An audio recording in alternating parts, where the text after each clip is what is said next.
Hey guys, good morning. Vampire Elich pouring in. What does this mean? Schedule's a little bit fucked up. But who knows? Maybe we just go a little bit further back or we go forward. Streams might start later and later, and then later as well. Plan for the day is gonna be we're gonna split the stream between Volkmar and Fallout 3, but we're starting with Volkmar here. Started this campaign yesterday. This is a third Reikland campaign. We're doing like in-depth, over-explaining things. Started as Volkmar. You can see in 4 turns we haven't made that much progress.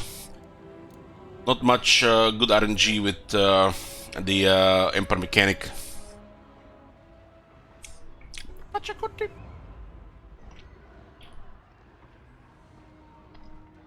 Yeah, sure enough. But a good tip. Thank you for the bits. As much progress I can be spared from in-depth Elich. The still cough is still bothering me. Oh my god. Taking it a bit. What's the tier list command you did or just vote? No, that video's gone. I didn't really like this type of videos unless it's Scotty. So I decided not to do it.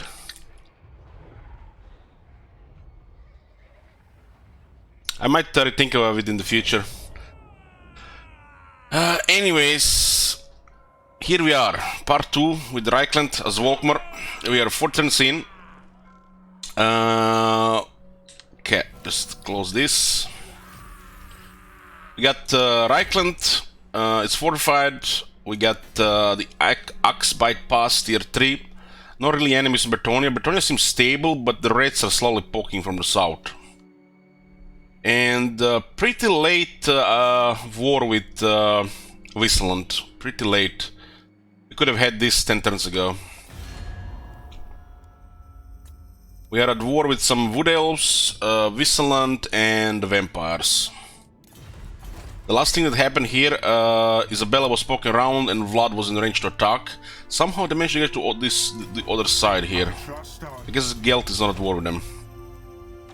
The battle was auto-resolved, we just lost 2 flagellants. It was the best course of action.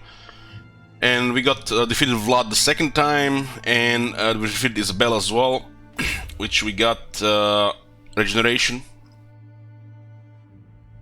It's good until we unlock the Jade Griffin, which it's not a good thing to go for. It's a powerful item, but it's pain to unlock. When you defeat Legendary Lords, they give you traits which offer certain bonuses, and some of these traits are pretty good and some of these traits are kinda meh. Like one of the best in the game, Cruelty Restraint, by defeating Isabella. Isabella has to either lead the army that attacked you attacked her, or be reinforcing the army that's attacked you. You have to be leading the army and not reinforcing the army that gets attacked by these characters. Which grants Volkmar regeneration, which is 4 hit points per second, but also gives you a modifier to take extra fire damage. The thing with this is it's pretty cool to get, even with a fire weakness, because the fire weakness can be mitigated by resistances. Volkmar has a natural 25 magic resistance and he has access to some other resistances, so the fire doesn't really bother him that much. And it stacks with the Jade Griffin. Jade Griffin is a ability that grants regeneration, and it's 8 hit points per second, so you would call this a strong regeneration. There's a regular regeneration 4 hit points, and some units have weaker regeneration, which is 2 hit points per second. And it stacks with this regeneration. This regeneration is called regeneration, and the Jade Griffin is the second regeneration. So Jade Griffin and regeneration stack with each other and provide 12 hit points per second, which is a really strong healing. Volkmar gets quite a bit tough, tanky, and with regeneration has extreme health pool. Really extreme health pool. This guy can easily have over 14,000 health with all the stuff, 14,000, which puts him some of the highest health in the game. If you go for it, you don't have to go for all that health, but yeah, it's an option. Usually, if you just building me up further. We are rank 15 on Volkmar, one rank away from War Altar of Sigmar, which is his unique mount. We unlocked 3 of the prayers: the Grand Hammer, which is attack buff, the Grand Shield, which is resistance buff, and God Soulfire, which is bombardment. The second nature will lower this ability's cooldown by 50%. And you can see here clearly that the faction effect provided by Volkmar, Cult of Sigmar, which says cooldown minus 33%, does not work on Volkmar. They haven't specified, but since the accusation is a follow-up, and they say battle prayers, they don't mention warrior priest, so it does not work with Volkmar. It will be actually quite OP with Volkmar, that. And we can look at the priest here, and you can see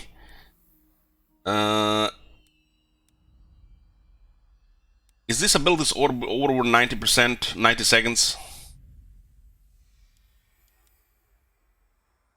I don't think this one actually works. Oh my god. Have you seen that shit? Holy Actually, it says 40 seconds here. It's not updated here, so it's a tooltip bug. It doesn't say here, but when you look at it here, it's 40 seconds, so it works here. So Hammer of Sigmar 40 seconds, Hammer of Sigmar 60 seconds. It's weird because it usually updates on the skill as well. So the faction effect does not update on the skill tree, but it updates on the ability list. Let's see if it updates on Volkmar.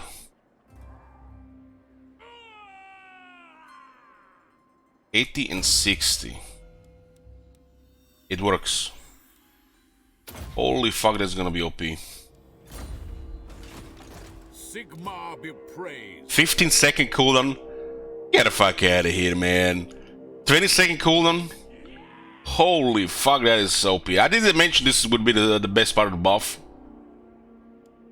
Pretty much you put Volkmar and 2 warrior priests in the army and you just make the enemy cry.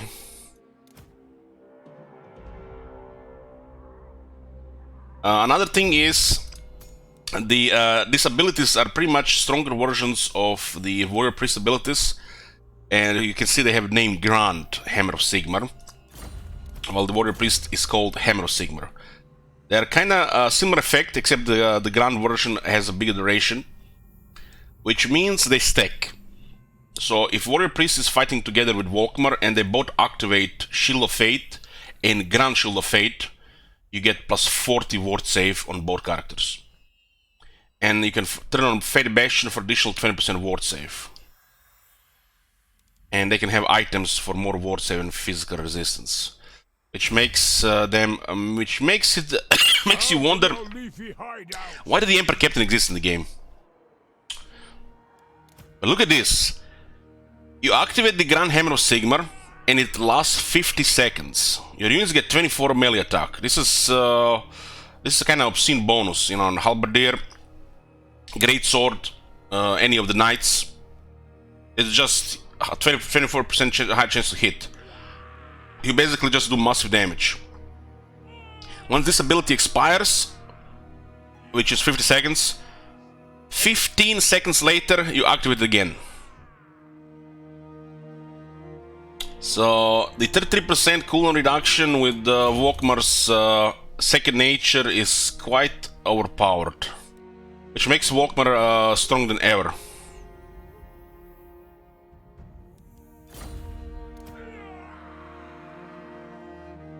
This is actually quite a sweet faction effect. Like I said, this is a pretty sweet faction effect.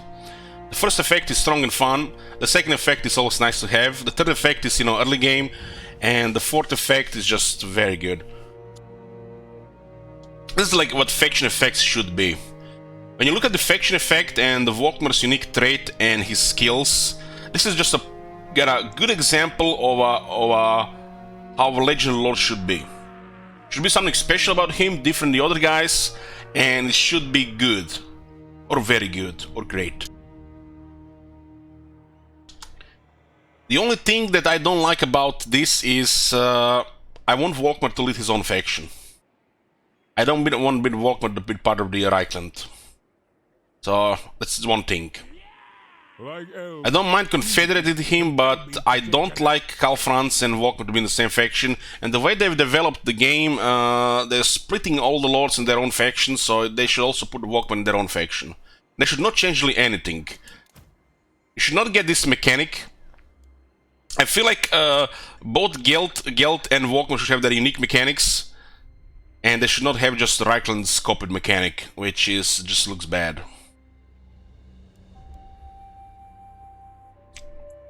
Well, they could keep Volkmar inside the Empire where it makes sense for his quests. Like, Volkmar could easily be in this area here.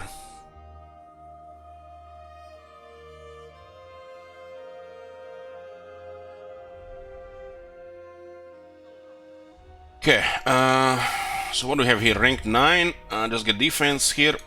Item-wise, we have only one talisman.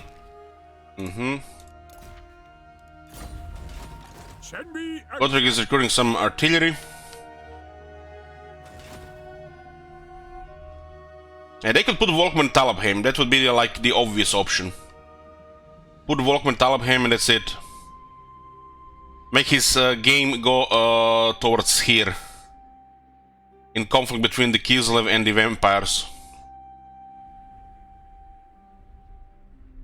We have Helmengorsk coming from the north. You can see they are not taking any attrition from the living lands. The lands of the living. It's because the AI has a massive reduction to this type of attrition. And the vampires have a technology on bottom left which eliminates the remaining amount. But it does not make them immune to it. So they still have a mark, they're under attrition. But they're not taking any attrition. It's reduced by over 100%. So it looks like Whiterun is under trade by Helmengorst. There should be a mechanic, either electoral machinations or power diplomacy, where you can, you know, kind of get a decree in the Empire to who is our current enemy in the Empire. Because this type of diplomacy that's available to us and the RNG that comes with Imperial Authority is just works against the snowballing. It doesn't really add anything to managing the Empire or how it should be in a strategy game. The fact the events are RNG and the things are getting out of control with you not having control of the Empire, with tools, not tools to, you know, direct the Empire, it's a little bit sad. So I really dislike this. It's one of my favorite faction, and I really dislike they just half-assed it and left it like this. I really thought they would patch this, because the initial thing was just not good enough. Initially it looked good at first, but they left all the bugs and they didn't expand on this thing. They were a very lazy update to the Empire, and it's kind of strange because it's one of the most popular factions in the game. Monster Slayer.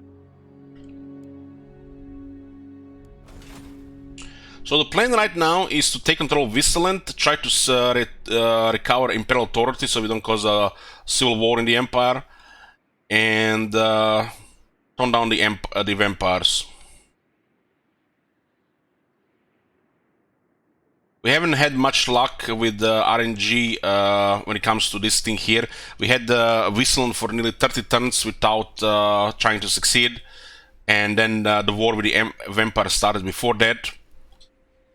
So we kind of doing 2 or 3 things that's not supposed to be happening one at a time, but makes it more interesting, I guess.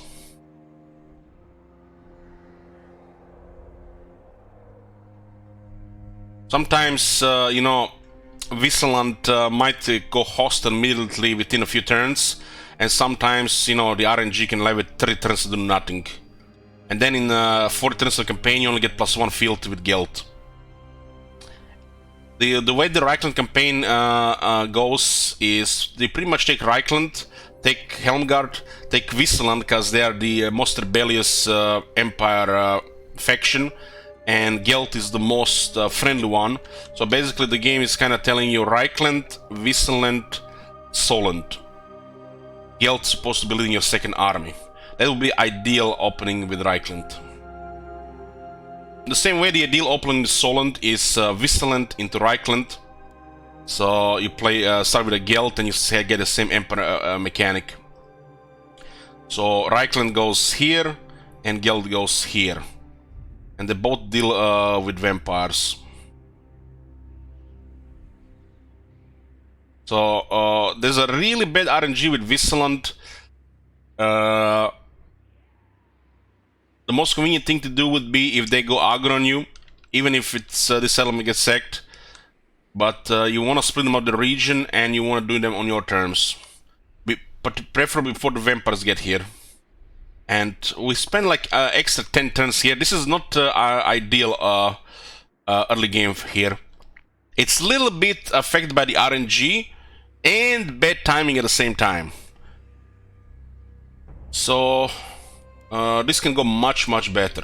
Much better. It's what's just we left it to events. And I don't think it's the best thing to do, but you can just leave it to the events. Because, you know, how the Empire events work, it pretty much dictates your whole campaign. You can go aggro on them, but you're gonna need extra Imperial Authority, otherwise all of them might go against you. Especially as other factions might get destroyed by vampires or Draika or random stuff. We got some Emperor Knights in the army due to them having massive bonuses from Volkmar. If we are ever gonna get the Emperor Knights recruited in this game, outside multiplayer, it's gonna be with Volkmar. Their building is horrible, their second requirement is even worse, but Volkmar makes them quite good. So an early game unit, pre-turn 70, it's more than fine.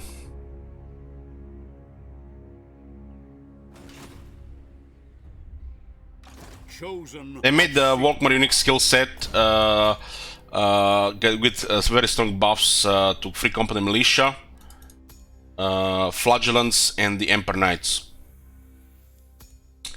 So you get Frenzy and arm-piercing magic bullets for the Free Company Militia, massive relations with the men, get charge, speed, and stronger Strider for these units as well. The whole army gets AP flaming attacks. And the third skill is kind of like a double strong technology. And then the whole army gets massive replenishment and strength of the penitent.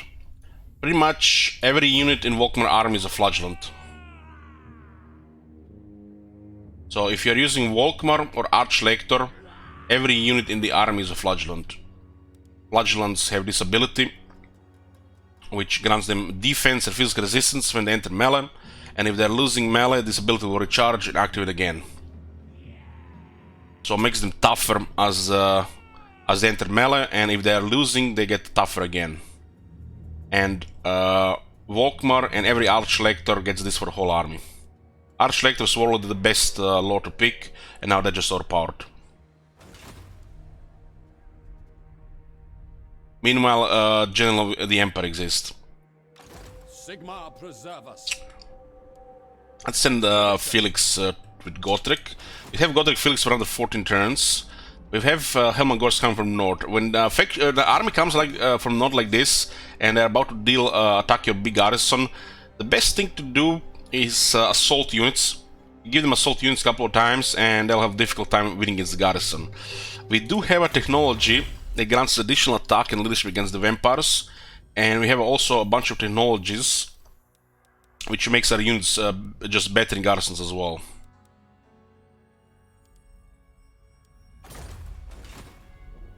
Well, Archlectors having this as a bug, the Blessed Holy War, this might be the bug, but the Archlectors had some disabilities even before.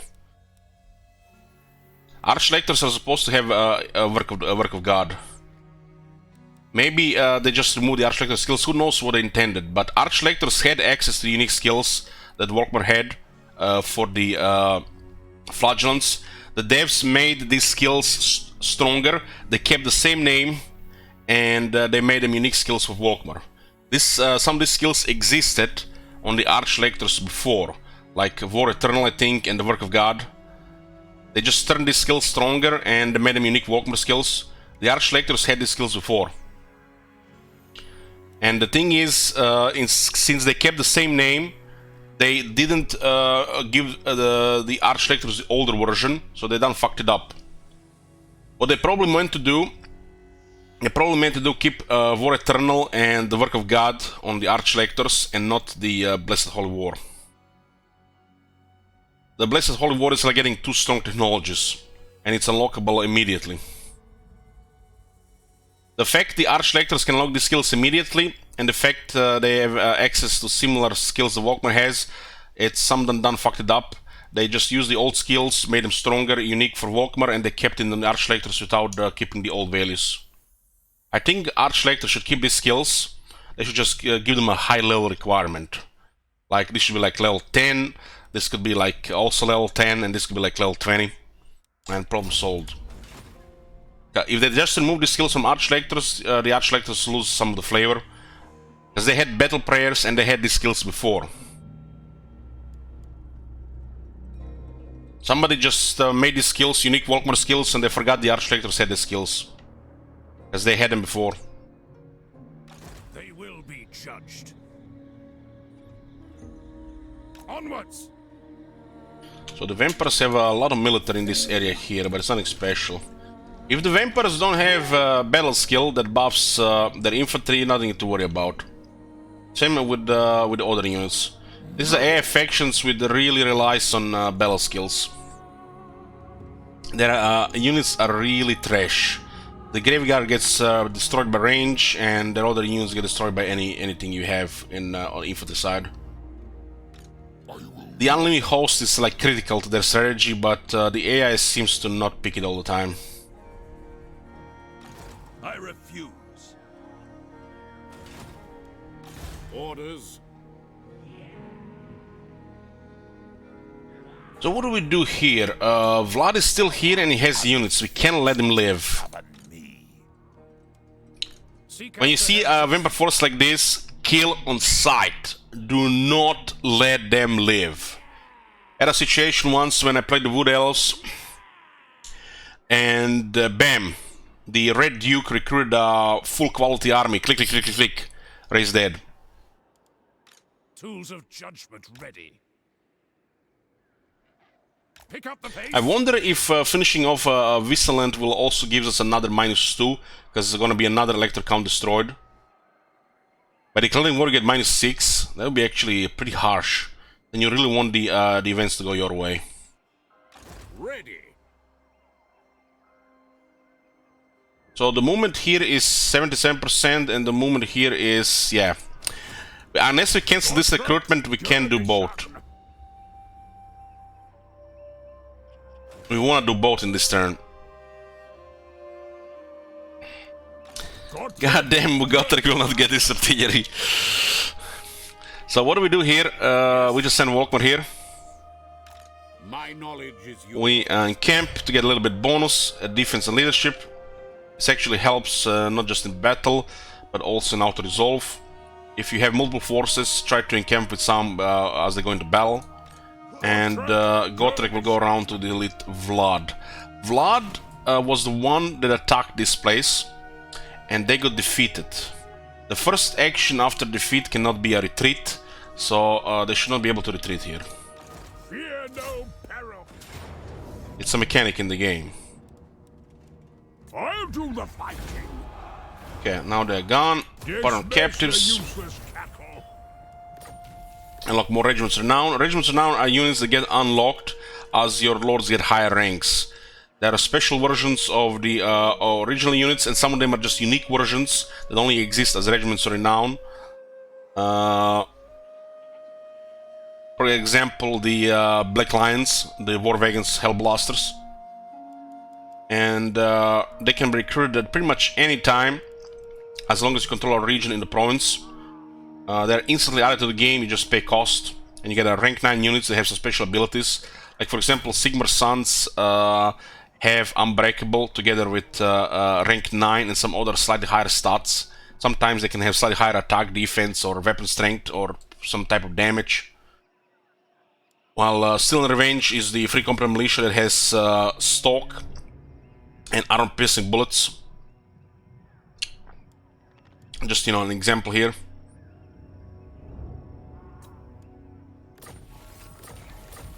By doing this like this, we should still have movement with Volkmar to finish off Wisseland.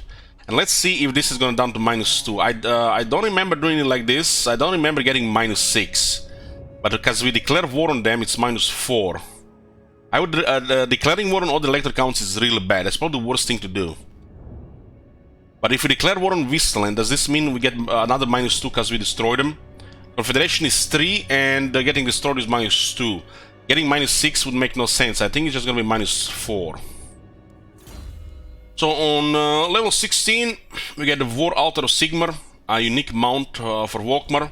And, the altar permanently features a noble griffin bearing Galmaraz, Sigmar's hammer, and the emblem of Imperial Unity and Strength. Which totally changes how Volkmar works. It's a kind of like a big anti-infantry unit that's armored. Doesn't have particularly good defense or attack, but it has bonus against infantry. But makes Volkmar unbreakable, gives him fear and terror, makes him a large target, and grants him the banishment vortex from the Lord of Light. He basically becomes crowd control tank here, which can pin several units. If you use other units near him, like a warrior priest or another tanky unit, you can pin even multiple, like 6, 7, 8 units sometimes, depending on terrain. You should always pick this mount on Volkmar, and together with his prayers and abilities, he even has Strength of the Penitent. Volkmar has a flagellant ability too. So this is stronger than ever, Volkmar. It might look like nothing special, but this guy can perform miracles in battle. Especially if she doesn't go your way. Like getting ambushed by the Skaven out of nowhere and, you know, they jump on you. They'll have a rough surprise when they see Volkmar, what he can do. The Arcane Conduit on the Jade Wizard. Now this grants an ability which increases power charge and power reserves, so we basically get an ability we can turn on, and we just get more Winds of Magic, so we can use more abilities. So let's see this. We'll keep the extra speed here. And this is the end of the Wisseland. Knowledge is power. Okay. So I see, I remember now, So, if a faction gets destroyed by another faction, it's -2. And if you declare war on electric count, it's -4. Confederation is -3. I see. So, sometimes you're gonna have to declare war like this. We had the bad RNG here with the Eternal Events with the Wisseland, and this we supposed to have Wisseland like 10 turns ago, and Confederate Gelt. We are already, if you may ask me, at turn 40. It's not really unrealistic thing to say that we are supposed to have Reikland, Wisseland, and Solent, with Gelt leading the second army, and both armies being quality. This would be ideal, just turn 40 or even before turn 40. Of course, you know, the events are down to RNG, so it might not always be realistic. You don't only want to get -10, so at this stage we need to get lucky with events and recover authority.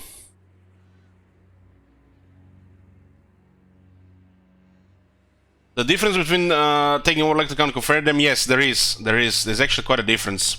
Because one authority can only make a difference, but confederating their lands and taking over their lands is a massive difference.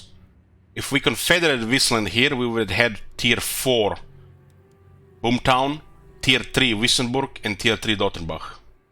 In this current state of the game with the growth and population surplus, it's a really big difference. So it's not just authority, but it's also the infrastructure in the city, because the AI grows faster and builds more than the player in a short time. So the main difference between confederating and attacking is you get a more developed province, which you can further develop even better because you can dismantle what you don't like. Like, for example, we don't really care about this. We dismantle and get the money. And by confederating, you get a well-developed province. Authority, it's not the biggest problem. As long as you avoid 10 and try to keep it a positive one, not a big problem. The problem is the RNG with this system and lack of empire direction for the rest of the empire. Like no access to a replenishment of the empire lands, no access of war coordination, or who is the enemy of the empire. So you have vampires running rampant around the empire, and most of the empire ignores it. And then you have a situation, Helmangors is knee-deep in Midland, about to attack our capital, just because you cannot direct the empire to declare who are the enemies of the empire. So this is why vampire counts just do whatever they want around the empire, especially when the empire is the player. So there's lack of direction. The fact you cannot declare who are the enemies of the empire, the rest of the empire, makes things make a little less sense and makes it a little bit, harsh for the player. Or this is just a system to prevent you from getting ahead or getting advantage.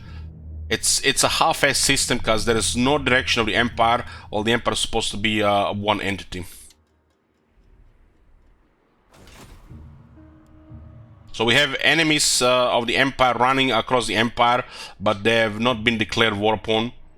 So they are just basically sniping the weakened empire regions, weakening the imperial authority, while other factions can just die one at a time. And if you want to go into to help them, you usually will have to trespass and piss them off as well, and you won't be able to replenish their territories as well. This whole lack of the empire direction when you're managing the empire is kind of upsetting. It's that's why I call it the half-assed system. I thought they would improve this after the initial release of this, but no, they just left it like this. They just left it like this. Gottrek Gurnishan. Gottrek Gurnishan.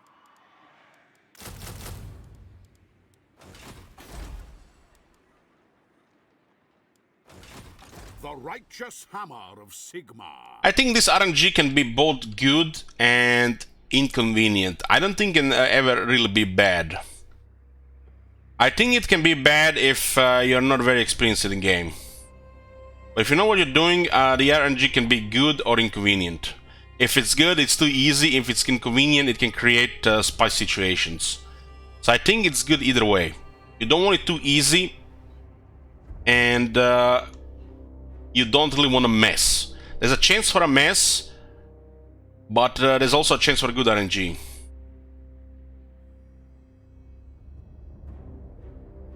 The system was like a good idea, but I feel the CS failed to deliver properly. Just half-assed, like we already said 10 times.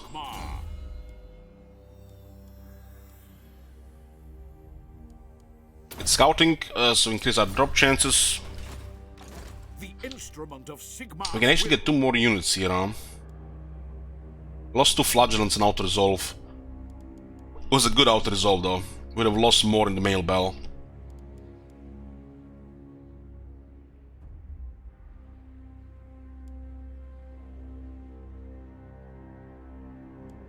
The fact that the system can be spicy is a good thing. I feel like the only problem is the lack of empire direction and declaring of the empire enemies. There should be electoral machinations. There should be more buttons to click here. You need to declare who's the enemies of the empire. And the factions that have fealty to you should decide, based on fealty, if you accept this faction as the enemy of the empire. So let's say, look at this guys, 1 minute. 1 minute mechanic change. Click a button here, pick von Karsteins as the enemy of the empire.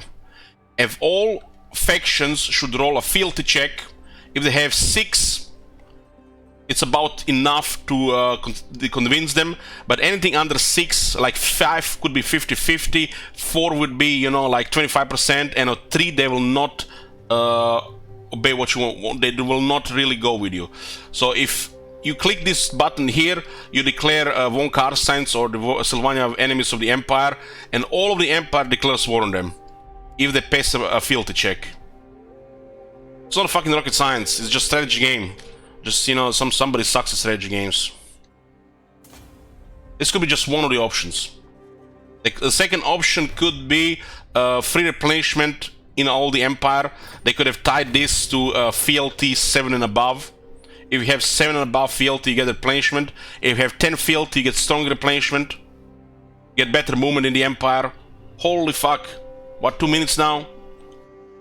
But the whole direction of the empire is missing. You can declare enemies of the empire. You're trying to manage the whole empire while you don't have tools to manage it. It's half-assed as fuck. And then there are bugs on top. Bugs and oversights, like Marienburg.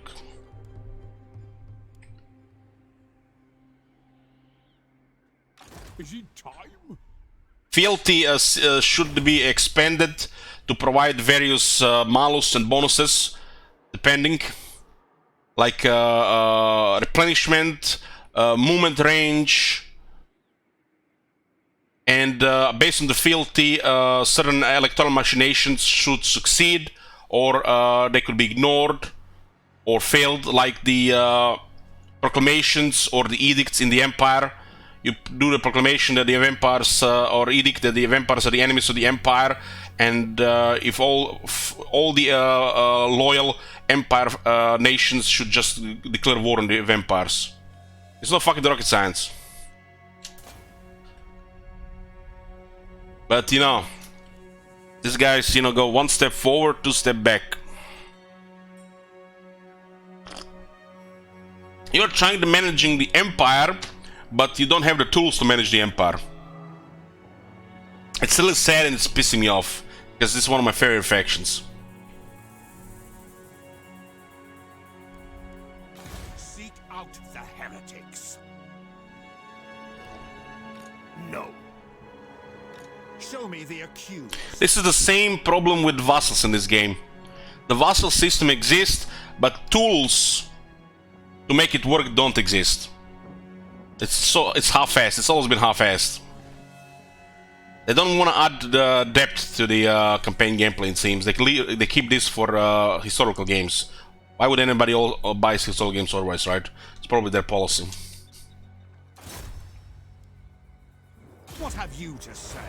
We'll block this one army so they don't assist other side. They do have one Blood Knights. So...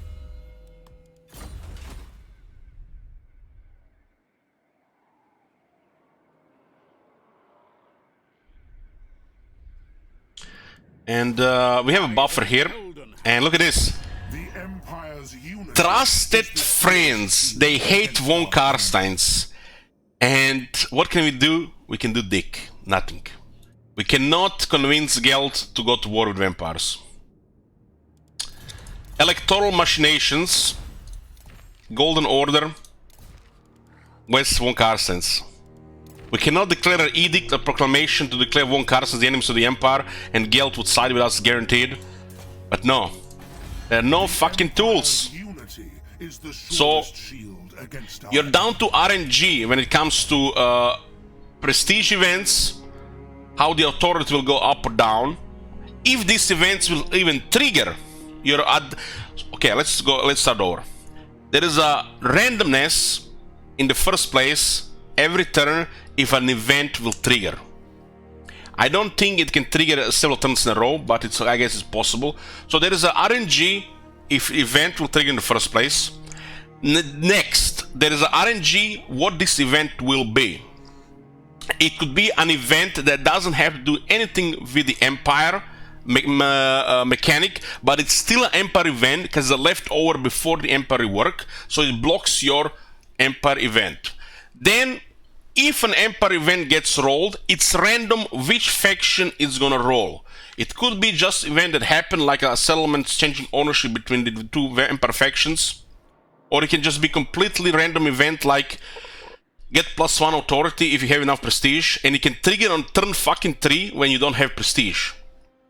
So you're down to this RNG, and then on top of this, when you're managing the Empire, there are thresholds to get non-aggression with the Empire. And they're the Empire, we're the Empire, we are managing Empire. So, in the first place, the standard diplomacy should not even exist within the Empire. That's the first big half-assing here. There should be electoral machinations, things with fealty, proclamations, edicts in the empire, and they should be all tied to their fealty. Relations is fine to keep, but this standard diplomacy don't make no sense at this stage. So there are trade agreements, non-aggression, military access. So you don't even start non-aggression with them, but you managing the empire. You don't start with a trade agreement, military access, nothing. So you can't even trespass to their territory to help them. This will be a gamey thing to even happen in the first place. And then, on top of this, faction like the Sylvania can move around, burn one faction at a time, and nothing you can do about it as a manager of the empire. Nothing. Nothing you can do about it. Because how are you going to go from this side to this side when the center hates you? You don't have military access. You're just going to make the matters worse. There is no access to replenishment. You have your other things on your borders inside your province. Okay. And then, on top of this, you might have a faction that really likes you, like Geld, which is the opposite of Wisseland, which tells you that you should go this direction here. And you might be at the mercy of RNG here for 10, 15, 20 turns if you're even going to confederate. We haven't gotten a single point in fealty here in nearly 4 turns of RNG. And on top of this, they hate the vampires, but nothing you can do about this. There's no management here. You go to them. I trust our dealings. How do we convince Geld to attack the vampires? So we work together against the vampires. You can't, because it has been removed from you. So they leave questionable diplomacy, which should be the part of managing the empire. Should not even exist diplomacy, because you are managing the empire with with events, electoral machinations. So you get a half-assed options in diplomacy, and you get half-assed, you get bare minimum options in electoral machinations. They literally cut the parts of the game, and they don't give you the tools to manage this shit. And they just leave this like this for 2 years. And don't never get me even started with bugs.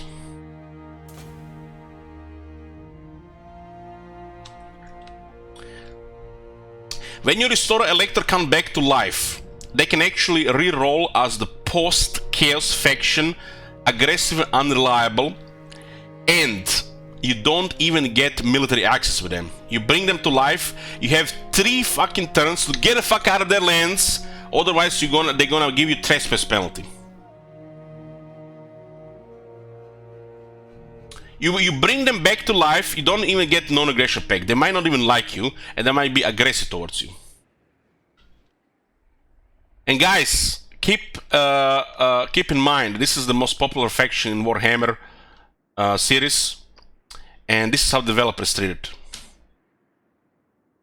So what should we have? They don't care. Minimal effort, maximal profit. Lazy, because this is some seriously rushed and half-assed shit.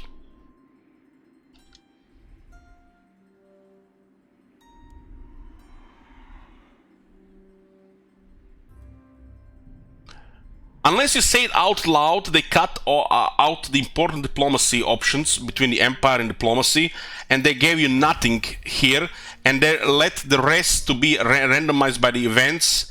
You literally, somebody who, knows shit, they're gonna say this is just random. Diplomacy never worked. You got the extra button here which you don't want to do unless you have shit ton of prestige. And the third thing is just who cares, we're just gonna click at it as it goes. You played this game for diplomacy and campaign? No, we just played for battles, right? How do you explain somebody that they cut 3 parts of the game here to create this mechanic and they even failed to do this right? It really pisses me off, this shit here. It really pisses me off. But we all the bitch now about this thing here. What can you do about this?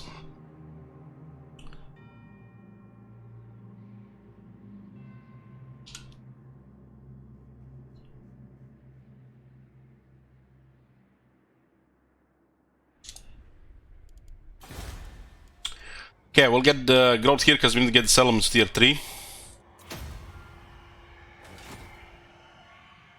What horrors await? Ask another.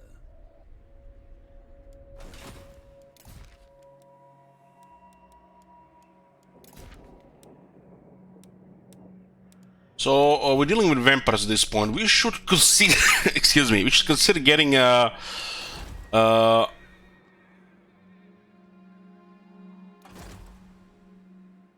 We should consider getting a one Emperor Captain. It's not really worth getting, honestly, but having a one character assault units reliably would be good. We just need to build one barracks and get two Emperor Captains. I guess Party Palace is fine for it. A little bit too greedy with all this income here.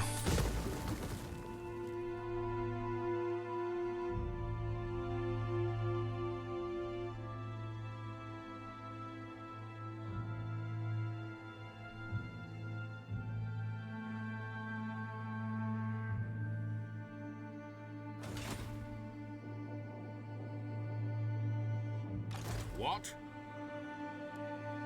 Godtrek Gurnison.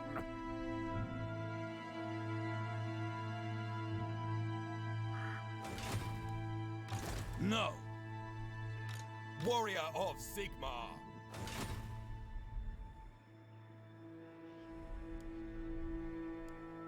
I refuse. Fate provides the plot. When you're thinking about it, guys, this thing got released 2 years ago, this update for the Empire, and they just attached it to a DLC as a free update, $8-9. And this tells you something. Wood Elf rework, 2 big updates ago, is attached to a very expensive DLC from Warhammer 1, and it has a new DLC on top of that, which is almost the cost of an indie game. And tells you where the priorities lie. If they have more money at risk here, if people are gonna buy this shit or not, that's how much work they put into. The reason why this shit is half-assed and minimal effort compared to the Wood Elf rework, which is probably the best rework yet. We could say they had no idea what they were doing here. They don't understand how the game works. They just, you know, created this shit to our first 70 turns. But what was at stake here? Just $8, another lord for the Empire that doesn't even have this mechanic. So this is a free update, meaning minimal effort. Wood Elves, which required the rework, they were getting a DLC, and they have another expensive DLC attached to this. They literally tripled the price. Now money is at stake. It's not a free update. They actually put effort. They actually made a proper rework. And then, in the grand scheme of things, you get a Wood Elf faction, which is kind of minor faction in the Warhammer universe compared to the Empire. Get a better mechanic, better polish, better rework than the Empire. Just because there was a couple more bucks at stake with the Wood Elves than with a free Empire update here. These decisions, if it's down to which one will make more money and where the effort has to go, sometimes it's so fucking bizarre. And this is not the first time it happens here. Okay, let me mention a primary example where they done fucked it up. The worst fuck up of CA with the Warhammer series. Warriors of Chaos. I think most of you can agree the Warriors of Chaos were the biggest fuck up of the entire series of Warhammer Total War. First, DLC from day one. Second, it might have been fine in the early stages of Warhammer 1, but instead of expanding on the Warriors of Chaos and making this, a proper faction when they started reworking the game, they added Beastmen. And on the release, the Beasts were immediately an improved version in the mechanics and overall things than the Chaos. It's a different faction, but it looks like it's been improved. To make matters worse, at the time this actually made sense. It aged fairly poorly, but let's continue with this. Towards the end of Warhammer 1, they release Norska. And this really confirms where the priorities lie. Instead of create one big Polish race, faction,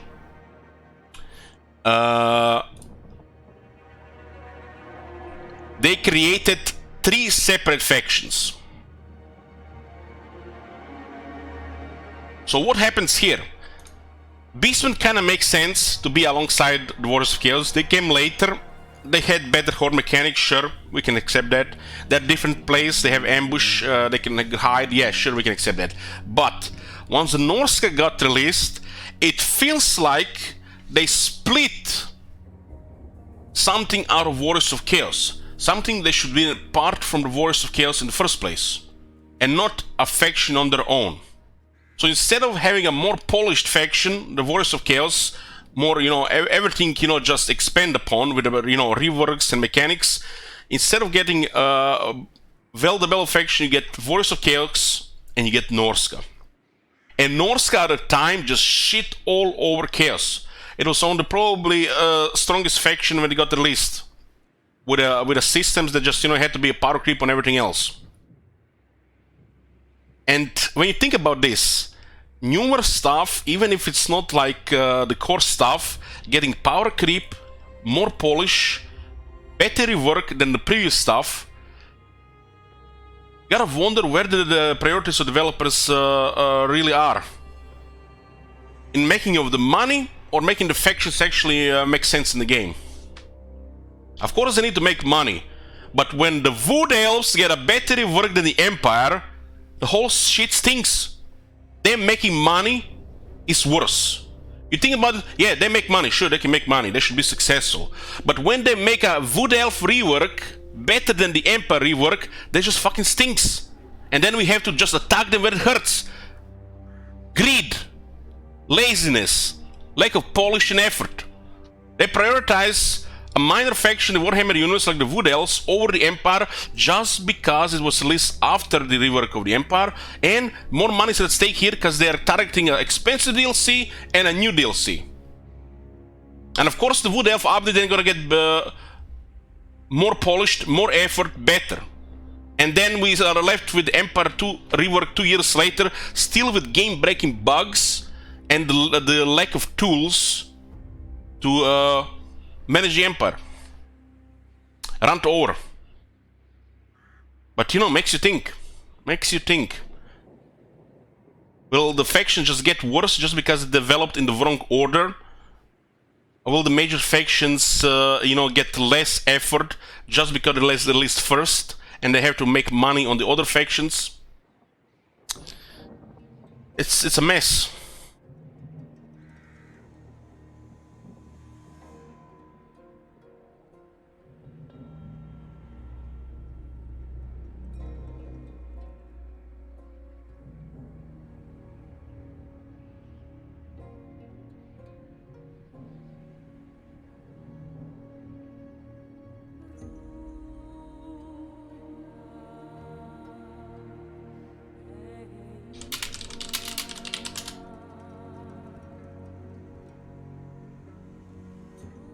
We can give probably a dozen examples here, guys. We've been here for a while. People here coming out this channel, they're here for 1 hour, maybe a few hours. But what's this compared to we having played this for 9,000 hours? We have seen different iterations of the game. We have seen bullshit changes, rollbacks to previous changes, fuck-ups, game-breaking bugs, dozen times. We've been here for 9,000 hours. So what we're saying here, just you can take what you want from this.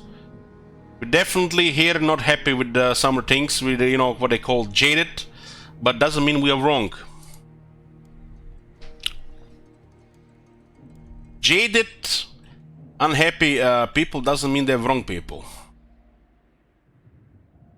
You just can't really push these issues further, and then we're gonna turn into haters, right? Some people just don't like when, you criticize or talk shit about their favorite things.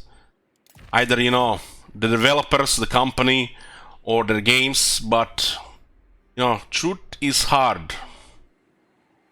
Listing a new faction for $8 and you know, it's easy.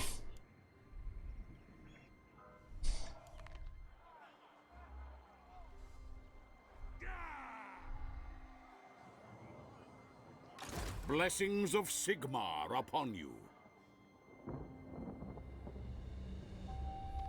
So what are we gonna add here? We got a little bit distracted here, guys. Sorry.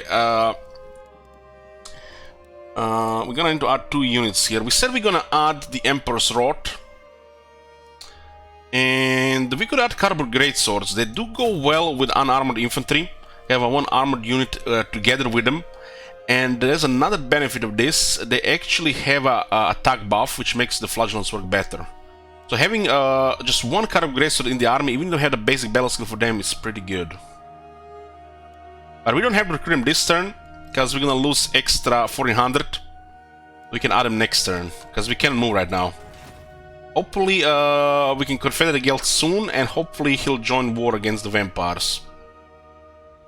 Gelt is rank 9. Possibly 3 wasted skills points right now. Yoo-hoo. Hi, new viewer. Or should I say new chatter? Fight, then right. Yeah, we're gonna we're gonna get one of these barracks here. Another thing we could do, we could try to increase relations a little bit more here. We do probably need an event or a fealty bonus, which we can't really get right now. This thing is on cooldown, so if you use this more, it gets more expensive, but as you don't use it, it goes cheaper.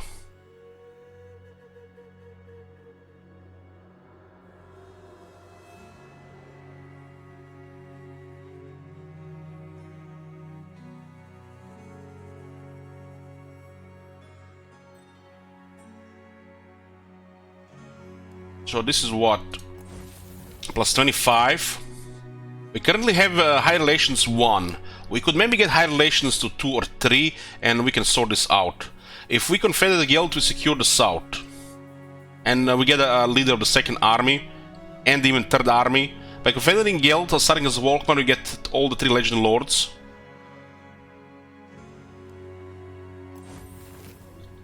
The elector council exists inside political crucible in which friendship between electors and their states can be subtly forged or sundered through clandestine political maneuvering. By engaging in a sport of amicable arbitration, you have poor relations between Reikland and the Golden Order.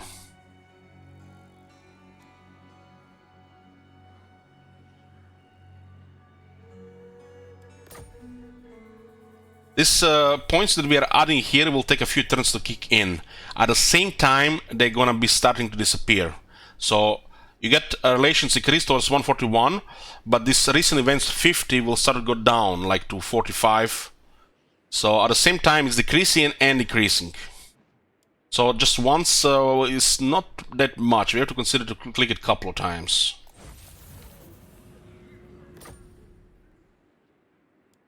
Yeah, let's go up to 200. Okay, this is good. This could be enough to get +2 fealty due to high relations.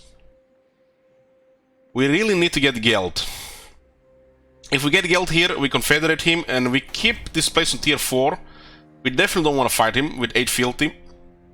And we get door into the vampires. And we got to -7 Imperial Authority, which is bad. And if another elector count gets destroyed, it's at -9, so we are still out of war range. There'll be more ways to improve authority. We so far missed 1 chance to improve authority due to prestige, lack of prestige, and 2 times we missed it by supporting Talabeklan expansion. We could have had -2 right now.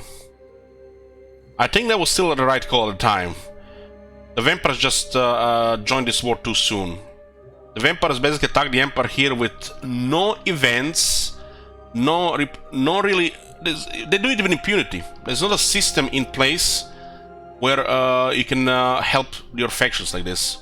You literally just have to go there. And that's a very poor system.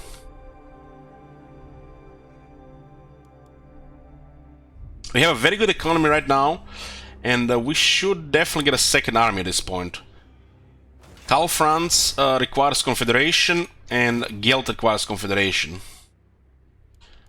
Gelt is probably the best option for the second army.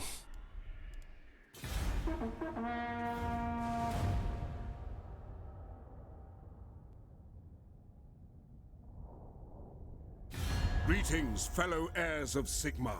I forgot to click the trade agreement, right? Just give us a little bit more relations.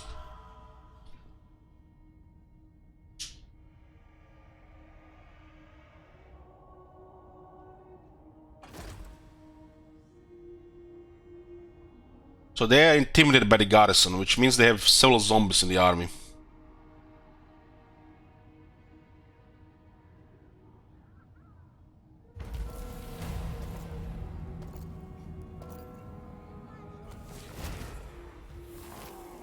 Get some savage orcs here, spawn in Aurheim, Skull Tigers. Yeah. But what's the diplomatic situation in the world? Let's see. We're not really checked this last turn that much. We have men love us. Men love us because of Volkmar and technology. We have plus 65 with men, which means even if we have the great power penalty maxed from the factions that don't really hate it, we eliminate all the great power penalty with men. It's easy to work with men, being the Empire or Kislev or the Southern Realms. Bretonnians are not part of the main factions, but we have a technology with Bretonia as well, which grants us plus 50. We don't have the one yet with dwarves.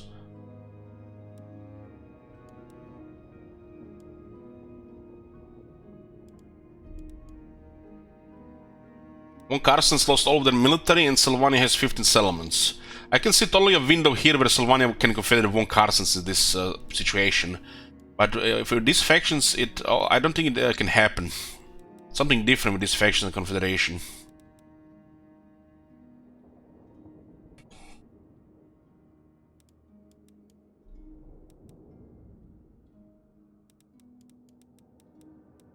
What? Approach us, friend, and make your offer. We're very friendly with Boris, but we have distrust the Empire, so which means a hard threshold to get treaties. I will. But was enough with 47. So, By Sigmar's will, come in peace.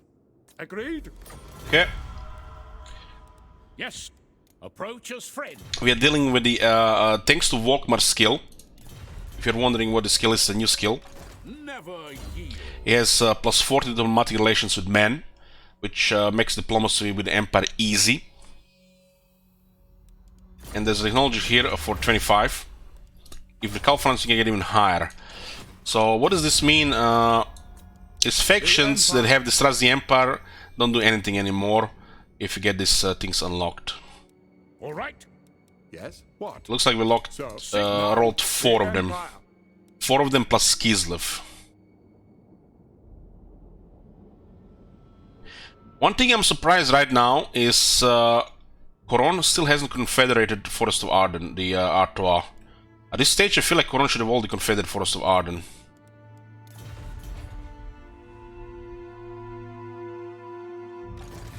Friendship is more valuable than gold.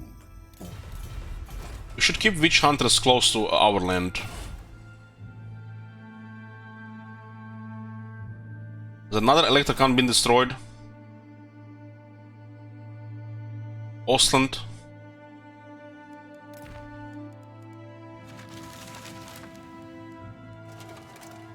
We're currently at -6, that's not good. In 7 turns we can get 1 authority if Kemperbed is still up. Words are immortal. Godtrek, Gurnishan. Till your doom, my friend. Grand Theogenist. Yes. We do have 3 witch hunters. We should keep an eye on a second warrior priest. Time. Is that where We should level up these guys. What is this? Foolish mortal. White King. die? Fail on 87%. What units available for recruitment? grant me strength. We have artillery from Null. We have the basic units. We have flagellants from Aldorf, handgunners from Aldorf, war wagons for Aldorf, and that's it. Other than that, we have access to Regiments Renown. Sigmar. We have access to Vissaland and Reikland's Elector Count State troops. We're going to add these two units to Volkmar. And we have some ogres available. Ogres are stronger with the Empire because you have more buffs on them. They're considered infantry, and the way the Empire technology works, it affects these units. Volkmar.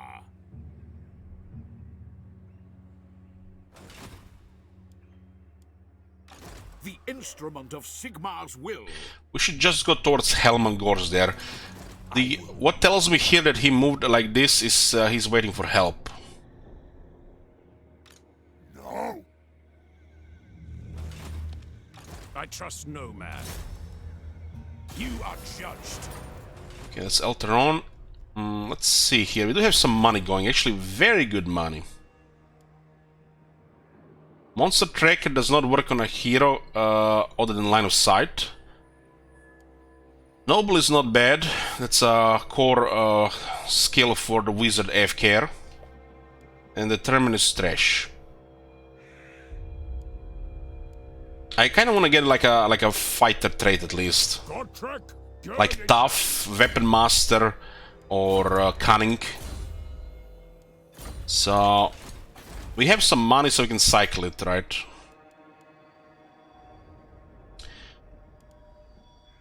Why is this guy rank 5? Huh?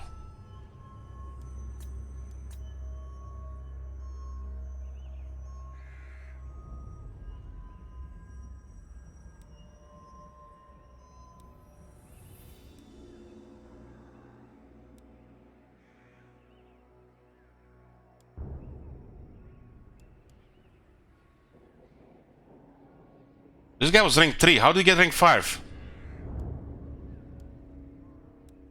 Anybody?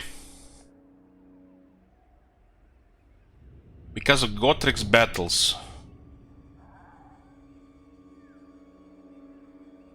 No, we didn't have this guy in the event. I was paying attention to the names. Gotrek. What do you mean Gotrek? Does Gotrek give it? Ah, right. I forget.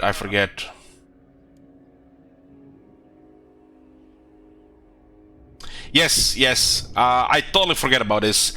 When the Gotrek does battles, all your guys get experience. This is why you get sometimes weird experience like 07, 36, stuff like that. I just forgot about it.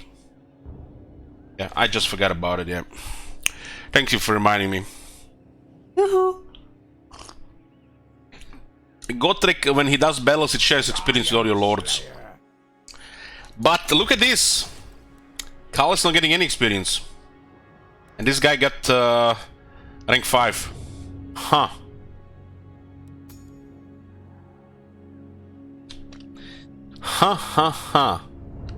He hasn't been recruited. If he hasn't been recruited, why are we getting his effect then? So Looper, this is a thing. So listen to this. He has been recruited. He exists, but he hasn't been recruited. It's both at the same time.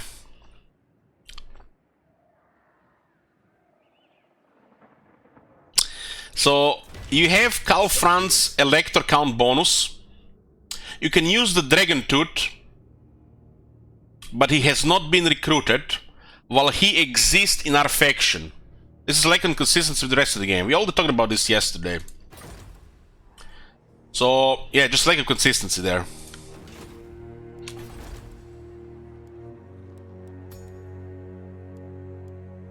I totally forgot about the Gothric's shared experience.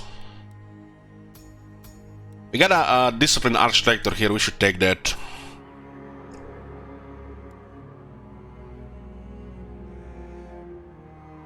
I serve Sigmar, champion of the faith.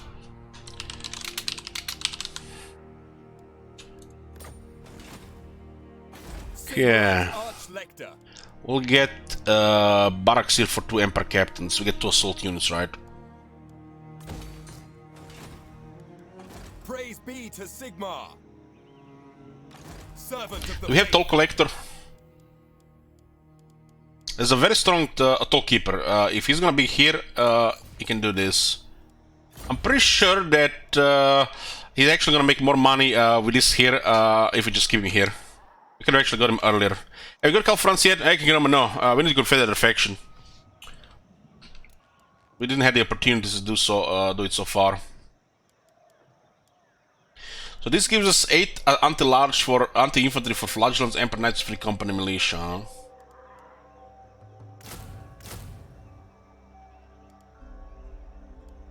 Let's get some troops here. We'll also provoke Hellman to besiege a settlement. If he does, we're gonna lose some trade. 1700, it's actually quite a bit. Sigmar, grant me strength. The trade is a big income blue. The Empire can have some of the best trade from the start. Speaking of, we should send a hero to Ultuan at this point.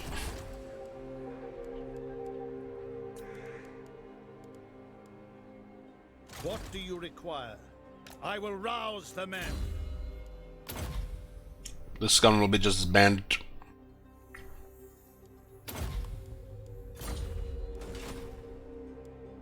Praise Sigmar.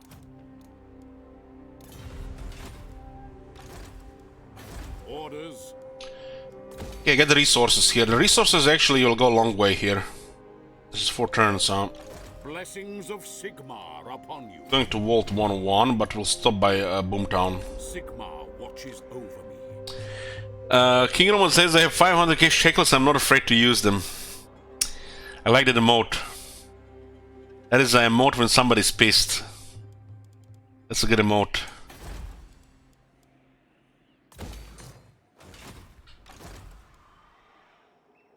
Moving. They'll be adding these units here. We don't have to add them right now though. If we add them, they might just back off. Because these units add us a lot to balance of power. Gotrek will just have to guard Wisland for now. The vampires might be poking from the other side. Show me the accused. Yes.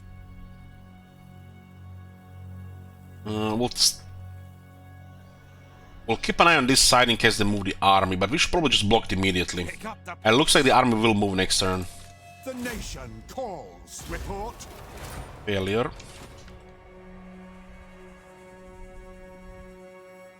Okay.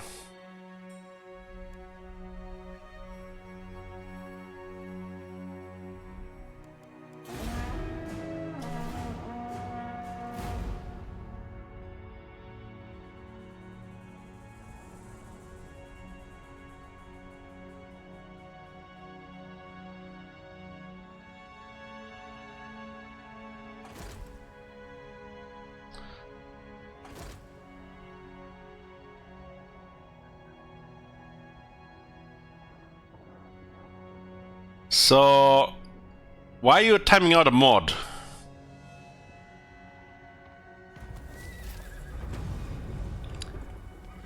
Enjoy your timeout.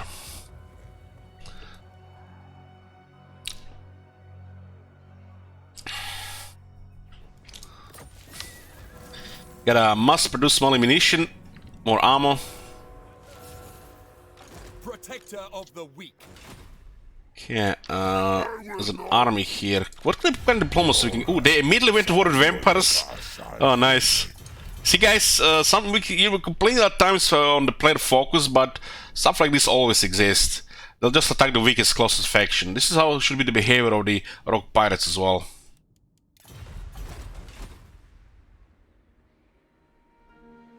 seek out the heretics. For Sigmar. Okay, we had 9 with Feldorf here. What has happened here? Imperial Province capitals raised. What got raised?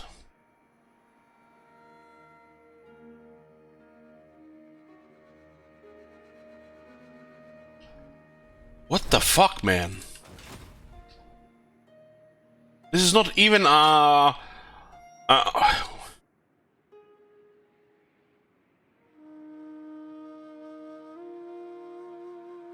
Mut is not even part of the empire. The capitals. There's no Mut here. Be gone. It's our land and Stirland. It doesn't exist on in the empire as a province. Child. Who calls? They added Mut later, but they forgot to put on this map. But they consider the empire province, huh? The point is Mut. Now it's bad. The King of Federal Guild is gonna be a civil war.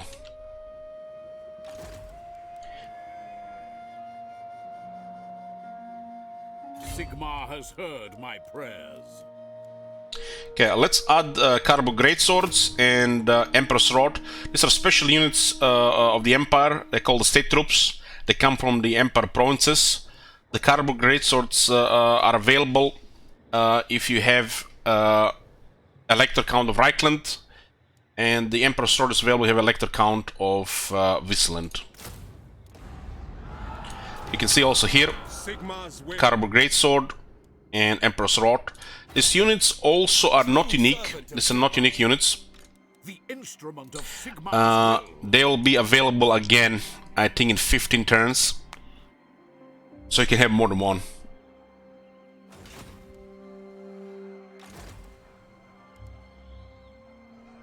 Yeah, the Steam Tank is very expensive, but it's a tier 5 unit.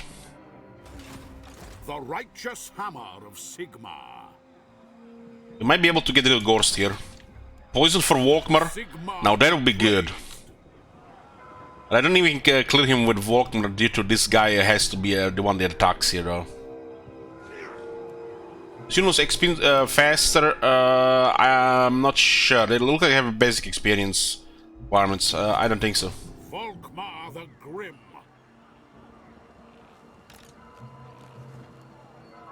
What orders? So this is strange. We can't reinforce here. Grant me strength.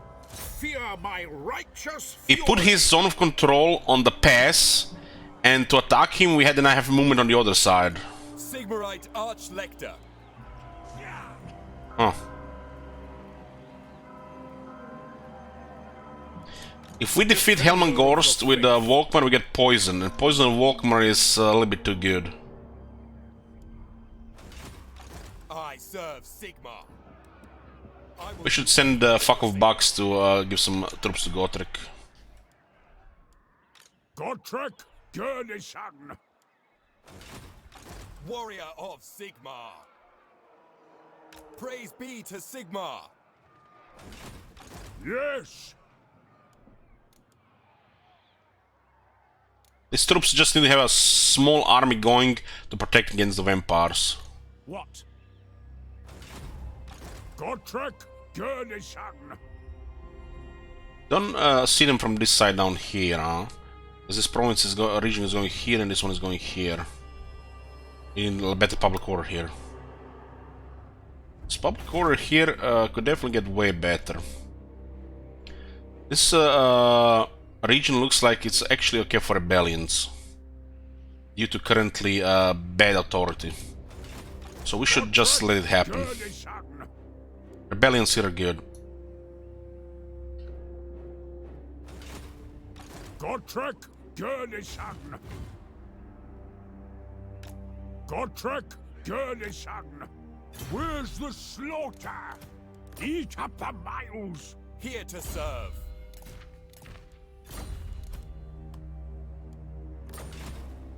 Gotrek Gurnishan. What do we have here? Let's see. Against vampires, Tollkeeper, another Valley. I don't think this does do anything in the game.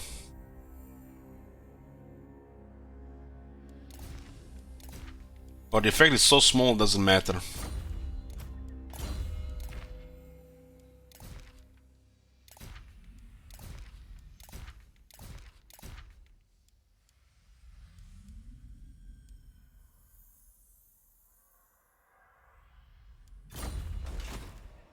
Garage! I'll have a small army with Gotrek, and we'll let Wisland rebel.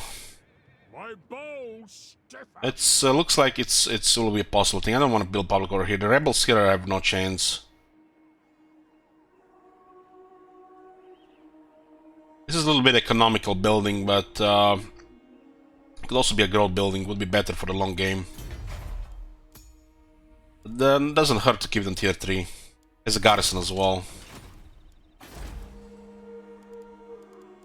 Okay, lock more money here. This is 279 growth. This is next turn tier 4 here. Let us forge our faith. Come men, forward!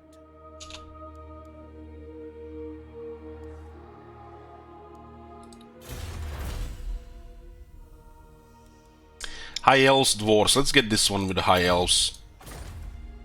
If we have trade available with them, it will be fine. But if we have no trade, we don't want to avoid some RNG. If they are, maybe they could be landlocked. Aye?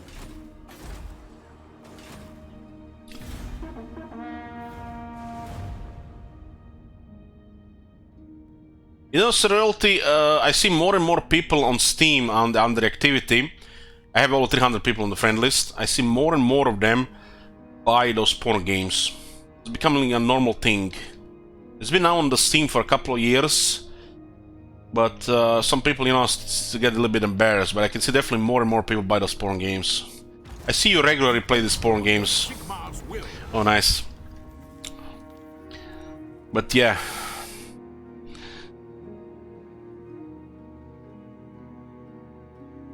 You have 2 Steam accounts for a reason. What you hiding, English Cake? How many Necopara games are you owning?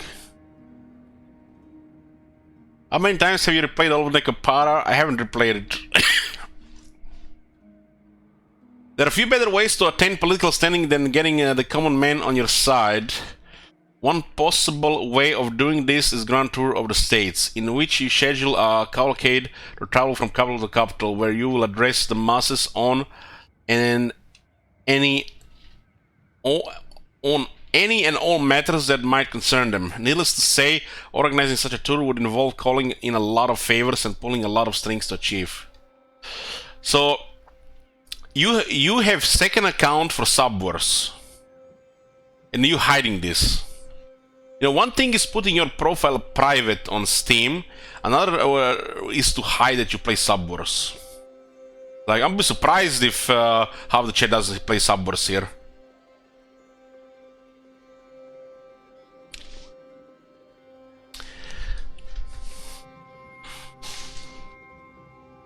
You don't play Subwars, Bloomcools?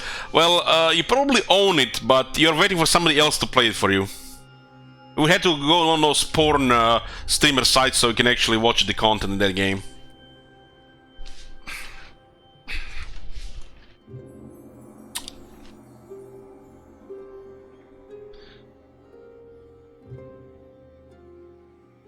Okay, so this is what we want. This is what we want. We want events that increase authority.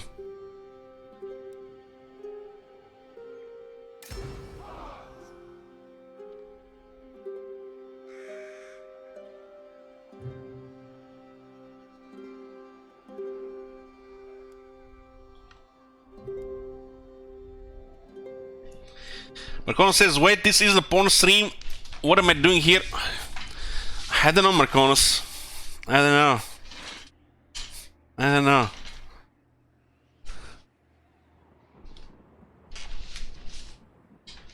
Hey Firefox, we declared war on Wisland, which lost us 4.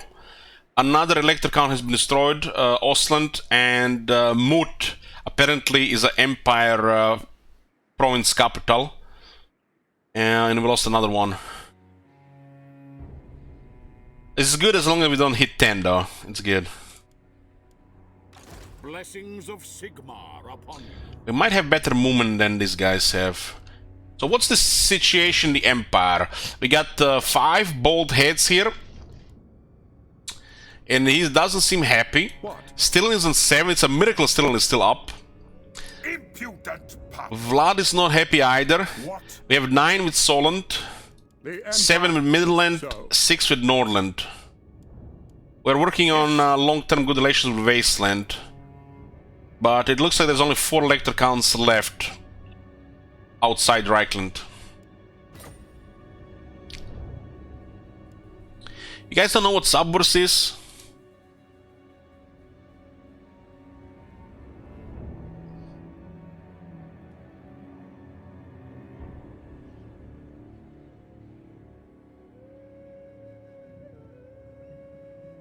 This is Subverse. It's a game on Steam. You see, it's completely fine, not nudity at all. 7 friends have played this game previously, 13 friends have Subverse on their wish list.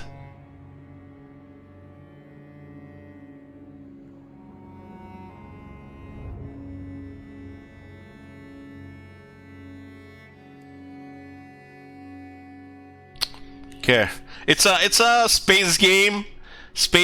There are tentacles, monsters, dildo monsters, and stuff like that.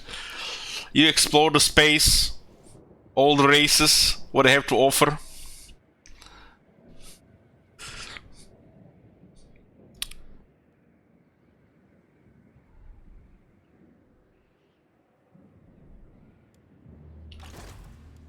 Rank 11 on RuneScape, get a Shield of Fate.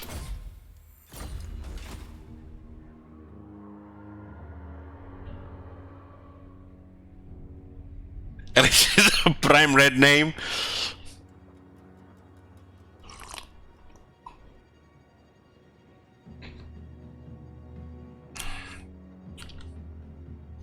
Who calls? Who calls? Why all strategy game communities are like this? What do you mean, Calsphere? It's like, it would be better that we hide this stuff. It's like, you know, you wanna like say, how many people here, you know, fapping on a daily basis? Just because we are not talking about it doesn't mean it doesn't happen. So we are supposed to not talk about these things, hide it. What is it, like 70s, 60s? Heck, it's 2021. I bet Marconos is married, he's fapping every day as well.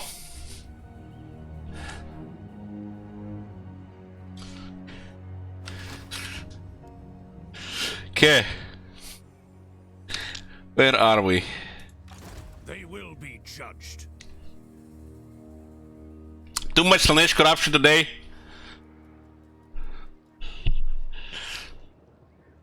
Step to it. March. There's an army being assembled here. We should get rid of the White King. The Empire. Judgment is Critical success, good night. This entire chat has to be purged.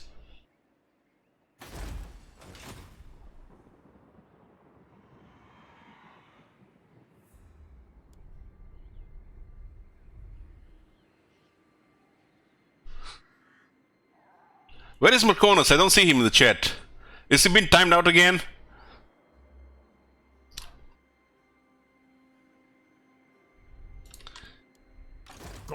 I think we might reach that guy in range there.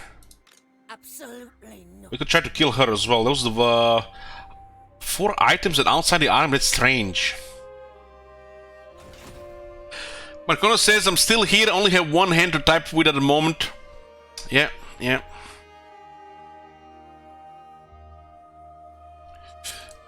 What? Let's go in this direction. There's what? No military access? Come then. Only Sigma's god, Ulrich, can judge it worthy or no. never. Very friendly, has vampires in his territory, distrusts the Empire, and refuses military access. That's very suspicious. By the Heldenhammer, We should just hide this army on the other side. I go in his name.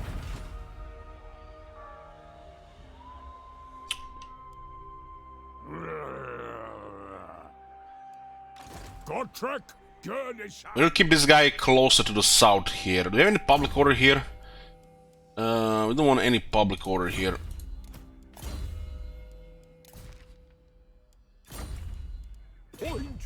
We should get some more troops here, though. Godtrek, Gurnishan. Get some guns. We have 4,200 income right now. I'm gonna get some shield as well. Emote only. Let's see, what do I have on my list of emotes right now?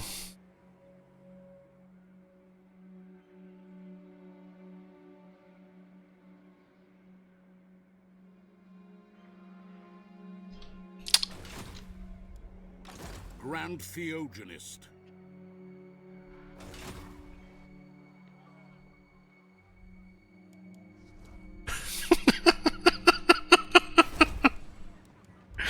What's the trade at?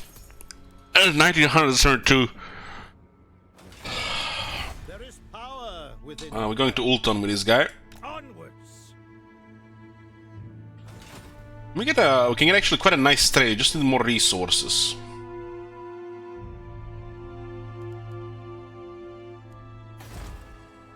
And tier 4 in Whiterun. We're working on volley fire for the garrisons and some other troops. It's improves reload time reduction. Reload time reduction basically makes the troops reload faster. They also get better reload times as they get rank up.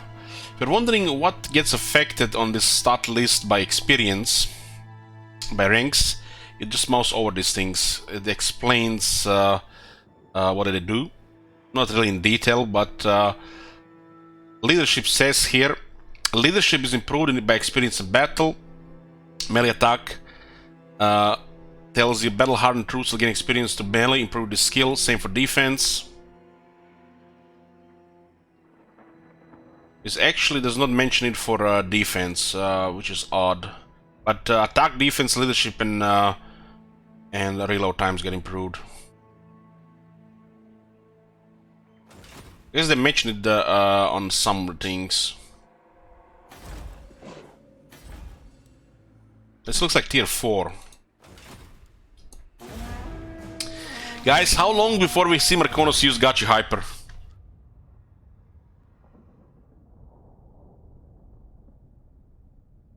Did I put Volkmar in ambush stance? I did. Okay, nice. There's a garrison helping us here, so we don't even have to consider going in this battle. Have a defeating Helmgorst grants the Legend Lord a trait that gives it poison. Helmgorst has the base poison in the game. 35-20. While the regular poison is 15%.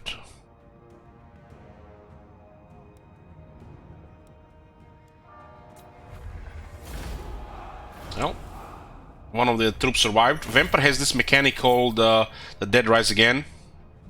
And you can see the skeletons and the knights have been brought back, but they were in march stance, which means if they're defeated, they're destroyed. We'll pardon captives for money.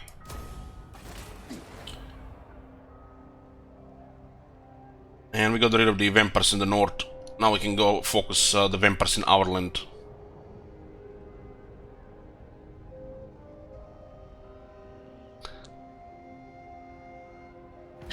Marconos says ain't going to happen. Come on, Marconos, do a Gachi Hyper. Don't be like that. Only will cost your soul. A Road Warden, Untainted +2, and better ambush defense chance. This gets a follower when you win ambush battles. Strackland got wounded. Got a Wailing Banner, Scribe, and poison attacks for Volkmar. I think it's just basic poison. Praise Sigmar. Curse, you doing this stream when I also want to watch Darkest Dungeon 2? Well, you can almost end the stream, right? The rule said. You have the shackles. If you guys haven't heard, when we started today, we're splitting the stream today between Warhammer 2 and Fallout 3. So we'll do some Fallout 3 in the night. See what kind of evil stuff we can still do. I'm actually going to try Darkest Dungeon 2 when it gets released on Steam. I think the game is what, playing early access for nearly a year. Volkmar. By Sigma's will, come in. Disagree with that. 64 very friendly, still refuses military access.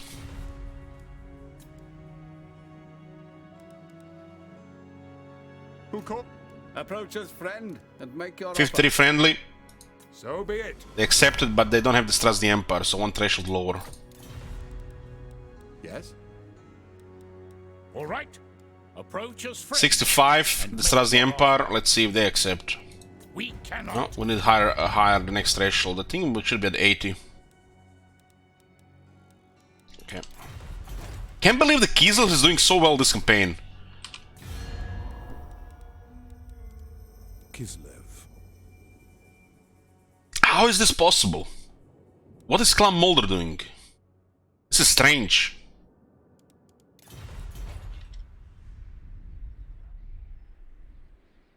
It is time. Pick up the pace! What are our quests right now? Temple of Sigmar and the Vampire Count's settlement harassment. You seem confused. In 4 turns we can get more authority here. We just need to make sure they're alive by then. Godtrek. Good. Approach us, friend. We should definitely get another authority here. Troll Slayer. We should. So what if Talabeklan gets attacked?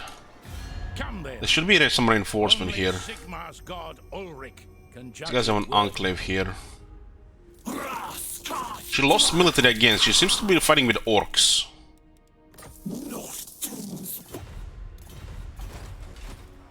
Godtrek. Gurnishan.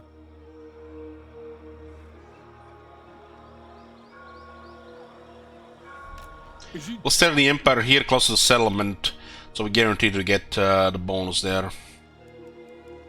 We still need to get barracks up here. Is for limbs, not tree trunks. Let's get some spearmen with shields.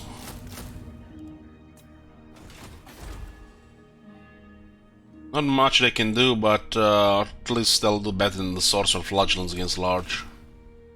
My knowledge This area is seems to be cleared, and is it me or we lost 2 witch hunters?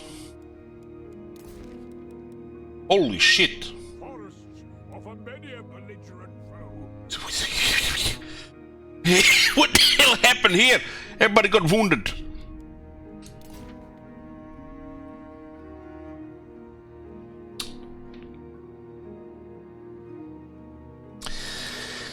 Marconos, no wonder you can't write the modes with that shit. No wonder.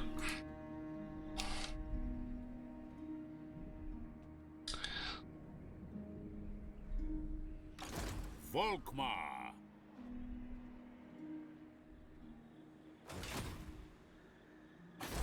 The lady grants you safe passage. I suppose so. We get pistol with Torgon. Long have my people Can. hunted yours for sport.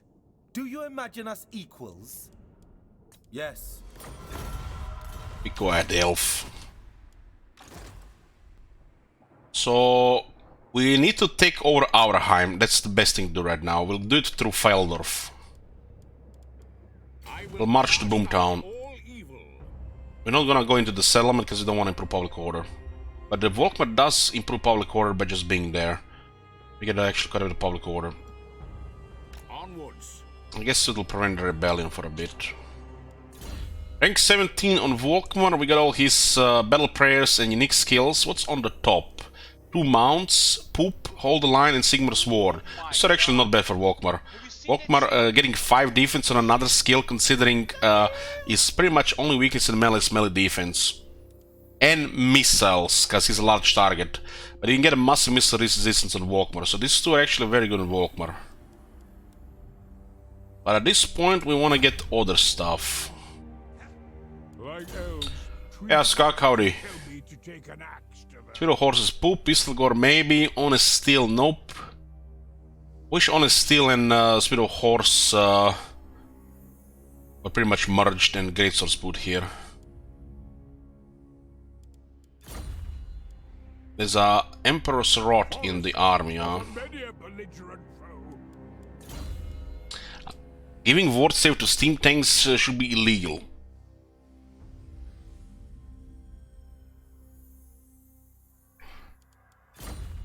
We do also have shooters here. For example, this unit needs ammo. I have no plans getting maybe we should get a Heretic Hunter. It's a local province only though. I wish Heretic Hunter was +5 for Warrior Priest in the faction. The Quartermaster gets you close to 3rd army.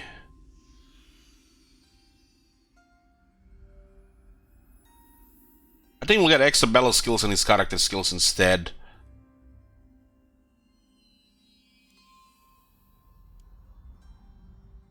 The Mighty Forge seems a little bit overkill. A pistol core seems to be the best to get right now. More ammo for these units matters.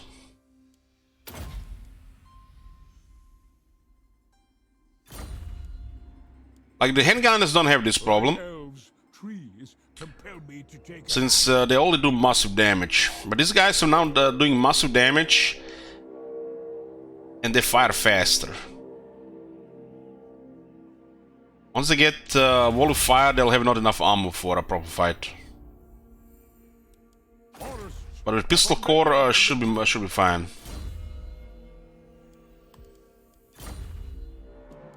What is Volkmar late game army anyways? Whatever you want. You can just go with the elite Emperor army. His skills do help with this stuff early game, but you don't have to keep using these units. And this one here and this one here work on the whole army. I didn't lose so much torch. We declared war on Reikland, and one more elector count got destroyed and mood got raised. Yes. We didn't get lucky with Reikland for them to attack us instead. It was just bad timing at the time.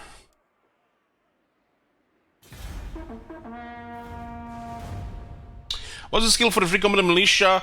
It's a pistol core English cake, the range skill. They give them more armor and damage. It's actually pretty good with Volkmar for them. Be at peace, for that is all I ever want. I don't want an alliance here.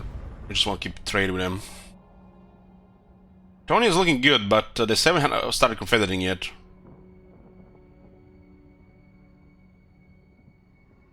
Twisted beam. Since Volkmar is a Archlector, has these skills here, it kind of favors some melee stuff. But these things can also be just used for tanking as well. With Volkmar and 1 or 2 warrior priests in the army, you can just go crazy with melee stuff, and with a healer or 2, you can do whatever. There's a couple of unique Emperor Knights in the Empire. There's the Knights of the Everlasting Light. We need Ostermark. They have a debuff that lowers the enemy attack. The stats could be also a little bit different. Silver shields. They also have silver shields. They are the stubborn bulls. They're kind of like questing knights.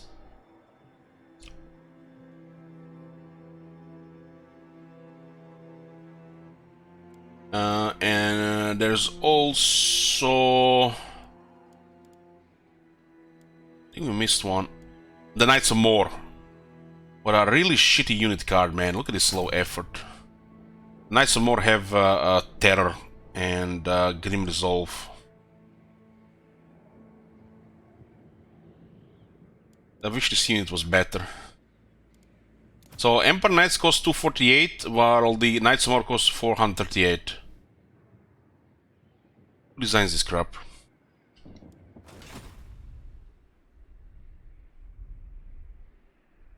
So what just happened? It looks like Coron has taken down Massive Oracle earlier on, huh? I hope these guys can actually clear the Skaven there.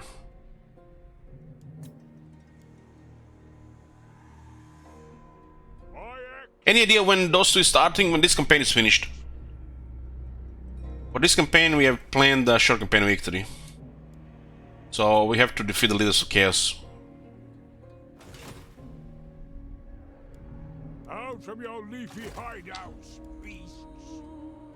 When this campaign is done, then the very next day we're starting the Winter Regional Scene 2. We're gonna be playing it for a while.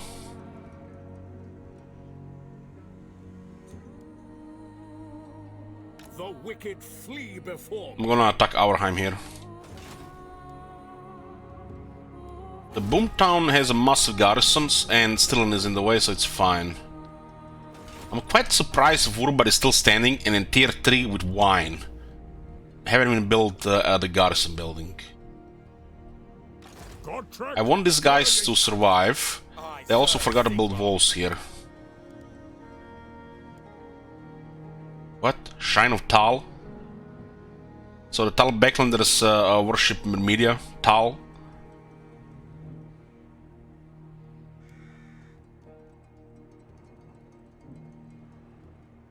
This one's worship Media, but this one was at Tal, Talabheim. Oh.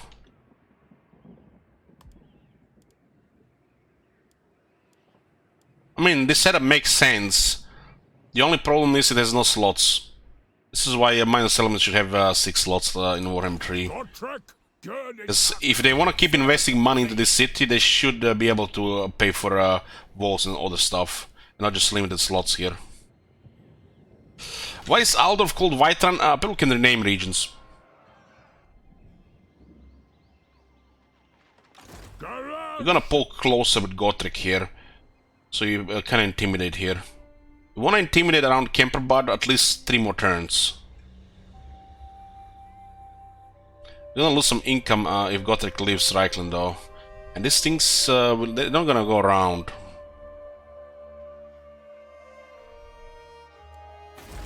Can we actually put that thing long?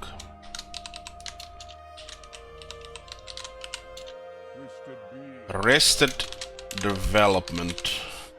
What a weird name for a TV show.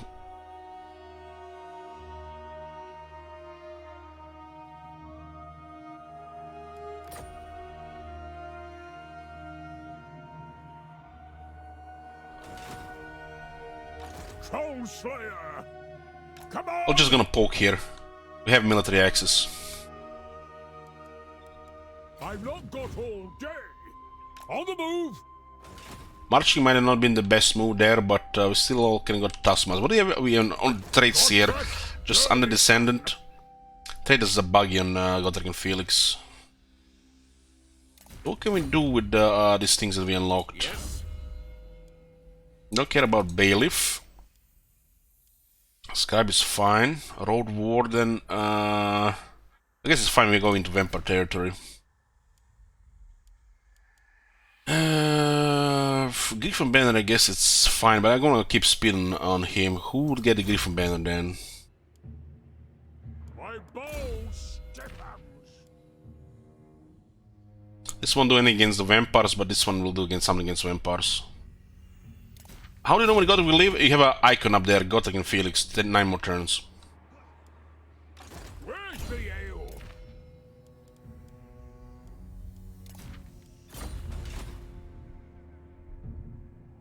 Okay. Who calls? Pick up the pace. All hail, horned rat. Counter Ivarus. Ultron faction. Duty is Guardian diplomatic ally with Eatane. That's good. That's good. The High Elves are favor trade, so you can get trade with them and get good relations. How you can help. They put trade above anything else. Let's start just with trade here. my solemn duty. The rest will follow. If you're wondering when playing the Empire who you should be friendly with, who you should be working with, who you should be avoid to fight, well, these are basically the clues. Men, High Elves, Dwarves, and Bretonia. This doesn't mean if there's some kind of opportunity rise or some downtime that you shouldn't fight one of these minor factions. You know, like Short Civil War like with Whistleland, Kislev, Southern Realms. High Elves you should avoid fighting at all costs. That's not good to come out of this. While Dwarves, you could consider Karak Ziflin, Karak Norn, Karak Hirn. Especially if they're not on your side. Especially if you don't have this technology. While Karak is your best friend. Clan Unger and Karak Ungrim, Karak Kadrin can also be fine to deal with. Well, when it comes to Bretonians, you want to trade initially with Bretonians, but this is a lot of free real estate. It's unlikely they're gonna survive the attack from the Skaven. If Coron survives and they confederate some of these factions, they might actually do good. But this faction rarely thrives.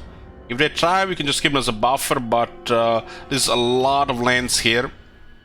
Marble, iron, furs, timber, pottery, wine.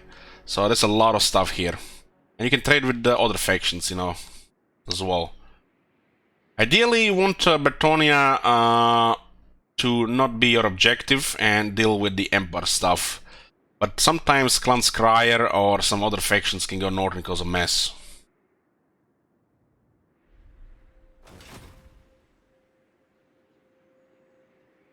Does AI Hell still get vision with trade? Are they using it in any way? The AI has no for war. I'm like 90% sure.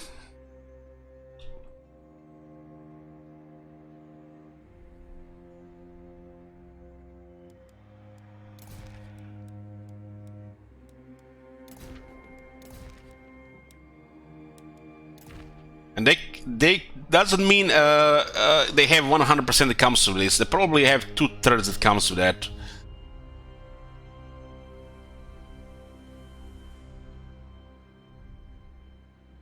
So this what could mean is Reikland is here, the players is here. There's some factions out there that has nothing to do. Doesn't mean they're gonna travel here because you're the player. You make contact with them, they might declare war. Doesn't mean they will come here unless it's on the list of things to do. Like Rakat could randomly travel through Reich and get here just because that's what he does. But these other factions, it doesn't mean they're just gonna come here. They have to meet you first and consider this thing. The world is too large for things like this anyways, unless, you know, there's a situation like Rakat, for example, or Norska. Norska used to be like that. They are, you know, kind of like similar like that. They usually just struggle with their own stuff. While Rakat, it's a possibility he just sails here. Because it's, you know, his thing. It's kind of like an extension of Norska, or Norskan Dark Elf.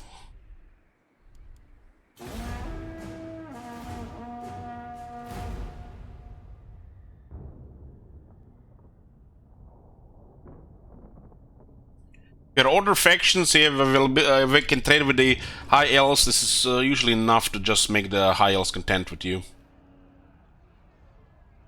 High Elves have different priorities. They have like Dark Elves on their main priority. And then in the usual stuff, you know, the Vampire Coast, Norska, Chaos, Beastmen, Greenskins, Skaven.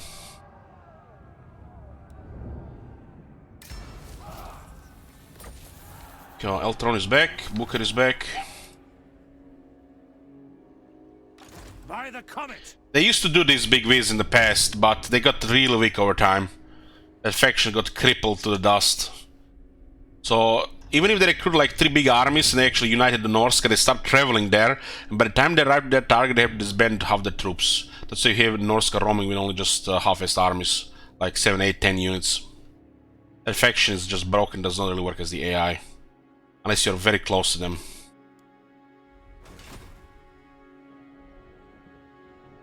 I really think Norska should have a unique stance when they're in the sea to eliminate all upkeep. If Norska is traveling in the sea, they should have a stance where it eliminates all upkeep. For AI and the player. Which means they're going to war. As the AI, they will arrive. Even let's say they're here and they're traveling here. There's quite oftentimes, you know, they come here and they have to spend a couple of units, or they actually do well here with the stuff they have. But if they have to travel like here or down like here, it's a guarantee they're going to be spending units. If they're on the sea, they should have no upkeep for them to work better. They got crippled way too much over time. Norska used to be a menace in the Empire. They really used to be a menace. Like, the main issue for the Empire was always like Norska and the vampires. This is your early Warhammer 2 days, Warhammer 1 days, but right now they just got crushed. Special dinner. Yoo-hoo. The nation calls. The instrument of Sigmar's will. We are going after Auerheim here. I will liberate this place to the other faction. We don't get the upkeep, we don't get the replenishment though, so we should probably just occupy it, honestly. It's gonna be tier 1 though. Tier 2. Never yield. Monster slayer. Where the hell are our characters? Both are here. Tools of judgment ready. I'm gonna keep an eye where the vampires are moving. Moving off. How far until tier 3 barracks? 1 turn. Who calls? Where the hell is our other here? I get wounded.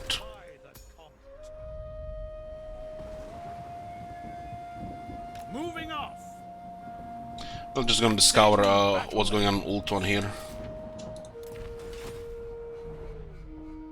Keep an eye on a warrior priest, weapon master.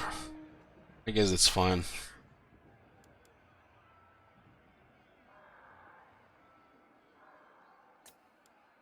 Let us forge our faith.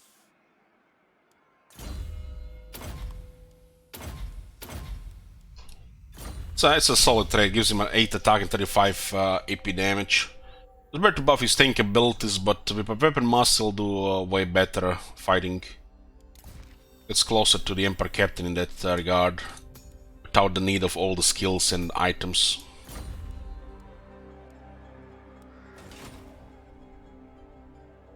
Forests offer many a belligerent foe. We should get closer here so they don't really act upon this. Because if they see us coming, they might send more here. And they might send the other ones. Look at this guy's actually done something here. Nice. Kinda surprised the Stillen is holding. Oh my god. Have you seen that shit? Hey Ron, Shit. have I seen Dune and so did you like it? Yeah, I liked it. I mean, I can't not really like it with that the music and the world building. 9 out of 10. Shame it's only half a movie, right? Half so far. Would have been perfect for a miniseries. Eat up the miles. Eyes peeled, lad. Big worms. Yeah. What do we have here? Open damage building.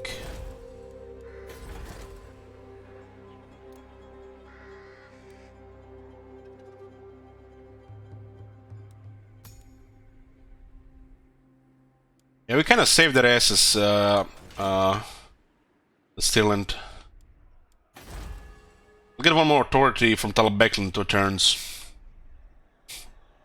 I trust no man.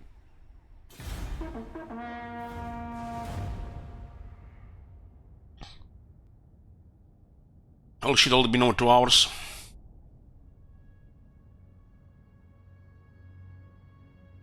One Scry attack Borlu. I will hear you now. No peace, just war. Hail to Leon Kor. How can the Empire aid you in such evil times? We can't really aid him because we're dealing with vampires. Maybe Borlu can do something against Clan Skryre. Clan Skryre is usually strong enough to clear all Bretonia. I do remember one time I had to deal with them in Bretonia with Empire. We are currently focusing on our problems. If we do anything other by the Empire now and authority gets worse, this whole situation gets worse. Authority is a -7 right now. It is good to see our allies of the mountains. Offensive and alliance, what about military access?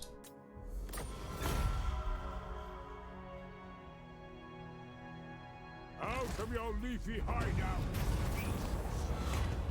Okay, so what do we have here? Greenskins are attacking Hochland. We do have some treasury and we do want to keep this prestige, so we'll hire the army, we send a military force. And thank God there's enough troops here. Who do we get here? Come on, man! It picked my random rank 5 lord. This is a bug. Our recruited lord got picked up. Why does the recruited lord get picked up? Why did they just pick a random guy, new guy? Now we're just gonna kill our rank 5 guy. That is so stupid. This is just broken. Just listen to this, listen to this. So they picked up a lord that we paid for, that we got to rank 5. And just listen to this. Today, you live. It's actually, they started the event and not the scream, huh?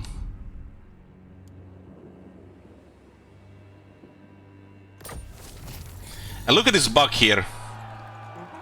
It's actually the other guy, okay? It's not away with bugs, fuck off bugs, okay? Ready for duty. Your lord, fuck off bugs, has returned from their absence and is again ready for duty. And now he's been removed from the game. Or has he? Away with bugs got removed. That was a deal with the first guy. The rank 5 guys got removed, huh? Yeah. We lost the rank 5 guy. He just got removed from the game. So the game picks a lord that we paid for to lead that event, and then when the event is done, it just deletes it from the game. Sometimes you can actually hear the scream of lord getting killed, even if you win the battle.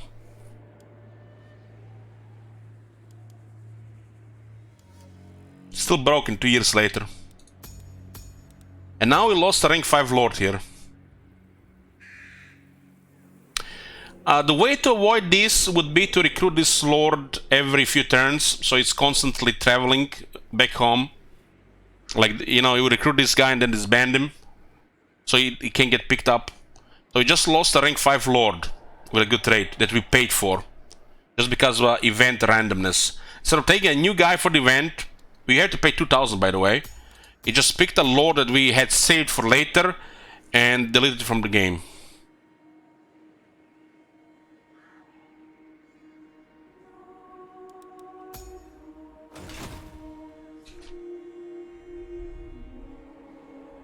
This is just so stupid. Why the game doesn't ask us who is going to lead this force? If it's just picking a random lord, it should just pick a new lord, not a lord we already recruited. What happened one time, we were actually switching off a second lord that we got leveled a bit, and that lord was called Shit Wizard on Roman. We switched to Legendary Lord, and the next first event, 5 turns later, killed that lord. Instead of picking a rank 1 lord, he picked that rank 7 lord or something and just removed it from the game. If that is not broken, I don't know what it is.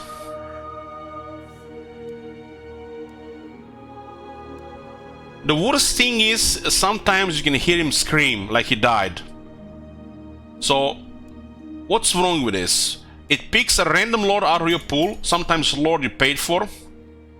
It doesn't let you pick, and you are sending a military force, so there's no option there, it's random. And then you win or lose that lord. If you win, that lord is removed from the game. It gets killed and not returned back into this pool like he got disbanded. The level of half-assing in this mechanic is some of the highest brain damage in this game. So you don't even get to, continue using that force, disband it. You have no say in it, who gets picked, and they get automatically killed, win or lose. A lord you might spend a whole day to get to rank 15, for example. Does it work the same? He's immortal. Well, I have never tried this Toka, because at that point the Empire is already sorted. So we now lost a rank 5 Archlector. What does this mean?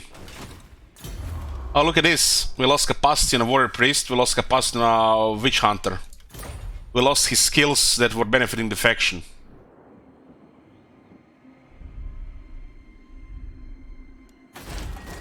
The way to prevent this, if this lord is like, let's say, rank 5, rank 10, and you don't want to lose him to random bug, well, you just pick this guy, and you see, we lost this on the other guy.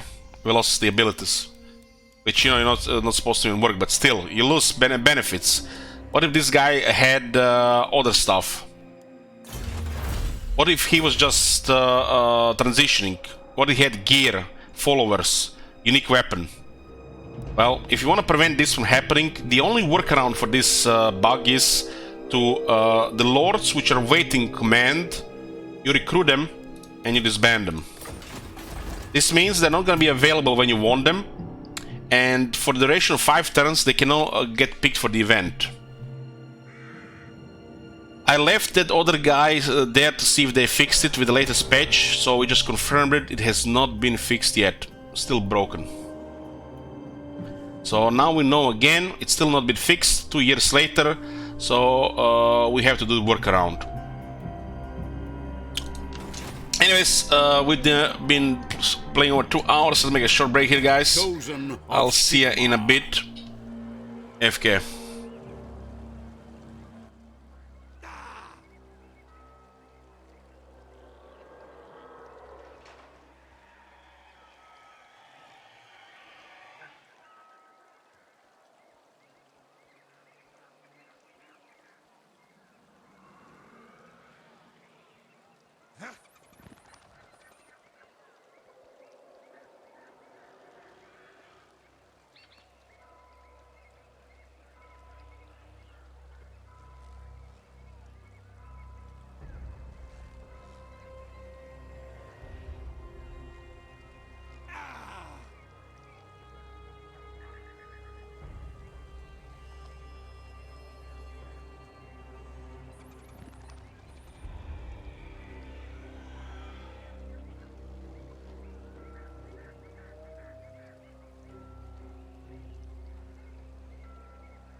We're back, boys. Sorry for the wait. Let's continue. So the plan right now is to weaken the vampires, take the lands, and not to get -10 authority. We all defeated a couple of their armies. I trust no Keep an eye if they're approaching Reikland here and try to block. for Sigmar. Show me the accused. Forward! So why are they here with 2 armies? Let's investigate. This night. No, because they're at war with Holland. Okay, makes sense.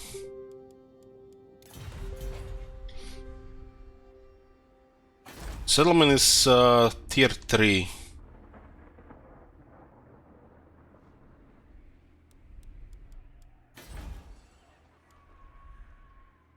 I am Volkmar. Having it in range now. What do we got here? We got everything but the Soulfire. The Soulfire is rank 15. Guess we'll just unlock Fate's Bastion next. Like to open here with melee defense and melee attack to get Fate's Bastion.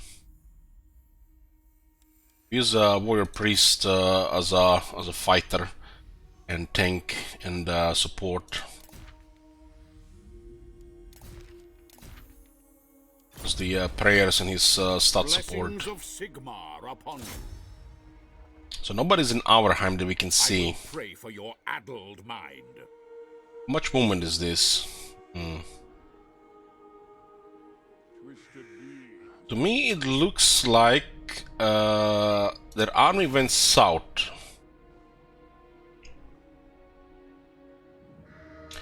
Is it time? Gotrek will assist here.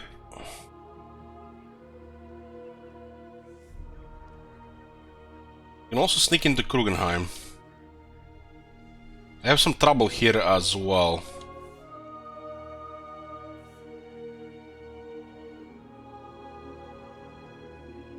Come on! Gotrek shares experience with other lords. What do we have here? 133 experience. Shame we lost that rank 5 lord to a bug. Could have been a nice 4th lord later. My axe is for limbs, not feet. This garrison is only at 9 units. And these garrisons are very poor.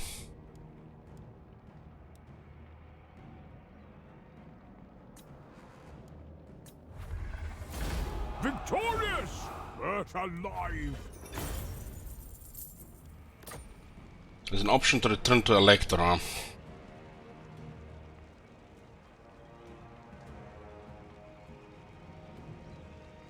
I don't get replenishment though. But I have -6 authority right now. If we don't do this, we won't be able to confederate guild. It feels like too unpredictable to keep it around 6. Let's get back our land into the game. We might get them at 10 and we might get more authority by not confederating them. We need 3 factions like this for the long game. Hunting the wicked.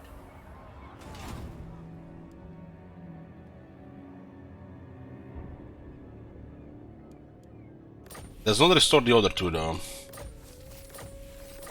Got a bunch of untamed because the area is corrupted.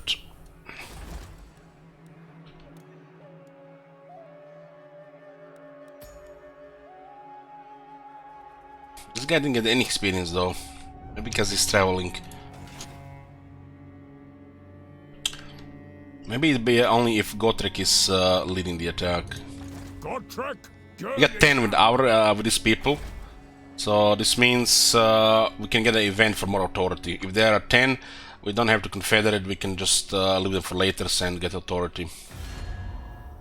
Sigmar, welcome, my countrymen. I don't agree. We just saved them from destruction and then no one even gets military access. Yes. And I have no enemies right now.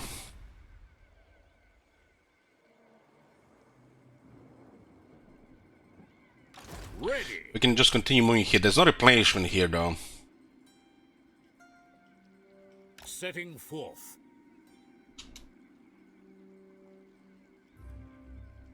How strong are these guys? What? Not very strong. We do definitely want to do same with Grenstad. We gave these guys a 10, so they'll love us. Son of Gurney. I'll be not trespassing here for a few turns. When you trespass, the thing lasts few turns, but you're even to trespassing if when this thing happen. Okay, fill the pistol core, one more rank until Pegasus, so we fill the scouting. We'll be getting items now more often as well. Knowledge is power. We're just repelling the vampires here, saving the elector counts here, and bringing down Sylvania. I am preserved for a The fact that Stillen is still up, it's a miracle. Right now we need to recover authority in Confederate Guild, that's the plan. By the vampires at the same time. We got over 12,000 in the treasury, and there's some options here. There are landmarks here. The Alder of Conclave of Battle Wizards. It's basically a tier 4 version of this, for some reason. And you can build both. This one upgrades into a very strong one though, +3 and +7. I think since they removed this one to tier 3, they probably want this one should have been removed and just kept tier 5. But this one being tier 4 and this one being tier 3 makes no sense.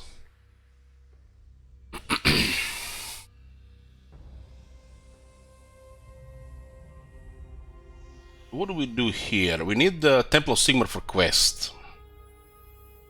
And we can start getting more wizards. Even if you're not gonna put this wizard in the army, the wizards have a campaign role to boost income. And Reikland is rich, which makes it kinda an easy option. To just boost income there. Castle Reisgard is just not good. Not good. There's no point building Castle Reisgard, we can build Menagerie. This does require a second building though, which can be put into one of the other settlements though. You do get a very high... Reichsguard is basically a unique unit to Reikland. And they have Reichsforts and you get the Castle Reisgard. But honestly these units are not that special for tier 4. It would be much nicer if there was unique technologies here, which made the Reichsguard even better. Not just generic cavalry technologies. Since there is no unique technologies to improve Reichsguard beyond what they are, it's not really good at a campaign. There's better options for the player. It's an excellent unit for the AI though. Excellent unit for the AI. Yeah, having a heavy cavalry which is tough to kill, it helps them on the battlefield.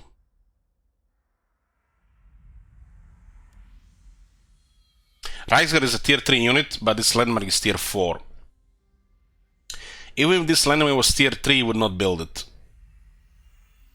And a tier 4 doesn't really matter anymore. I think to make the Reichsguard feel special in Reikland, Reikland should have a couple of unique technologies that buffs the Reichsguard above the cavalry stuff. It should probably cost a lot of money. This technology should be also attached to money. Technologies that gives them like maybe like ward save, anti-infantry, and more attack, stuff like that. This should be just better than the regular knights buffs. Because this thing being on tier 4, even on tier 3, makes no sense because these other units exist. Like this is a exceptional unit, while this is a above average unit. Can you explain what ward save is? Ward save is basically a damage reduction. So it says here, ward save, any type of damage reduced by this amount. Goes well with armor and high melee defense or missile resistance. It basically negates damage, so your units live longer.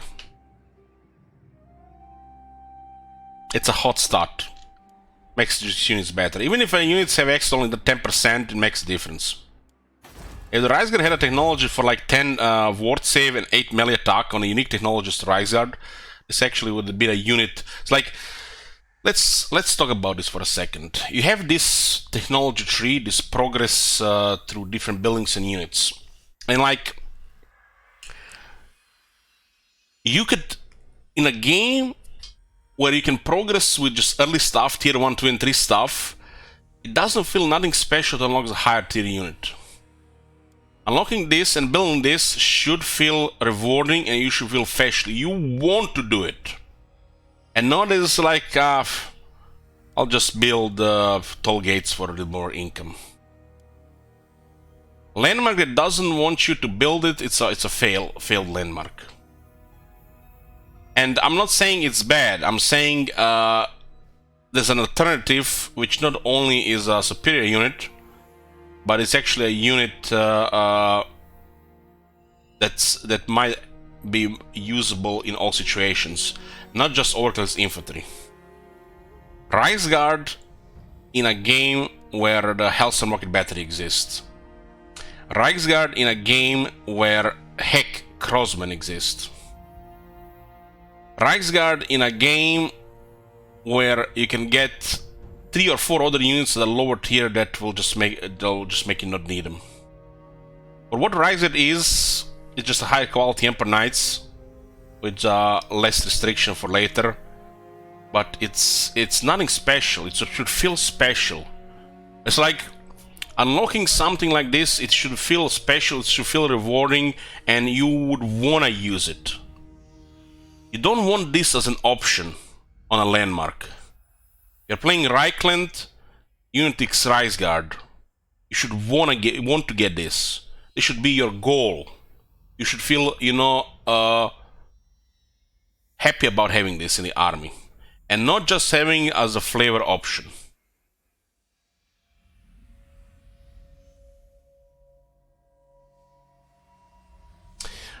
Yeah, there's another thing with Reikland. Volkmar the Great. They're on a very bad battle skill, Speed of Horse. This unit has all the exceptional armor and exceptional charge, and they get more of both. If it was like 8 attack and 12 charge bonus, I guess. Oh my god. Have you seen that shit? Hey Sagon, thank you for your support, live with tier 3.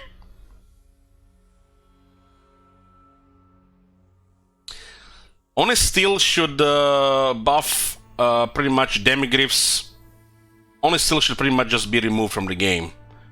Greatsword should be here, and Demigriffs should be here. And then makes the Rise a little bit better. It's a progression unit.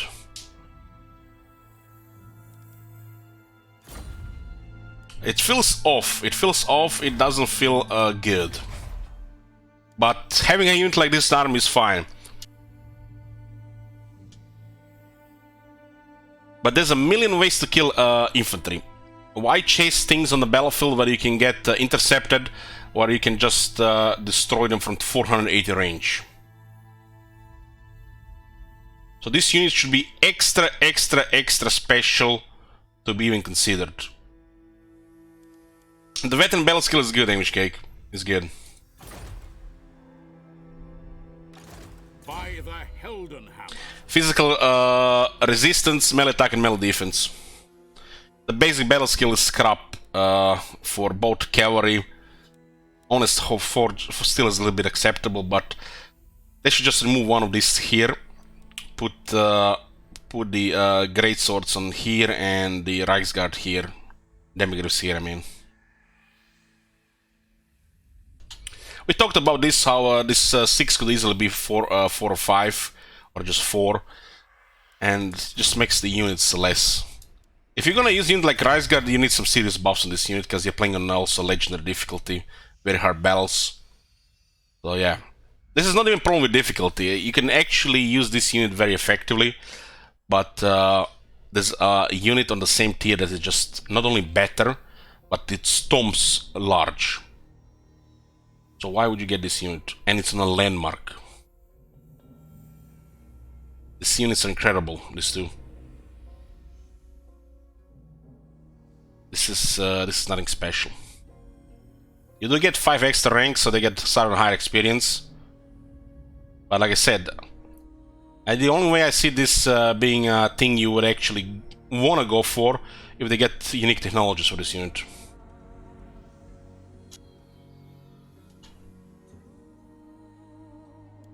This is basically a shittier version of Chaos Knights.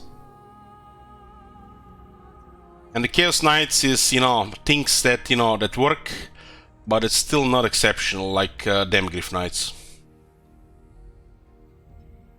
Cavalry is in a tight spot, and alternatives seems to be better, and this unit is supposed to, you know, do something, you know, else, but, you know, due to the numbers difference and not extra buffs for them. I think a cavalry for all the factions of the game should have extra technologies that cost money or higher upkeeps to just make them stronger.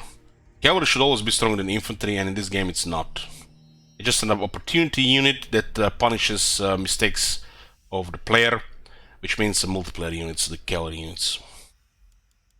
And this is how they went with it for the last 5 years. There's no place in the campaign, really, compared to the alternatives.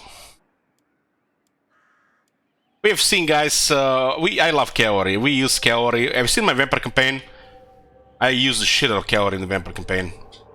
I know what cavalry can do. I can do extra with cavalry, but the cavalry is just not good enough in this game.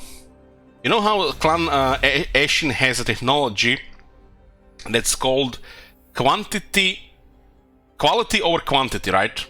It's a technology basically which adds another veteran battle skill to all units, but increases also their upkeep.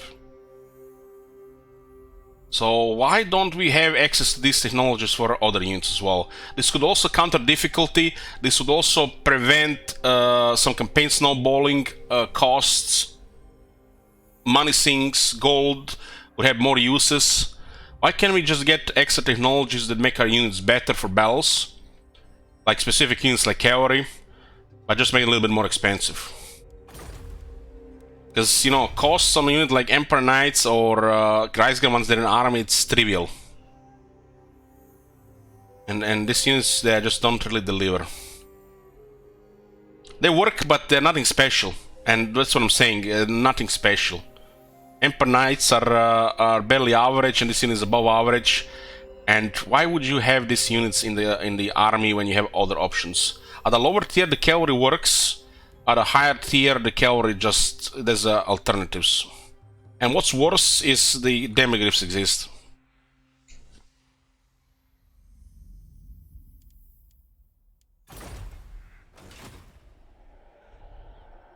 Eldritch, which race do you think needs the most work at the moment without chaos? In Norse, of course, Vampire counts. I put landmark on tier 3. Putting this landmark to tier 3 and adding those technologies I mentioned, Wakmin Valley, that would probably be the good thing to do. But just putting landmark tier 3 does nothing. When you look at the other settlement, Raxford is tier 3. But this being on tier 4 without extra Reiksguard technologies, you're playing Reikland. And Reikland should have something special with the Reiksguard. There should be technologies that buff Reiksguard. Extra technologies, not just this basic stuff. Everybody gets this. Heck, you know what they can do? You know, they could do it like this. They could make Reiksfort giving buffs to Reiksguard. The more Reiksforts you have, the stronger your Reiksguard are. It's not rocket science, right? Just make Reiksfort give +2 attack and +2 physical resistance to Reiksguard per Reiksfort. Building takes Reiksforts, that's actually investment. And then you get Reiksguard on the Demigriff level. Build 10 more, and you get the pride and joy of your faction. Actually, is very strong. And why not build 20 of these and make this unit overpowered? If you have 20 Reiksforts, you're already overpowered as is. Why there's no options like this in the game? Reiksfort's spam is actually a bad thing. There are actual situations where Reiksfort is good for garrison. It's a good AI building. But for the player building, this building is bad. Why not make Reichsfort do more for the Reichsguard?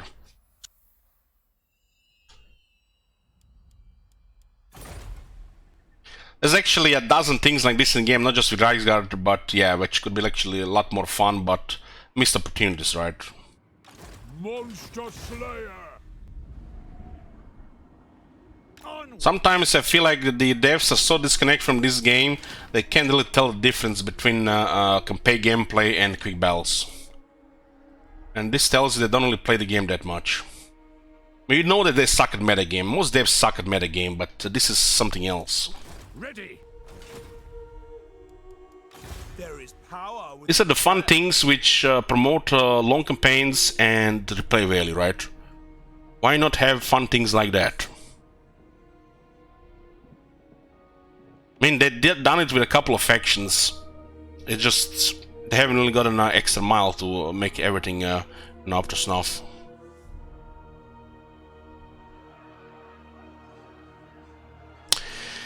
Well, Bisenkan, don't ask for miracles here. Actual Garrison Reichsfort in the 4 is actually the name, yeah. So basically, as Reikland, building Reichsfort should be, instead of this building here, it should provide extra garrison with Reichsfort, enable recruitment Reichsguard, and another build Reichsguard. So you're playing faction Reikland, you have Reichsfort, but you still need to build City Watch and Guardhouse.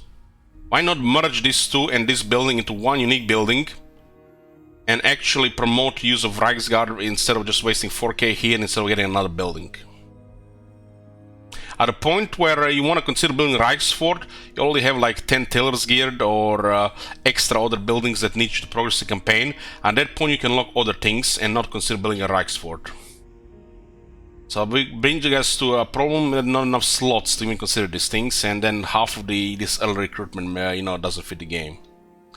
And then we go back to that flavor, options, which is enough to justify things, but it's just not good enough.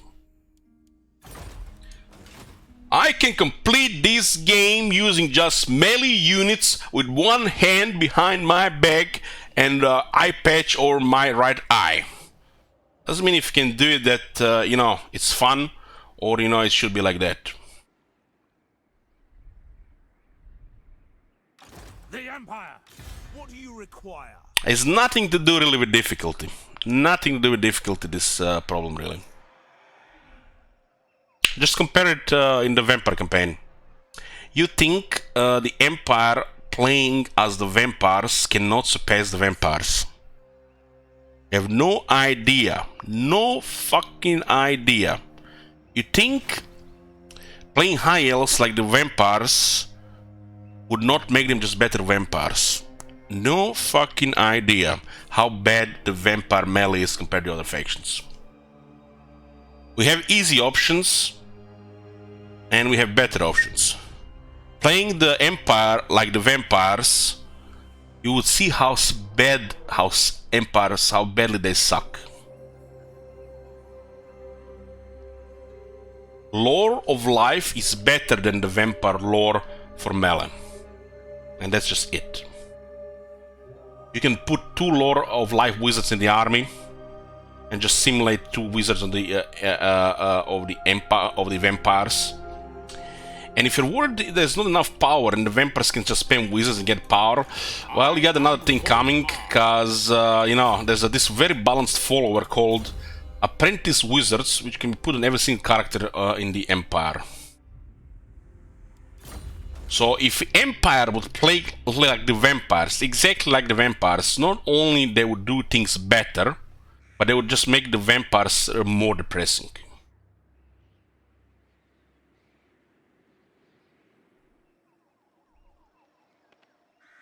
Chosen of Sigmar. Who calls? What are we gonna do with this guy?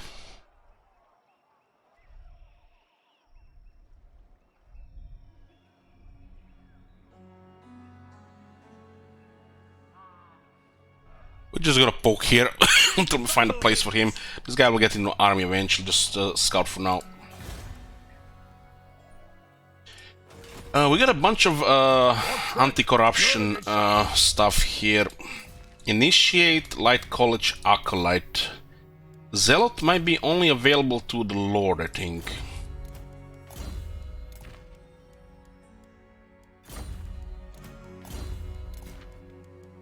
Hey, Zealot another +3. We do want all this untainted stuff. This Griffin banner is nothing special compared to that. There's really a lot of anti-corruption here. We have 19 from the characters, we just equipped another 9. Keep in mind, we only have one Blessed Holy Ward, one from Volkmar. Our other guys got killed by the... other guy got killed by the bug with the event. So if you had more of this, we'd have been more untainted, which make trivialize any untainted, really. Untainted is already a joke, it's just, you know, a thing in your head that thinks it does something but doesn't really do anything. Does something good here, it causes rebellions here, which is good. Level up your 2nd, 3rd, 4th Lord. We'll get Temple of Sigmar here. This is a horrible building. This building just makes me drink. No tier 1, no tier 2, flagellants on tier 3, does really nothing on the above. This extra untainted is a fucking joke. Such a horrible building, man. The only you owned one of these buildings the whole Empire and in Middenheim, just because otherwise you're gonna be recruiting those things. What a horrible building.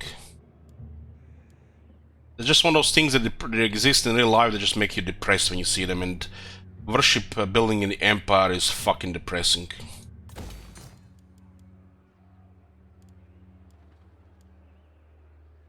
The other 2 slots probably best for wizards.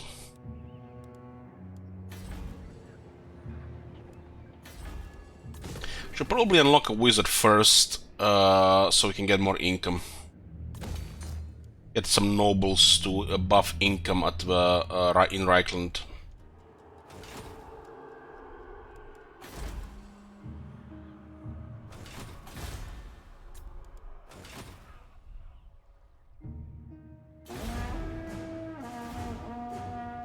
Plan right now is to recover our authority, push the vampires into Sylvania, and Confederate Guild.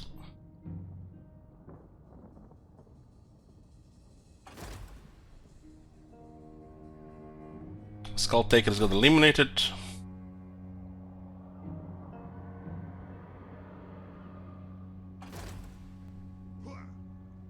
Interesting, he went around. So what do we have here? I got 4 Black Knights and 5 zombies.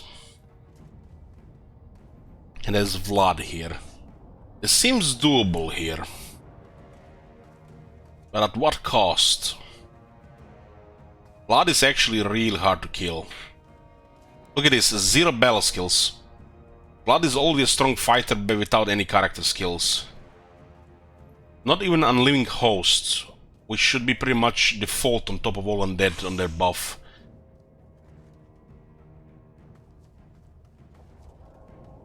For Black Knights a little bit problematic. These guys are great weapons as well. I think we retreat and see what's the follow-up here. We don't want to fight this because this is potentially bad here. Vampire counts and no battle skills, absolute garbage. And we got plus 10 attack and 10 leadership against them.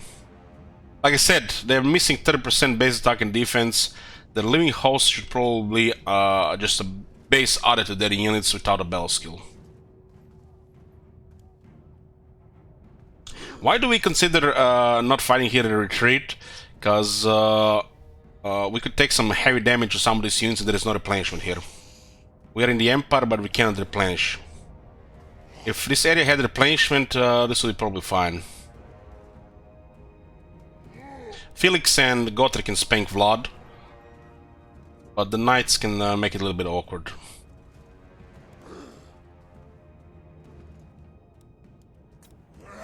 So we'll retreat. If he follows up, we'll see what happens. I should probably put this on Felix actually to get the same speed. Yeah. An unworthy fight. Okay, he didn't march in the other direction, huh?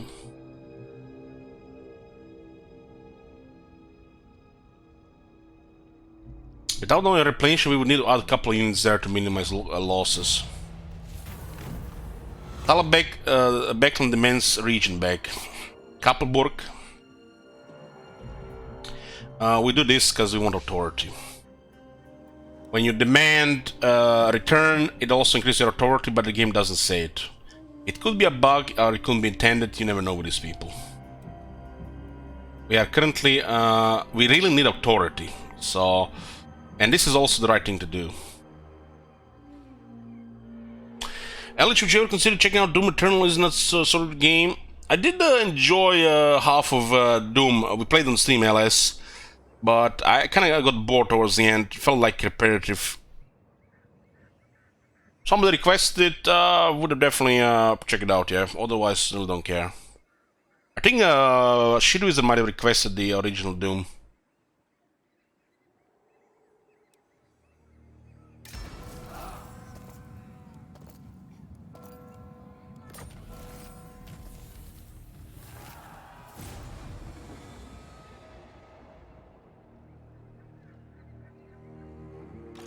Volkmar.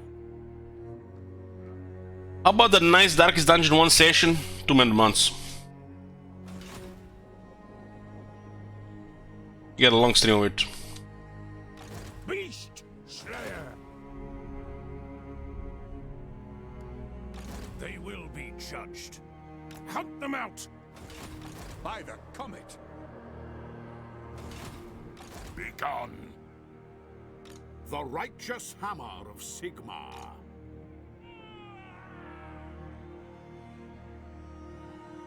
Like elves, trees compel me to take an axe to them. We can't include anything here because you don't control anything in this region.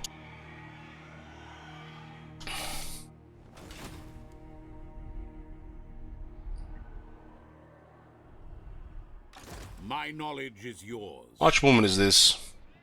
72. The instrument of Sigmar's will. Don't have enough movement for both. The nation calls. No. We can't currently recruit units with Gotrek here. I? Such insolence. We had to focus rockets on some knights first, and then we will switch on other units. When it comes to melee fighting, we have enough to defeat them there, and then we have guns. Out from your leafy hideouts, beasts. But they also have many disregard weapons. We do have guns. Gotrek, Gurnison.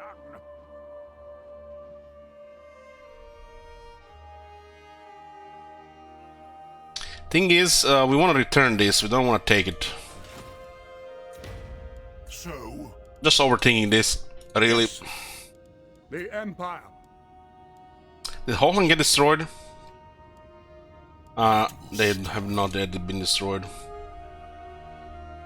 By the comet. no more. Best thing to do on their armies is to wound their heroes. So, moving off.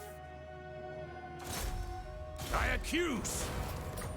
Brass Keep has units and a small garrison. We're gonna lose loyalty here.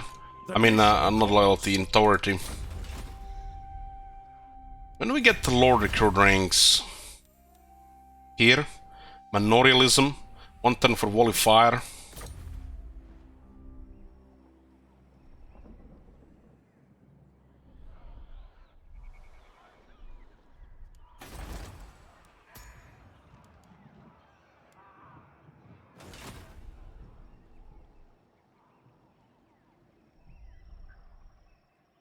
They will be judged.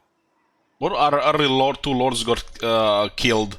So much about getting any advantage at all from Blessed Holy War outside Volkmar.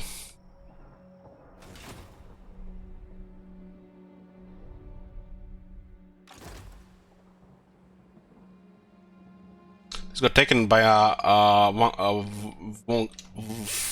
Sylvanian army, so they have 20 units here.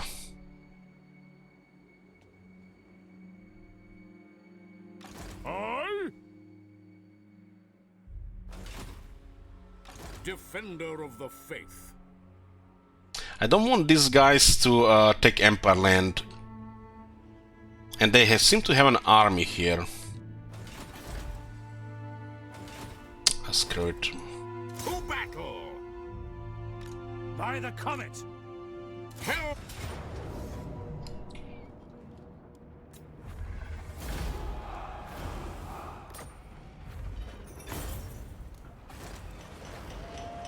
Sigmar guides my steps. Oh, nice, we can reinforce still. Nice. Good to have extra movement. It doesn't look like a retreat though. We got a charm shield, that's a good item. Like elves, trees. Fate Bastion for some ward save ability. And Volkmar is pistol core, so now our shooters have extra ammunition, missile strength. These units are kind of busted for auto resolve with Volkmar. They're excellent on the battlefield, but they're kind of overpowered in auto resolve. What? So we have restored our land. The comet.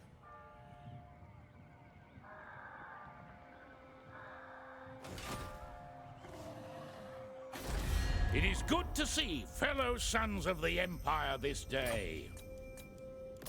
Sigmar's will. We get any trespass here? We actually get trespass. Oh my god, man, they can't fix anything right. We literally saved these guys from nothing next turn, and immediately the following turn we get trespass.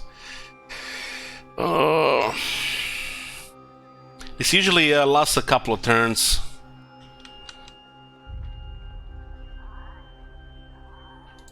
It doesn't matter anything here, but it's, you know, it's the principle thing. Grand Theogenist. Sigmar. We'll reinforce here.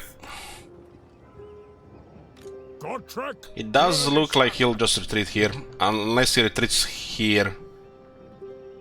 If I attack from the north instead of this side here, he might retreat in enough range. Go from here to here. So we'll decide an attack from the top. Where's the slaughter? You watching, Felix? On the move. He's still just out of range though. Be gone.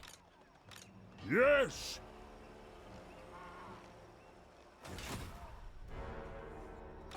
They could now go to the different area here. I need to keep these guys together because we're too close to potential attack from the full war. Out of my way. Ready. Onwards. Wow, they actually occupy these have two armies.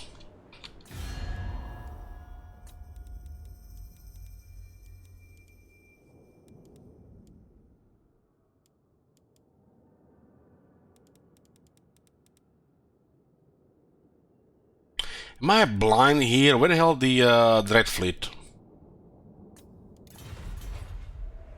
The sea brings death. Vampire of the waves. What?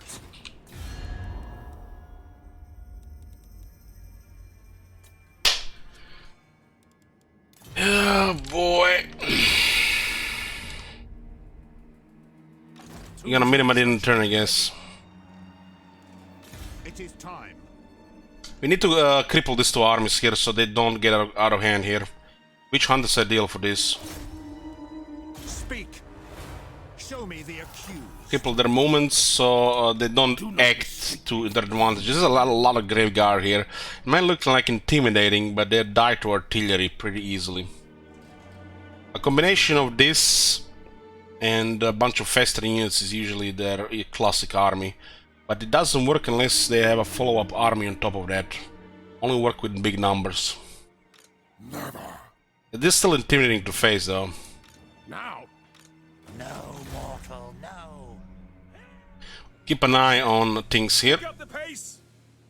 And we should get Emperor Captain for some harassment. Perceptive is good. Noble is good. The Emperor Captains is kind of like a fighter hero of the Empire. Even after rework, the skill tree, you know, is still not changed. They miss a little bit, you know, a little bit red here and some yellow here, and you know, I'm sure next rework will fix this. I mean, compare this shit to Warrior Priest.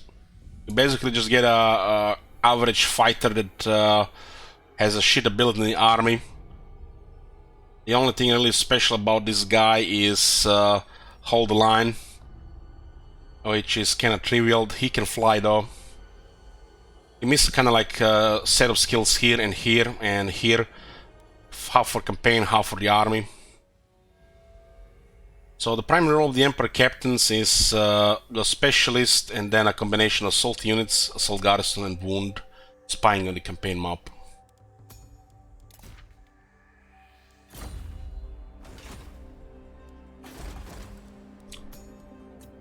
The Empire!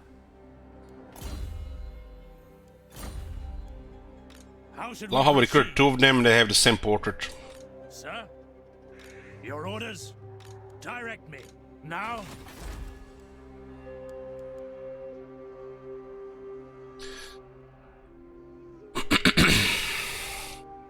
The worship part of the Empire has been forgotten. The Empire Captains and Generals of the Empire has been forgotten as well. They need a little bit more flavor, a little bit more oomph. That's why we stuck with Archlectors and Warrior Priests. They're getting got something stronger, more overpowered, and the rest is just not good enough. Praise Sigmar. The Empire. I mean, just look at this. Let's forget about replenished troops. Let's forget about battle prayers. Let's forget about all the buffs things they have, the warrior priests. Let's forget about this. Let's forget about the warriors of Sigmar. Let's forget about this. Look at this picture here. Would you rather be this guy here or this guy here?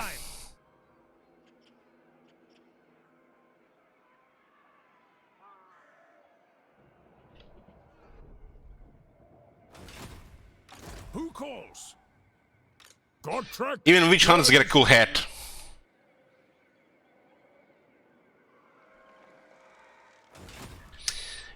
Emperor captains are like they've seen so much shit. They got maybe like 2 more years to live. All warrior priests have faith on their side.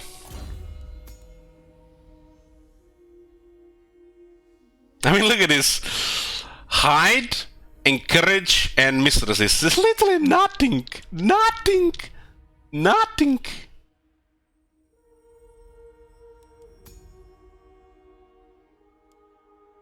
Not even unique traits to help with the army. You know, Emperor captains could have buffs to help with melee infantry. Or with missile infantry. Preferably melee infantry and cavalry. Godtrek, Gurnishan. I think generals of the Empire and the Emperor captains should have buffs for melee infantry and cavalry. On a couple of unique skills.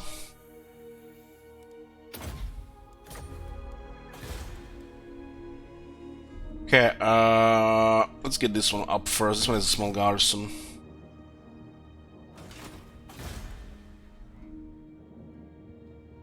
We get an additional wizard slot here.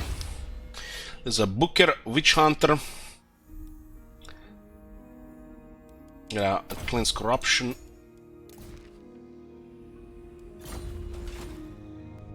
We're poking towards Sylvania here. We restored Auerland. And we're smacking von Carstens here. We're still at 1 army because we didn't unlock the Emperor and Gelt still unlock Confederation. The moment this is available, we take it. Because this is a good extension here of the Empire, and this should be a thing that happens before turn 40 in my opinion. And getting a Gelt early is good.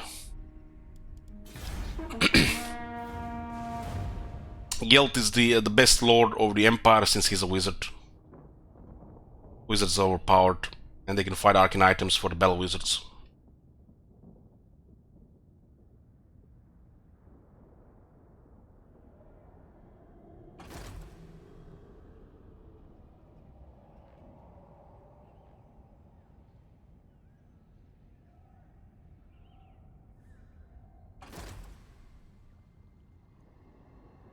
I knew it! I fucking knew it he would do this!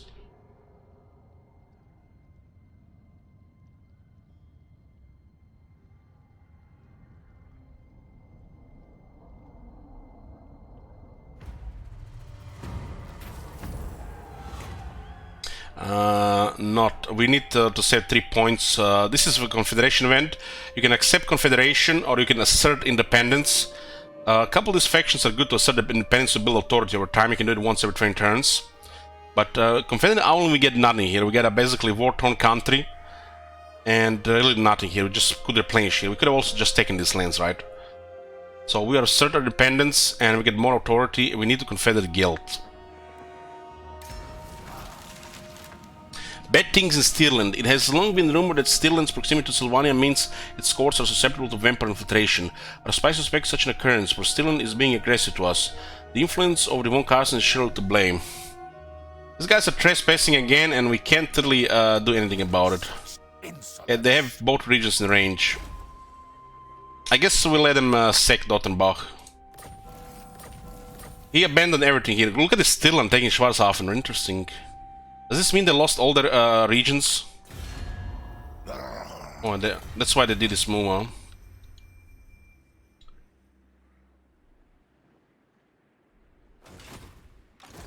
If we block movement here, he won't reach settlement. So this is one of the plays. We lost the extra chances from losing all those characters. Can I get a rank 2 lord right now?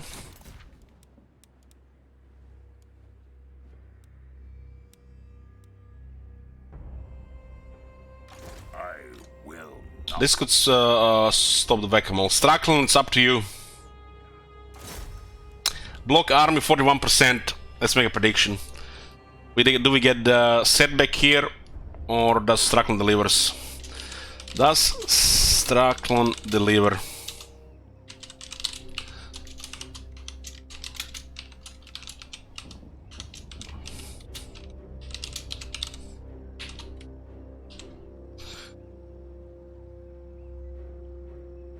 There's a prediction, boys. Will Strackland deliver here? We need a block army here. If this is successful, we can go after him. 41% chance, boys. Place your shekels. Disco pays 50k on yes. Absolute madman.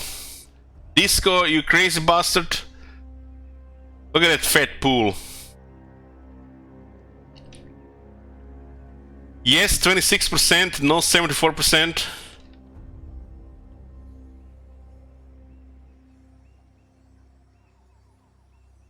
Get 9k and yes. Let's see, boys. Place the shekels. Come on, it's Strackland here. He does good work. 41% of the time. Can't ask more than that.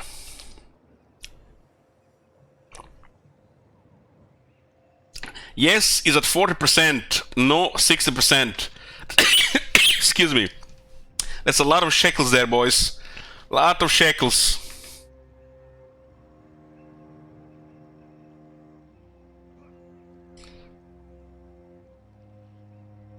What are we betting on? Will Witch Hunter Straklon block army on Vlad with a 41% chance?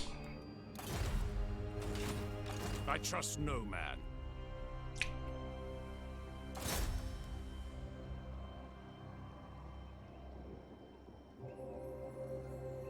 We need to block him so he doesn't damage Wisseland there. It's not really a big deal, but it's a minor setback in the province. We should have taken the fight with Gotrek. Okay, we're going in. Block army, let's go.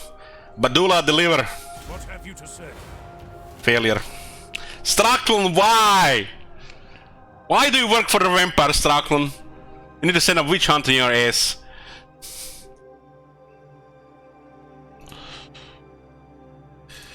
Okay.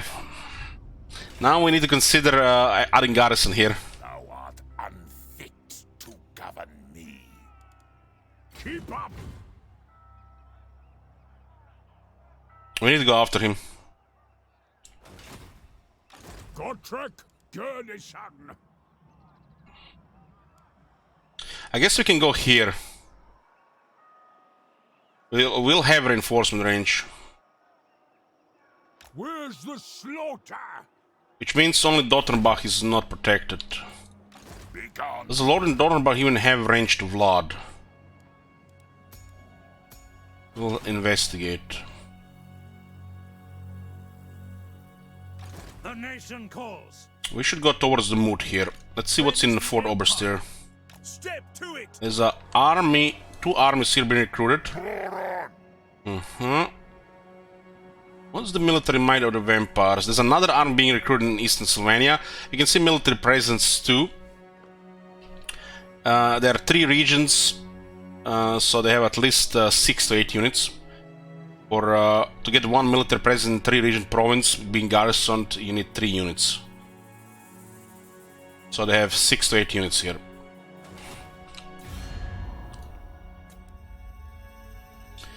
Their overall military is rank 3, and war carstens are circling the drain. Karzakarak is rank 7. What is going on there? They haven't taken Black Krag, but they're doing well. All here are honored dwarves. They're still fighting Grimgor and Wurzak. No way. No military acts available. We still haven't taken the ambassador to Kar's Angkor. Didn't see the point to getting it so far. He might just raise it. By the comet. Step to it. Okay, let's send these guys around. We'll try to get experience on them. Pick up the pace. So, hero situation, we have everything right now.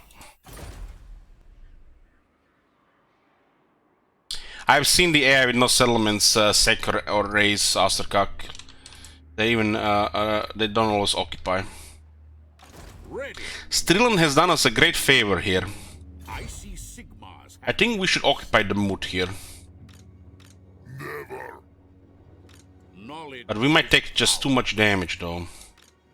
He's still not at war with these guys.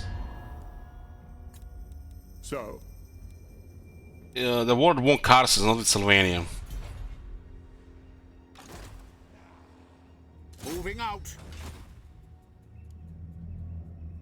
We get fealty +1 though. We can colonize this. Moving. No movement to encamp.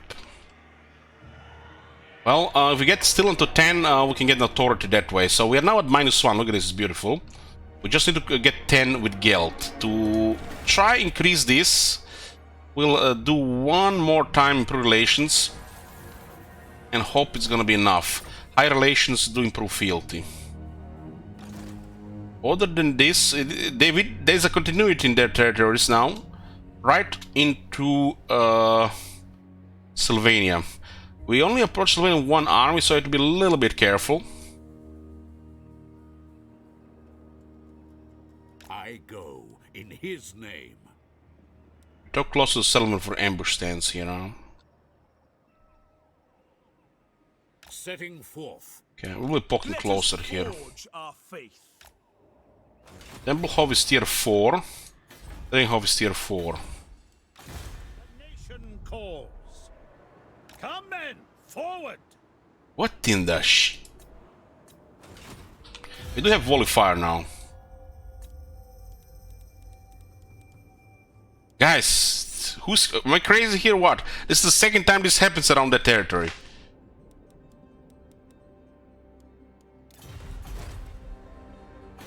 Look at this, Dreadfleet. Eatane. We don't know this faction exists. Something is off when you're moving a character in this area. The sea doesn't work for some reason. And it should. Looks like Manfred will clear Hochland here. Let's try to block here. See, failure 68. The nation calls. This doesn't do anything though. Let's try to get a little here then. Heretic. Fail, fail. 3 fails on this turn, Witch Hunters. So, what will be the next useful thing here? We got the Volifier. Manorialism does help, and we get extra ranks on the Warrior Priest and Witch Hunters, also extra Untainted. This helps especially the current bug with the Archlectors. You can also get another Captain here. Another thing that's good here, intelligence sharing, get the heroes a little bit better.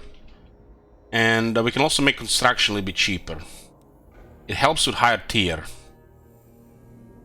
I think continuous production might be best for snowballing at this point. A little bit more research, it helps. And double buff to industry. And cheaper construction for all buildings. On tier 4, cheaper construction makes all the difference. Especially in multiple cities. We also get 15% buff to industry. Industry is our core income building. Tails Guild. So the economy, so we can increase the quality, right?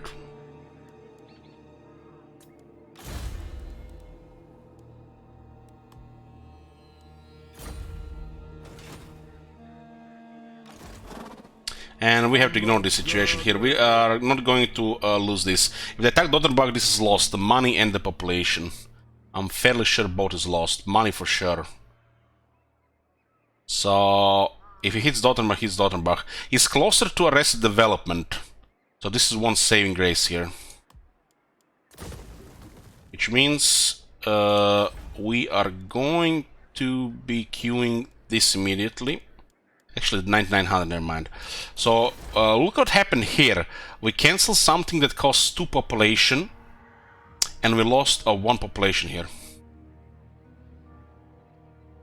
So instead of getting 2 population back with all that growth, we lost it. But the money is actually more important here. He might attack Rest Development because he's close to that. Geld could also attack him. Geld is basically just idling here. Yeah.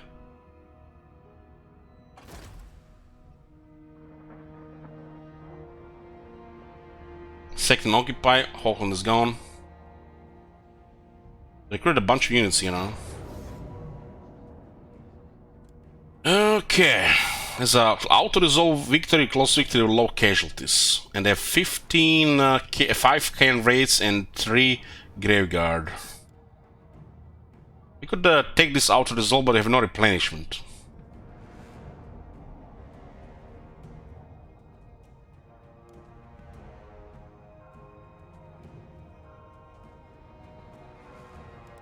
Have we done any battles today?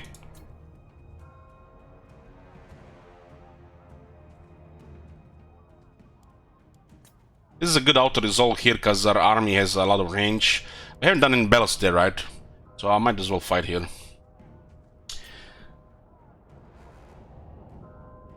What's the speed on the Emperor's Rod? 48? I like the tank to be a little bit more mobile.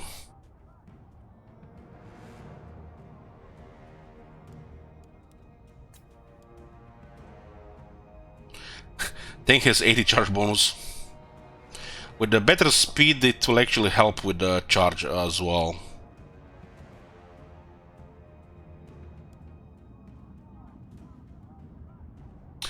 We have Awakening of the Wood. It's the bane of Ethereal units.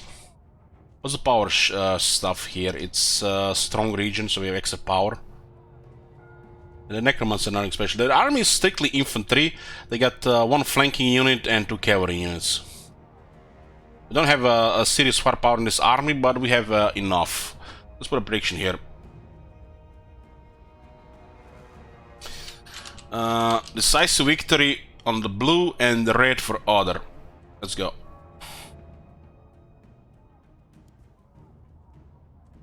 Probably nothing wrong out-resolving this battle, but we haven't done a battle today. This battle is okay to fight as well. This is one of those situations where you want to fight, but you know, if it's convenient, you can also auto-resolve. it's almost convenient enough, I think. If they would blow the replenishment the next turn, it would not be convenient enough. But I think we can take Oberstar without them being in range, so it probably would have been fine.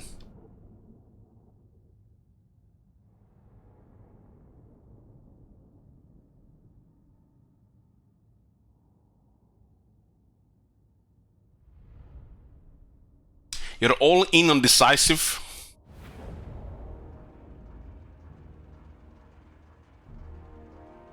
So guys, so ever since they updated that better Twitch TV, I don't see a prediction on top of the channel on my dashboard anymore. It almost looks like there's something lost in the settings.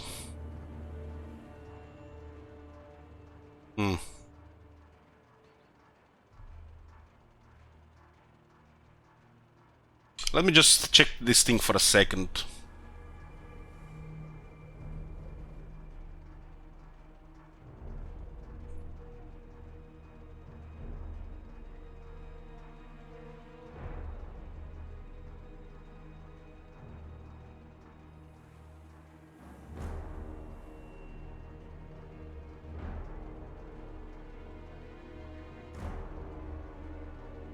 Yeah, it looks like they just removed it from the dashboard.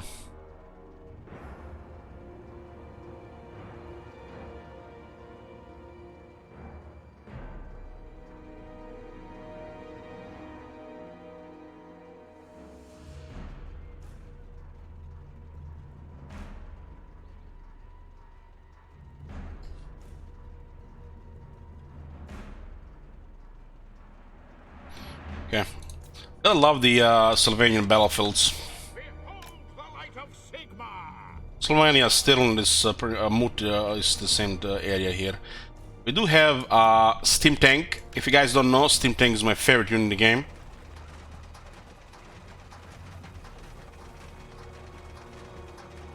Such a cool unit. Got multi-weapons, mobile, and some of the highest armor and toughness in the game.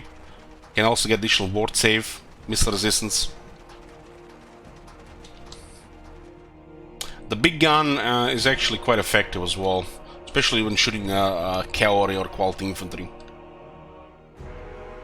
What's special about the Emperor's Sword? It has emergency vent, so it can cause fire damage.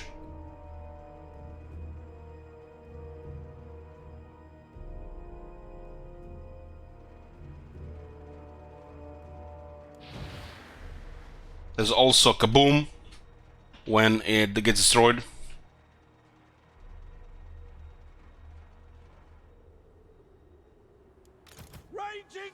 Flagellants are used here to grind infantry. We got great swords to help with that. Great swords do have this buff here, which buffs attack. The leadership doesn't really matter on flagellants since they're unbreakable. We have one handgunner unit.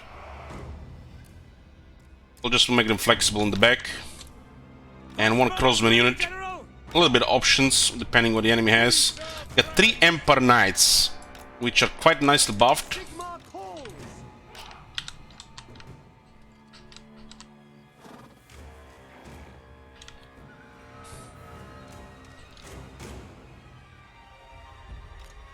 And can probably keep Warrior Priest with Volkmar. We can also just keep him close to infantry. This guy's not flying yet, so just in the back. We do have 2 mortars. We'll target some of their quality. They have to come to us because we have harassment and we have long range. Steam Tank is kind of like harassment, long range, and one.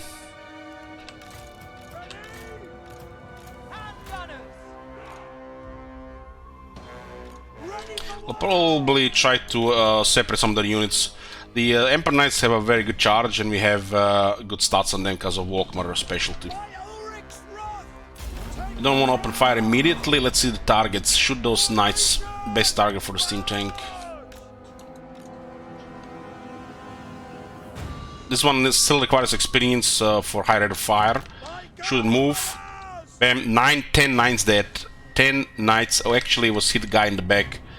8 Graveguard dead.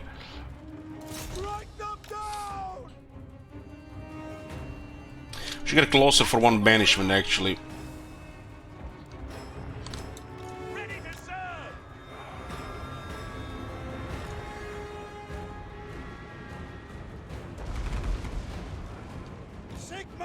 You get the heal there. Standing by! At once! Cavalry ready! The cavalry doesn't really do much unless we want to separate some stuff. Those dogs might get closer. Let's do one banishment here.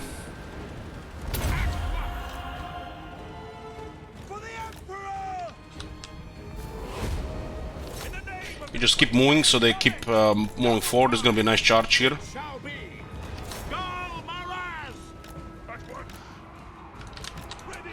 Give me an attack buff. It's a double attack buff actually.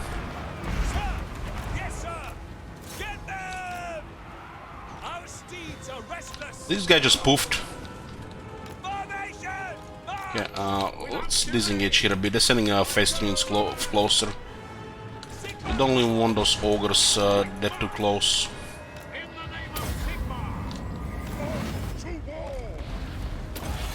Now we just use this thing, but they have not pinned them. They'll pin them. More knights are coming on the right side. Oh, look at the bombardment here. So we have a bunch of grave guard coming here now. Just delete those ogres.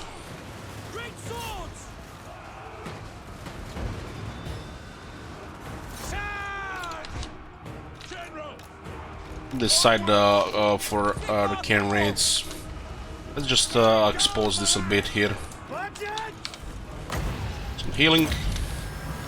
There's a priest here. Okay, get some protection here. What are those skeleton wars?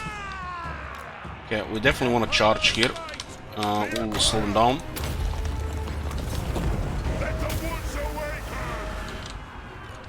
When it comes to sides, there's still a moving one on the side.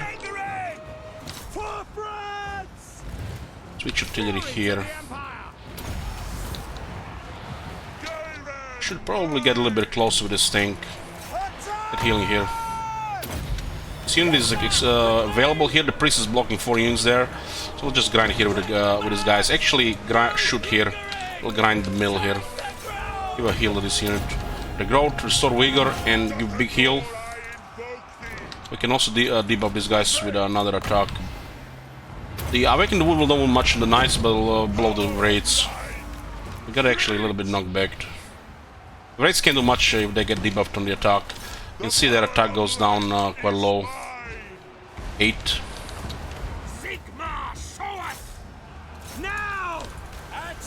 You can adjust where the tank shoots.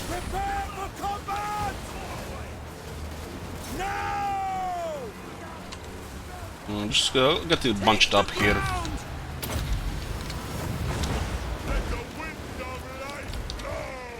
Just coming on the other side here. The knights will clear those guys. We have a grave great weapons fighting flagellants here. The flagellants are actually stronger, especially with these buffs. But it will still help with shooting there. Look at all these buffs. 5 units affected.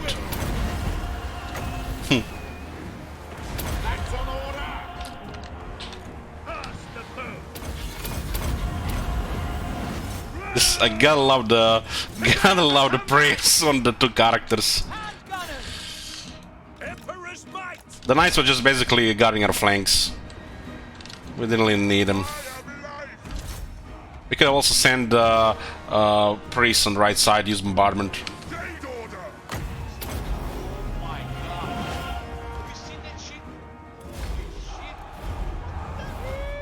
Yoo-hoo! Hey, Rumi. There's Exiled 50 months. What the fuck are you still doing here at 50 months? I can say tank did good to 107. We kind of missed 2 shots. We could have microed it a little bit better. The rate of fire is still a work in progress. The flagellants did also a lot of work. You're my only friend. Okay, you can stay.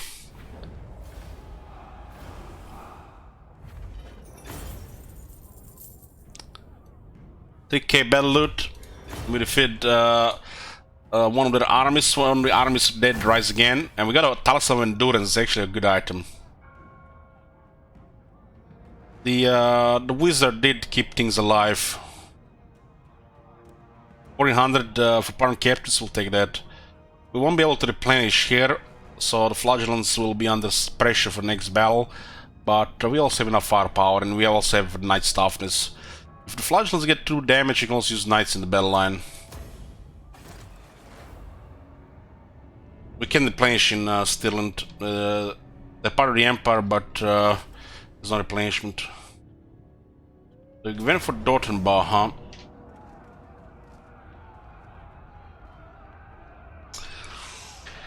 You guys want predictions? Let's put some meme predictions here. Will Vlad occupy or raise?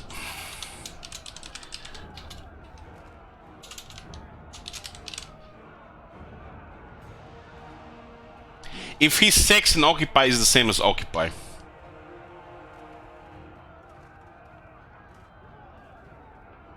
I'm gonna get some a glass of water here, guys. Be right back.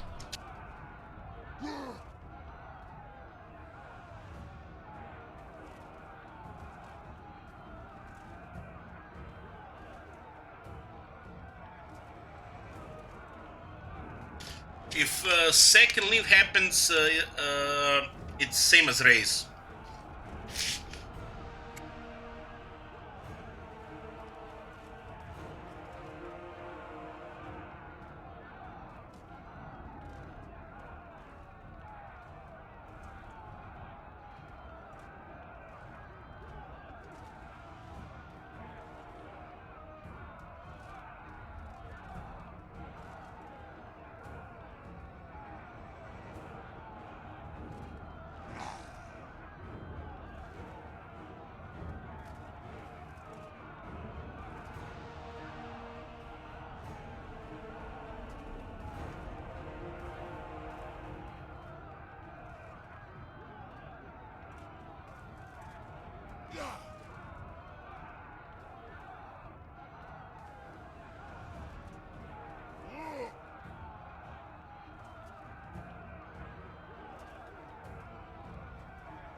Okay, here. Okay.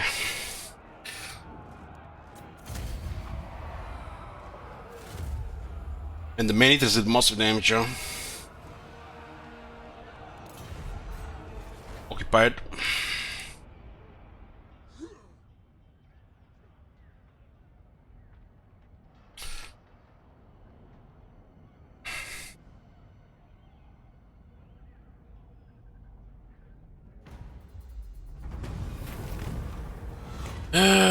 Who's this? Tal Reikland, huh? We didn't get an event for another +1 there. I think we have more than 10 with Tal Reikland, so... if Hochland doesn't have Krugenheim, they're actually done. So we'll allow the expansion. If we demand a return, we do get +1 though. This happened again, so we get another authority, huh? This is authority, we need authority.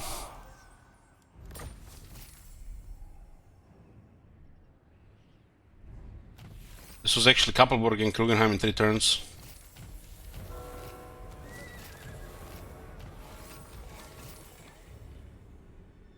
Okay, we can push into Sylvania now.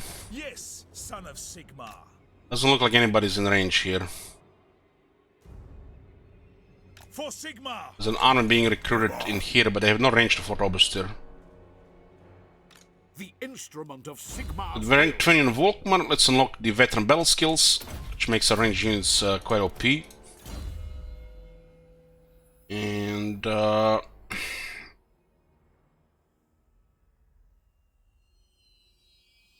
look, health here. Wizard is 16, we'll put him in the air.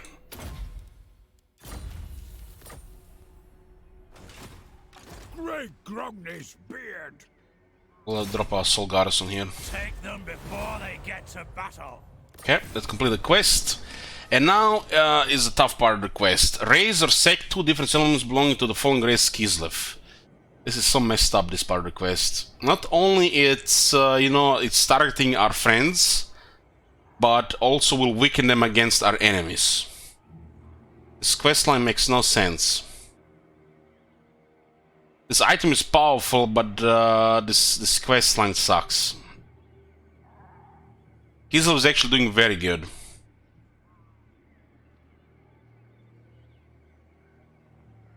The witch hunters of the Holy Order of Sigmar have a certain talent for extracting information, even from those of an undead persuasion. When torture is an option, there are certain hexes and rituals that may well work. In any case, crucial information has been learned regarding the necromancer's plans, and they are diabolical indeed. Should Hellman and the Brothers Gorse get a hold of the Jade Griffin, then he will use a dark spell from his cursed book, one that will taint the talisman and flood it with fell magic. On learning this, Volkmar angrily rises from his chair and spits orders. The Jade Griffin must be found before Gorse gets his hands on it. If that means every Kislev dwelling upturned in the search, then so be it. This quest should probably be to send a hero and visit 3 Kislev regions, or 4 Kislev regions, even if they're not controlled by the Kislev. The Kislev territories, you know.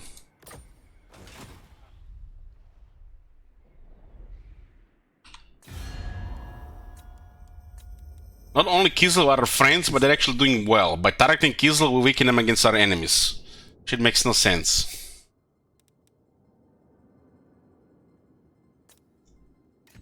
You will drink with us.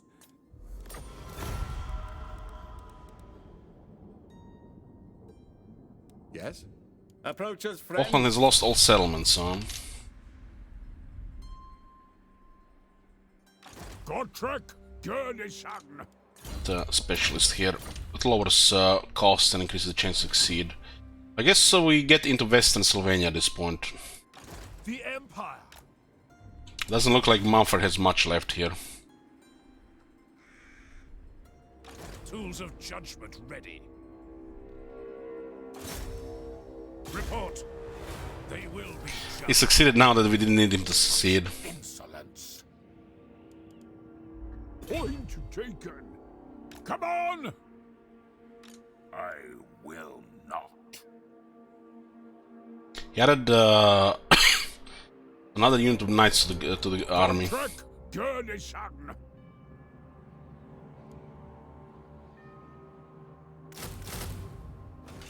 How long we have Gotrek still? 4 turns. We have to keep that in mind.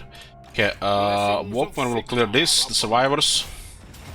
For some reason they haven't fled. Sigmar guides. And we'll get a foothold in Western Slovenia. And we'll replenish at the same time.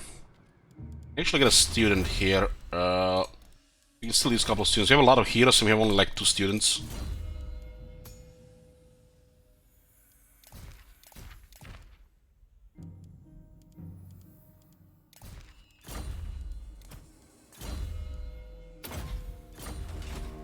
The righteous hammer of Sigmar.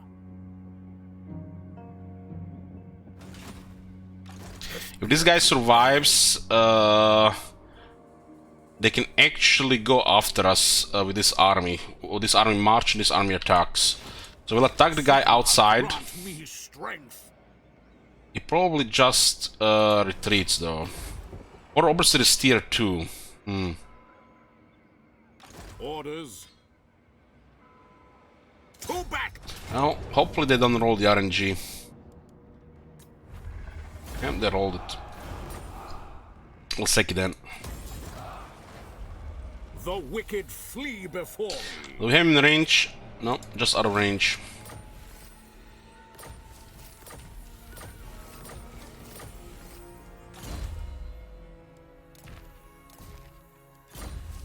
Smuggler.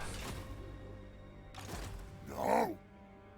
Ready for the heir of Sigmar. They could be sieges here and block a replenishment. There's a chance. But should we be still strong enough to fight them off? We got some rank 7 units here. We got rank 7 free company militia. There's a sharpshooter buff. It's very strong. Get more damage, reload time reduction, missile resistance. These units are actually gonna be disgustingly effective in auto-resolve. They're also very good on the campaign, in battles as well. 120 shooters with AP. Close range, utterly disgusting, especially if we can pin them down with Tormentor Sword or Net. It's some serious damage. Okay, we don't care about repairing this, and we'll just get to farm. We're solo here in Sylvania, so we should be just a little bit careful. What do you require? Fortunately, this guy could block us here, or I mean besiege us here to block a replenishment. If we leave the settlement, we still take attrition, and my hope is they just go away, and this guy continues to recruit. Well, we have 10 with Gelt now from high relations, so it's just random now, English Cake. It can happen any turn. So it could be next turn or in 2 turns. We wanted this to happen by turn 40, but it's turn 50. Like I said, we spent extra 10 turns with trying to get events go our way, and it didn't happen. Then the war with vampires started. With much amount money, we'll get... How much is this? 3 turns? And we're gonna wait for this. Those wizards will start making money with noble skills, and we can always just switch them to other stuff. But it is a building tier 4. Tier 4, tier 4, and tier 3. This is a very good confederate. Gelt is 711, so I estimate 3 bad skills. But could be still progress skills, so it's fine. Onwards! What do you wish to discuss? Understood.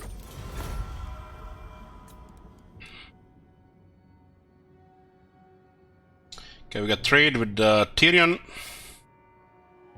We have 2 dwarf factions that don't really want non-aggression with us. We need to consider the technology for the dwarves. The war. Speak quickly.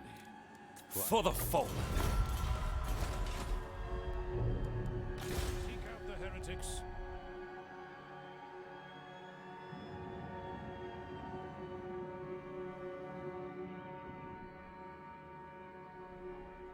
We're taking down Wiesland, and yeah, you might think it's early, but this can happen much earlier as well. Ideally, you want Reikland, Wiesland, and Solent before this. But there's some bad RNG, bad timing as well. We went to war. You can see we declared war. We had some bad timing. They had low relations for fealty for long, and they didn't want to succeed. While we had Boris trying to succeed with 4.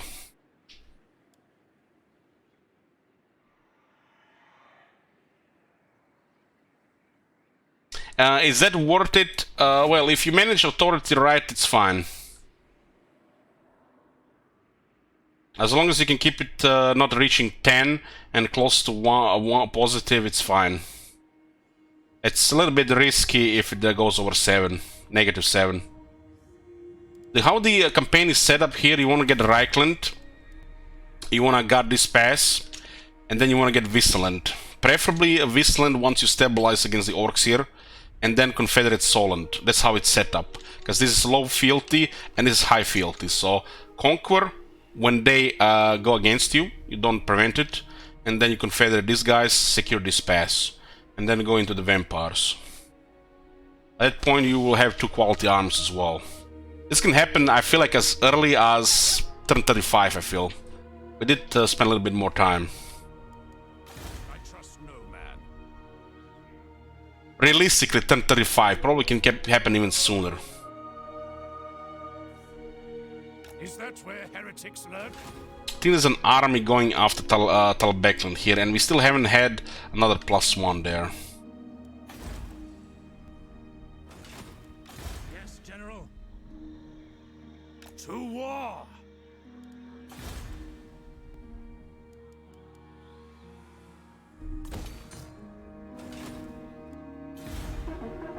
Let's see if that block our replenishment in Fort Oberstyr.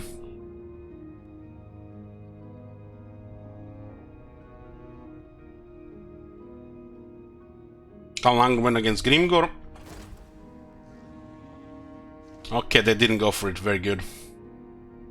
Very good. They are in big doo-doo now, guys. Big doo-doo. Now we threaten the rest of Sylvania with only a single army. That's a risky move to go into Sylvania with 1 army, but it can be a huge payoff. And there we go. Turn 51. Balthazar Geld has suggested that the Golden Order join you into the Confederation.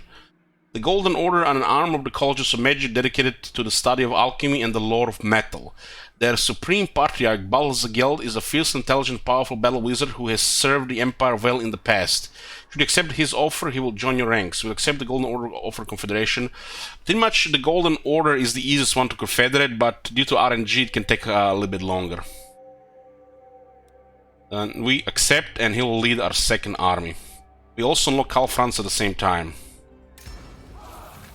The first rank on Karl Franz is good, because it gives us +2 Lord Recruit rank as well. So we got Solent, and we got Fort Sol. Fort Sol is tier 4. The garrison will have to replenish because of Confederation. Every time you confederate, you have to replenish the garrison. And we got Solent on tier 4, no extra garrisons, but we get some infrastructure dismantle. When you dismantle a building, you get 60% of the money back. If it's damaged, 30%.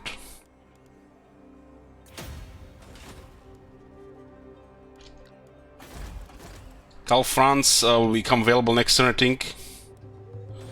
And we have Geld here, let's see. He has Amulet of Seagold and has a Cloak of Molten Metal, 2 of his items. Architect, Transmuter. Getting 2 extra recruit ranks of Battle Wizards. Let's see. He unlocked a Horse, so 1 wasted skill point. Not terrible. Oh my god. Have you seen that shit? Holy shit. So this is actually Sigmar's Sword as well. It's a fairly late skill, so I guess 1 wasted skill point. This is somewhat okay, but much later rank. Hey Nerfy, thank you for getting support. Okay, I really dislike that we can't reset the skills when you confederate. It should be a one-time thing. But what can you do? It's one of the most you know, features that you know, people want in the game. Respect.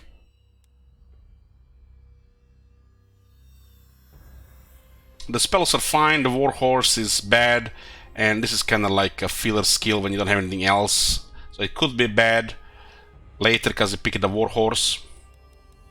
So I guess let's say 2 skill points are kind of wasted. 2.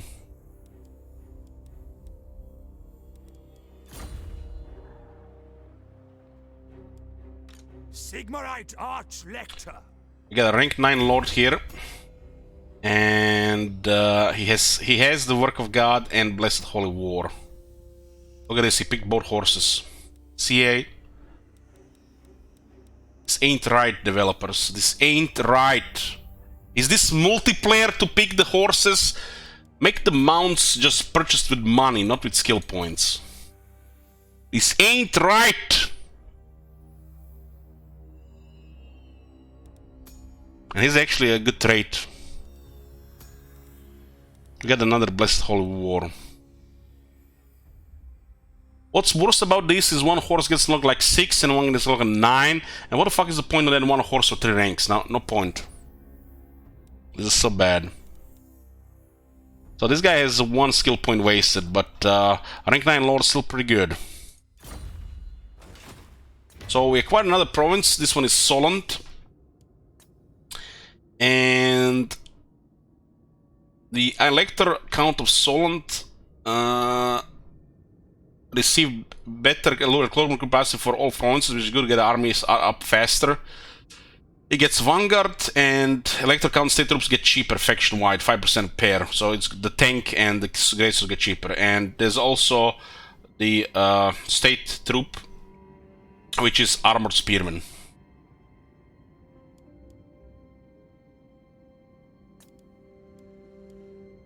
Fine. We'll assign Guild on this role.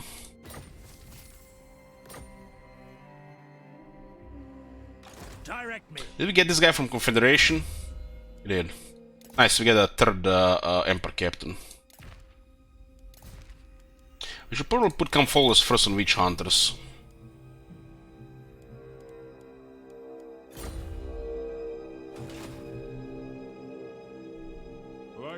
Garage Settlers, 10 melee attack, 15% weapon strength, and leadership debuff around.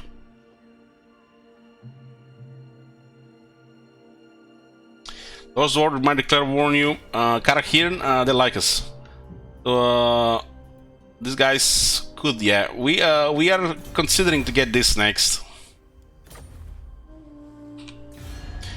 The Karak Ziflin was the only one close to war, I think.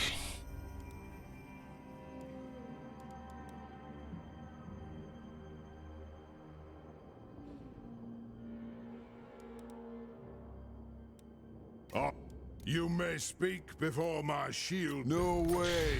Yeah, we should get to the dwarf technology before some unpredictable random shit happens. Aye. Let's hear what you... These guys like us because of the war with the vampires. They were actually losing against the vampires until we attacked the Von Carstens. These guys have been AFK here. This place has been a ruin for like, what, 20 turns? Lecter. Cannot afford this army. And we need to clear the vampires here. Show me the accused.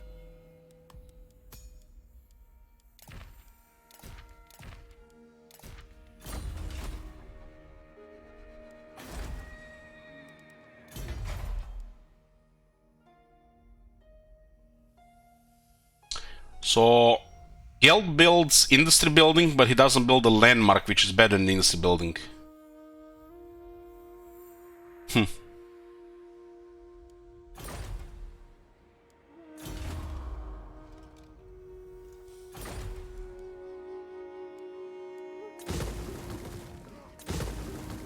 don't need these 3 buildings here. This is pointless. We don't need this here right now. We have enough captains. And this will be in Noon or the capital. This is actually quite a bit of money here. When it comes to Steingart, we're just missing garrison here, so we'll remove the armory, another 3600. So you can see we get over 10k here, and we'll keep the other two. This province is really nice, especially if you have adjacent stuff. And looks like Gelt can help here. We can just transfer Gottrik's troops on Gelt, and he can lead a second army. Trees compel me to take an axe to them.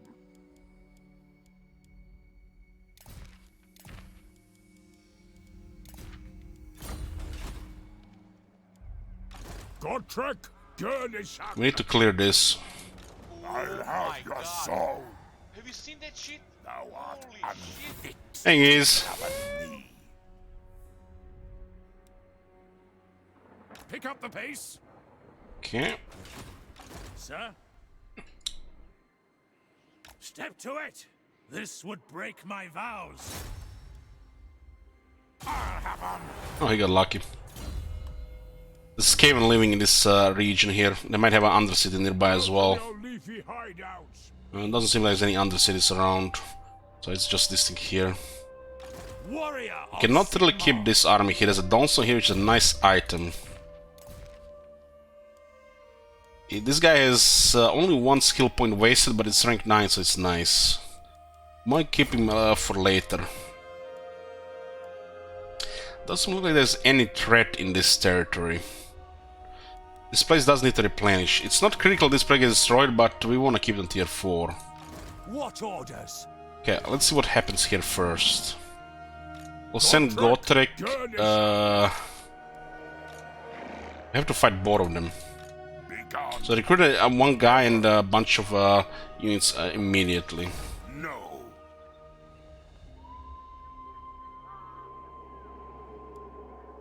The Empire. We don't have the good old fashion move where we just separate them here. We have to fight both at the same time. Gottrek, Gurnishan. I am the Supreme Patriarch. Don't have enough movement here, so we have to march. Yes. Is he not in the settlement? He's actually outside the settlement. Follow me. There's no extra movement here. Yes, that will do. We attack this guy and he retreats, then we attack Vlad. Who calls? Because this guy has a chance to survive anyways. Do not waste my potential. Grimnir! Close victory with medium casualties.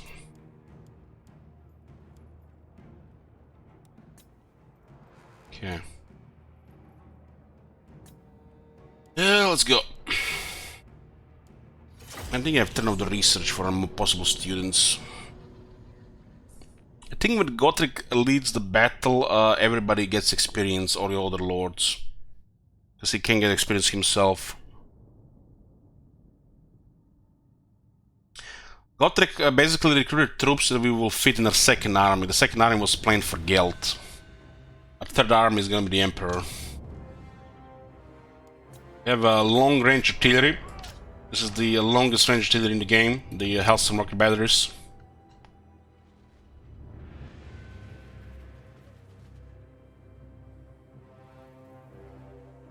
And it's the pride and joy of the Empire arsenal, right? It annihilates infantry. Just annihilates them. It's not even... it's like... they just get deleted. When you have artillery like this in the army and you're facing primarily a melee faction, deploying far and trying to do some harassment to slow their approach is the way to go. This artillery is lacking technologies and we're lacking more experience and battle skills, but it still should be pretty deadly. Rocket battery.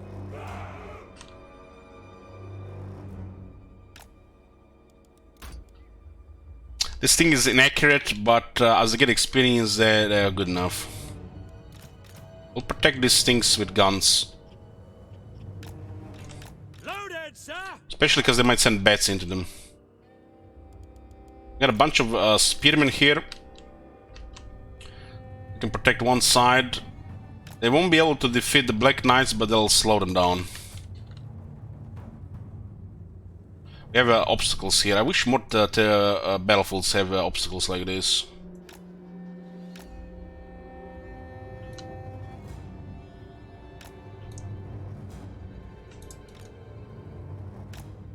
Spearman! These are just three regular spearmen. They just hold until they die. They basically need help, these units. Deploying tight is bad if enemy has destructive magic or artillery, but the vampires don't know how to use magic. And they have no destructive, they have no artillery, so tight is the way to go.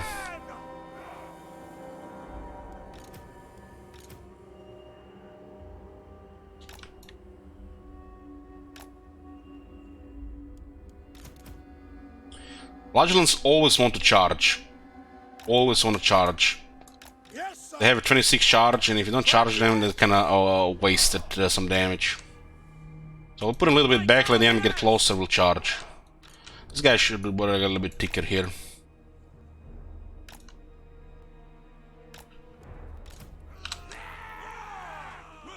Felix and Godric should be together fighting, but we can also use them to block the charge from the knights.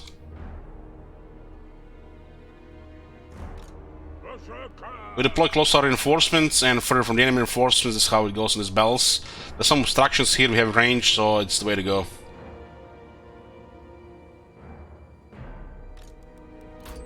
This thing on guard mode, and let's go.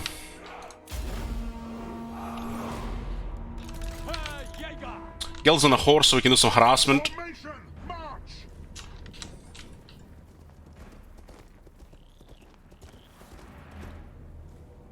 They have great swords on veteran rank. There's a halberdier unit as well. Yes, sir! Quickly! Ready for war! Great swords!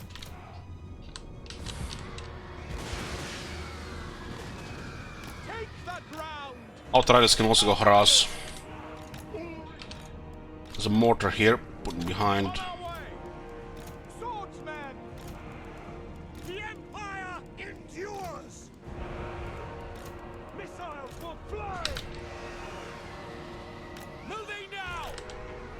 There's knights coming from that side. We got two great swords here now. Should probably put them here and put those spearmen to the left. This halberd will be wherever the knights strike. There's a very cheap Searing Doom. We attack with Gotrek, so we don't get extra power if Geld has any extra power. Since when you attack with a force, the base Winds of Magic power is used from that force. Which means if you have 200 power on Geld and Gotrek has no extra power, Gotrek initiates the attack, you don't get 200 power from Geld.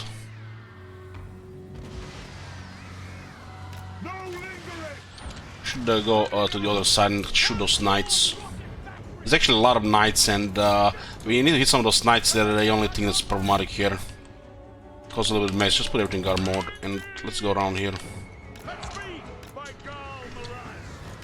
Trying to pull some units towards us.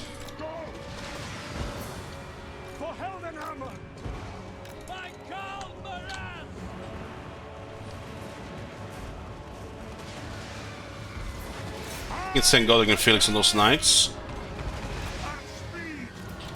Switch on the other cavalry there. No lingering. Taking position. The bats are very weak to guns.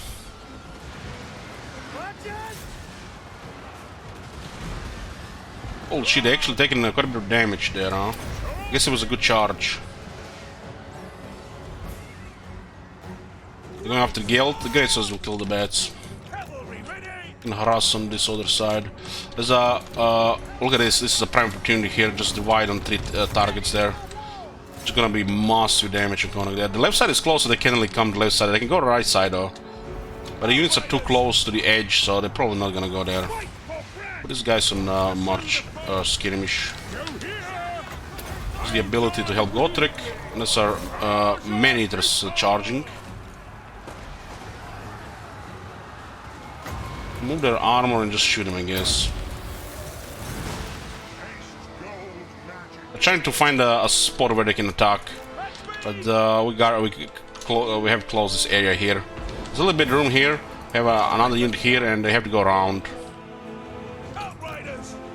We have a big formation, so not much. Look at those ogres, how they got melted. We'll remove their armor with Geld and just show them with archers. Archers might have low damage, but if the target have no armor, they're just gonna melt. There's a lot of stuff coming here. We just switch all the rockets there. Those guys are still poking for a weakness there. Oh, why not? So who's this? This is some random guy. Just can shoot this guy. He's a necromancer, I think. No, he's actually a lord. He's gonna be vulnerable. We have 3 guns firing on him.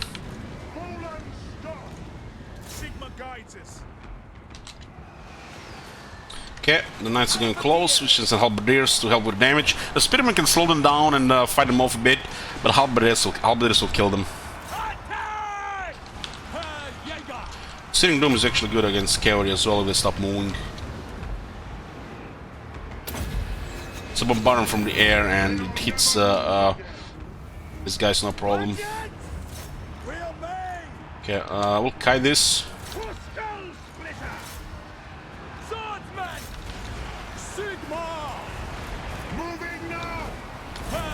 Taking massive damage here. Artillery still has plenty of ammo. The characters coming here, we'll just point all our guns towards them. Should I replace the great swords here?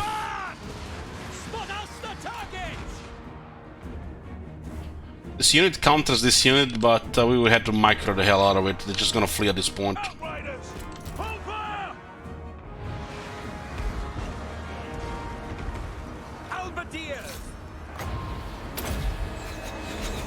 Okay, shoot blood.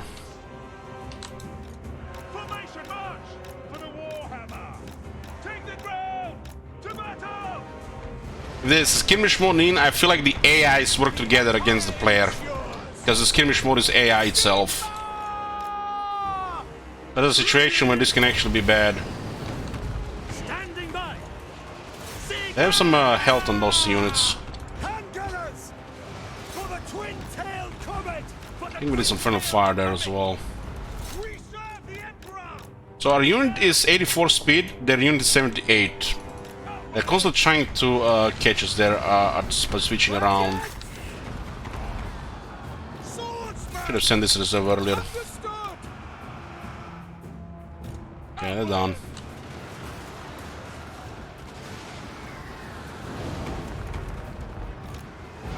Taking army losses, so that army is crumbling, disintegrating.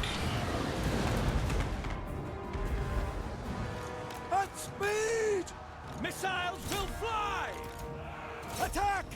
There's Vlad with his toughness. And that should be the end of Von Karstens.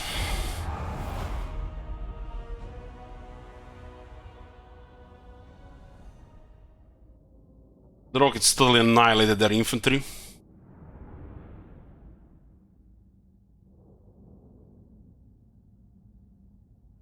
Oh, the Flagellant's taking too much damage because we didn't send the reserve unit. It happens, you forget.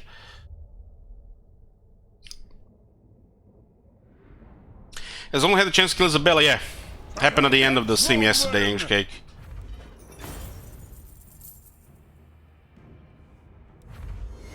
This army is still up on. This is a problem because they can get recruit stuff. Old call! My quest is done. And yeah, they're not reinforcing, huh? Of course they're not. Arcane item gained, huh? When did they break this shit? Gotrek is considered a wizard, guys. Fucking hell, man, these guys. That is so fucking terrible. He's considered a wizard, guys, so you can find arcane items and equip them. When did they break this shit? I don't remember this being a problem in the past. A dwarf wizard.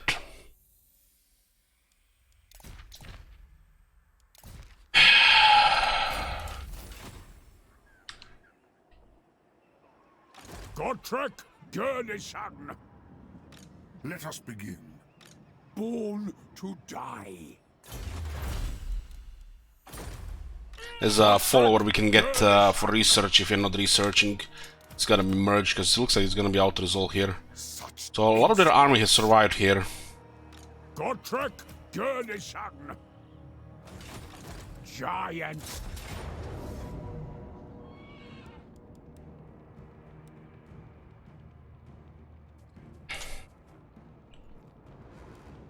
A reckoning in blood. Laying claim. Okay, we got Dottenberg back.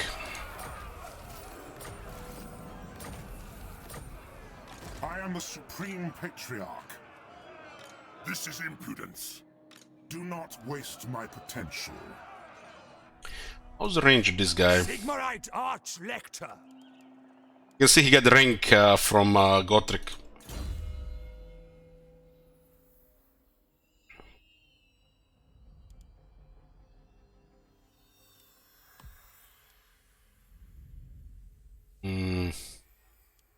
Got a pistol core here.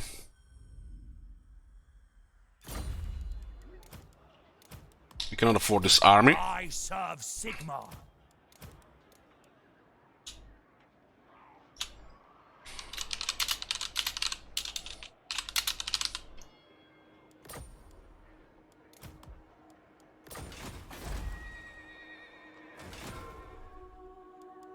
Demon Slayer. We got nearly 2 ranks on Gel for that bell. Gel kinda tends toward firepower more than anybody else. There's extra artillery damage. Benefits the Hellblaster and the cannon more than anything else. 2 more battle wizards, a lot of money.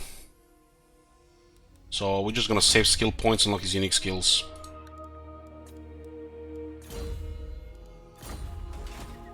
What? Son of Gurney. Step to it. Test me out. I'll get another Bella here at least. Maybe Isabella appears. I am ready. Are you? I have Gotrek for another 3 turns. We'll switch army to Gelt and send him away.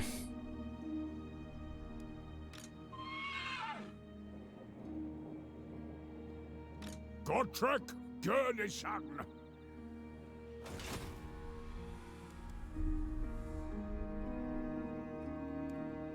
Volkmar. Okay, the other side. Other, what else did we get? We're still negative 500. I guess the troops on Geld cost money. We got 3 captains. Felix Hellborg. This guy is scout in the north. We'll just experience him a bit here on the settlement. There's no extra guy. Brass Keep, I guess, makes sense. It's gonna be cheaper.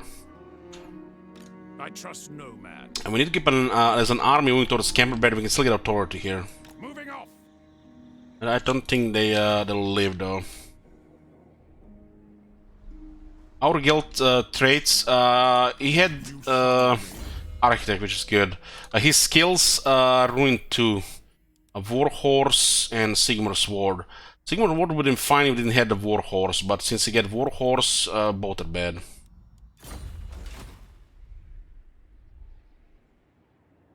Blessings of Sigmar. Okay, we'll take Templehof here, tier 4. Tier 3 is excellent, and bring more military here. Let us forge our faith. Forge our fate. I guess we can add this guy to the army here. The nation calls. This other one will be with the second army, but he's gonna miss a lot of experience if he's not in the army. Yes. This is a weapon master, warrior priest. Edge wizard available.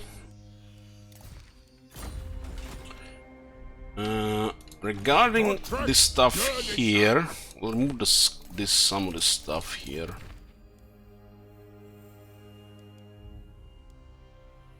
Okay.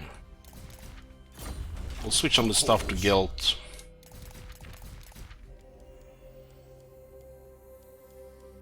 Yeah, 3 followers for movement the Empire can have. 2 can be acquired in the Empire, 1 can be acquired in Kislev area.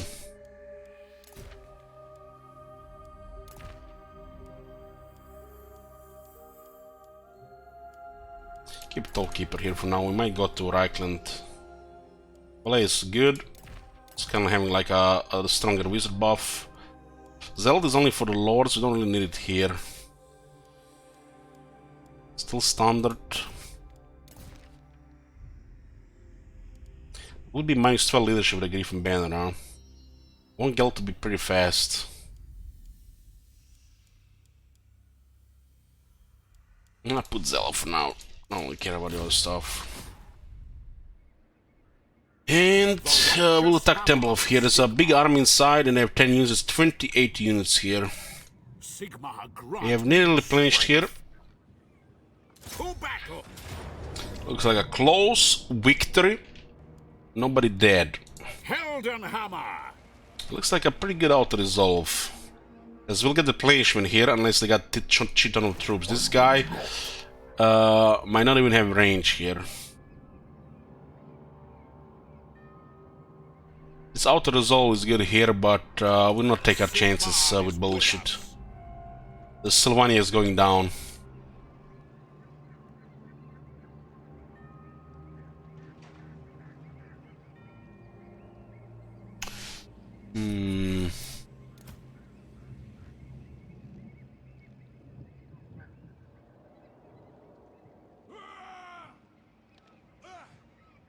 The Empire. Scare in the south, huh? I'll not put him in the army, we'll just check out if there is any vampires getting closer. March! Onwards! So this looks like a convenient auto-resolve if it's to be trusted. But I don't trust it. Power within prayer. March! Who controls this? Looks like it's all Eaten. Looks like Marathi hit this area and now Eaten is taking everything back.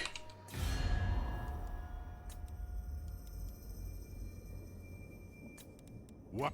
Aye. Let's hear what I agree. Trade with Karahirn, maybe even Clan Angrund. The air of Lund. I think not. We need a plus 50 technology. Air power penalty is starting to increase. This is the last faction we need technology with. How much money we have? 8,000. Yeah, we'll get it. No need any awkwardness to happen. Okay, we'll not research right now, and we'll do this siege here. Excuse me. The scarf is bothering me the last 3 days. There's a shit ton of Graveguard.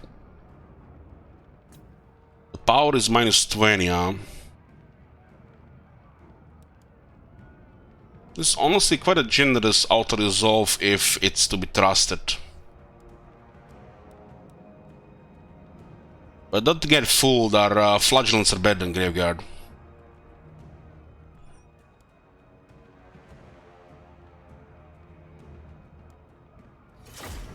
We have Volkmar, which is excellent in the sieges against the vampires.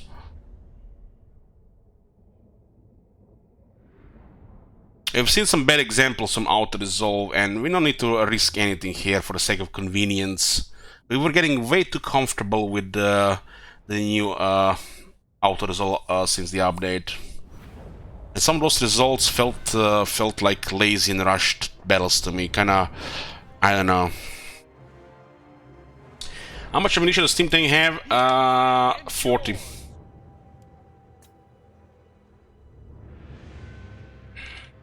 Weapons primed! What I'm telling you guys, don't get comfortable with auto-resolve outcomes. You're gonna lose something special in the game, and sometimes it might feel like it's convenient, sometimes it's not. So, thing to consider to balance it out. Prediction, sure.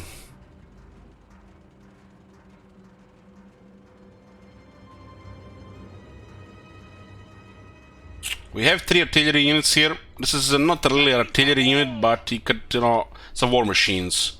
War machines could be considered artillery as well. Pseudo artillery, right? With these 3, we could totally just destroy towers here. When it comes to this composition here, we got 4 units here, which are kind of awkward in a siege. And we have even 3 units which are even more awkward. Remember that siege on noon, we had to went with knights all around in and then make a circle in the city. The units are actually much stronger against the vampires than than against the Empire, due to us having additional 10 attack. And the Empire just has better overall quality than the undead. This is a nice battle for the great swords.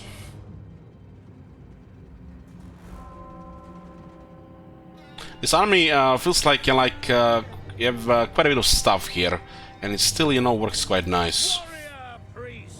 What's really unusual about this army is here we have only 1 crossman. The infantry might look odd with the flagellants, but don't really underestimate. The flagellants can be the best infantry for Volkmar, except with minus of greatsword quality overall. And then the artillery is a little bit, you know, low end.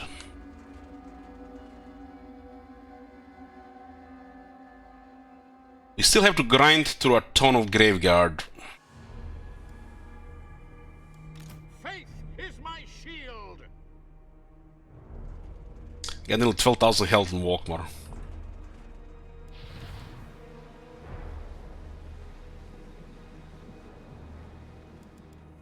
These great swords are great because we have regrowth. We set them on the wall. The moment they're on the wall, we cast the growth. They stay alive, they get full vigor, and they just start murdering everything.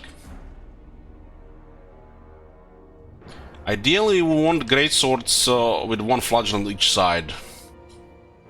Artillery units ready. Mortar. We'll start with towers. The tank can also go in melee as well. We can just do the combination here.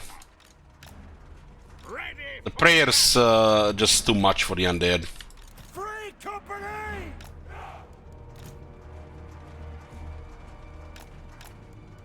The wizard is flying, so I guess he can tank on this side. You're gonna be missing him quite a bit. The warrior priest, Volkmar should take actually the left side. We do have additional missile resistance. Okay, that's good. The Empire endures. We serve the Emperor. Great swords. They could consider to go out, so I'll just keep the units here while we are slowly getting control of the wall. Not sure what we're gonna do with knights here. We could just also send them into the grinder. They do have 110 armor and some resistance. Offering battle prayers. Emperor's might. Okay, no fight at will here. We are ready. Taking both towers on the right. Battle wizards!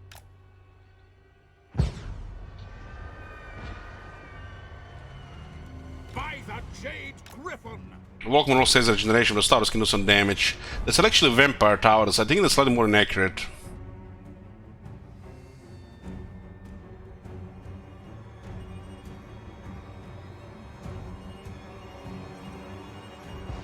Well, basically we select the groups together, and then we give them commands. In deployment zone is actually instant, while this is require a bit. So you select the units, these 2 to go a little bit right, and then the one on the right goes a little bit more right, and you get a little bit more spacing here. Helps them with not getting stuck as much. In deployment zone is instant. So arrow keys left and right. So arrow keys are also good if unit is out of formation.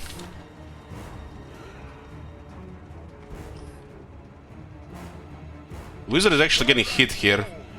35 missile resistance, interesting. I guess 2 towers.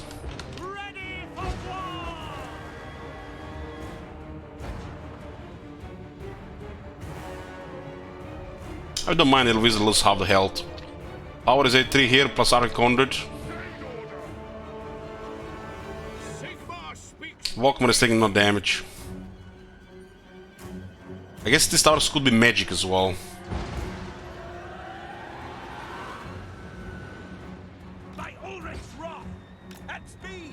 Okay, we got one more towers down. Put this one here. So when we look at this tower on the right, we could totally avoid its fire by moving the whole composition to the left. And this is what we're gonna do so we don't have to destroy the one in the corner. With haste! No lingering! Advance! Skyran rises! At speed! The wizard will trigger Life Bloom, so it will get healed. Awaiting orders.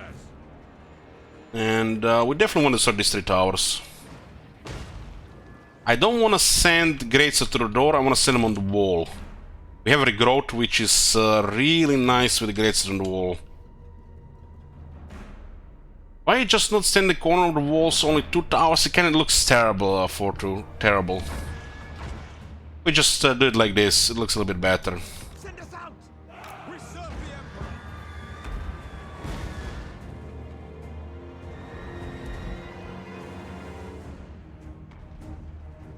We have Volkmar with collector count of Vigilant, which grants him massive missile resistance, so he's good to tank towers.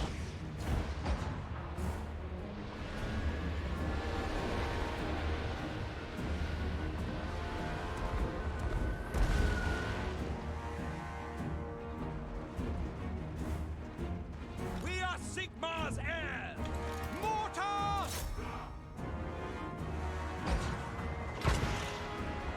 On our way. We obey. Wasting intelligence on the extra towers? Not really. This artillery is to help the rest of the army, not to win us the battle. This artillery is total support in this army. We don't really need artillery to win this battle. We're just using artillery to help the rest of the army.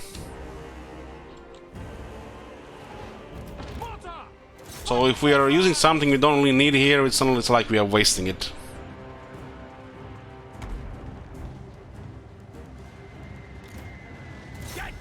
The steam tank could be considered it's a little bit waste. Because it has the steam gun, not just the cannon. Okay, we definitely want to dominate on one side of the wall, so we'll go with this combination. Yes, sir. Quick march. At once.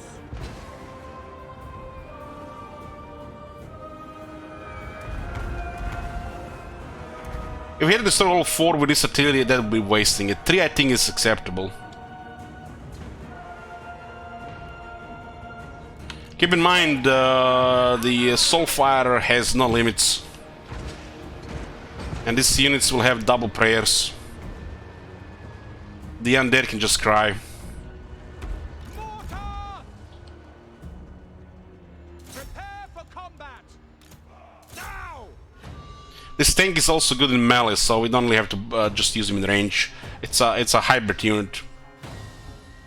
In some situations, it's even better in melee than in range.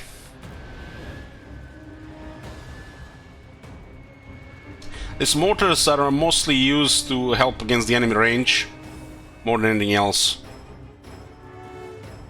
And in this case, this enemy range is 3 units.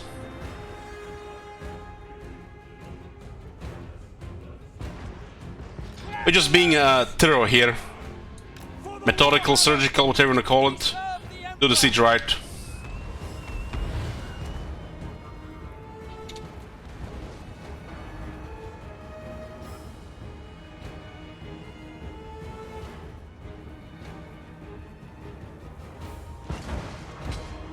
Yeah, we don't actually have to fire there anymore.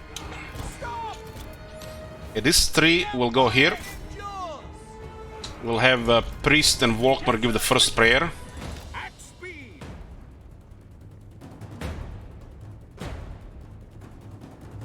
Behold the light of Sigmar! Immediately!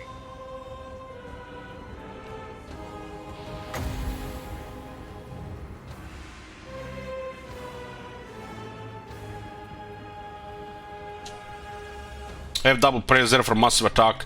We even have the Reikland Runefang for triple attack buff. That's a little bit crazy. The only weakness of the Flagellants really is when the enemy shoots them with range, and they can't do it here.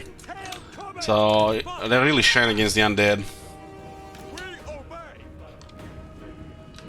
Okay, we can get a little bit closer here. We serve the Emperor! Quickly!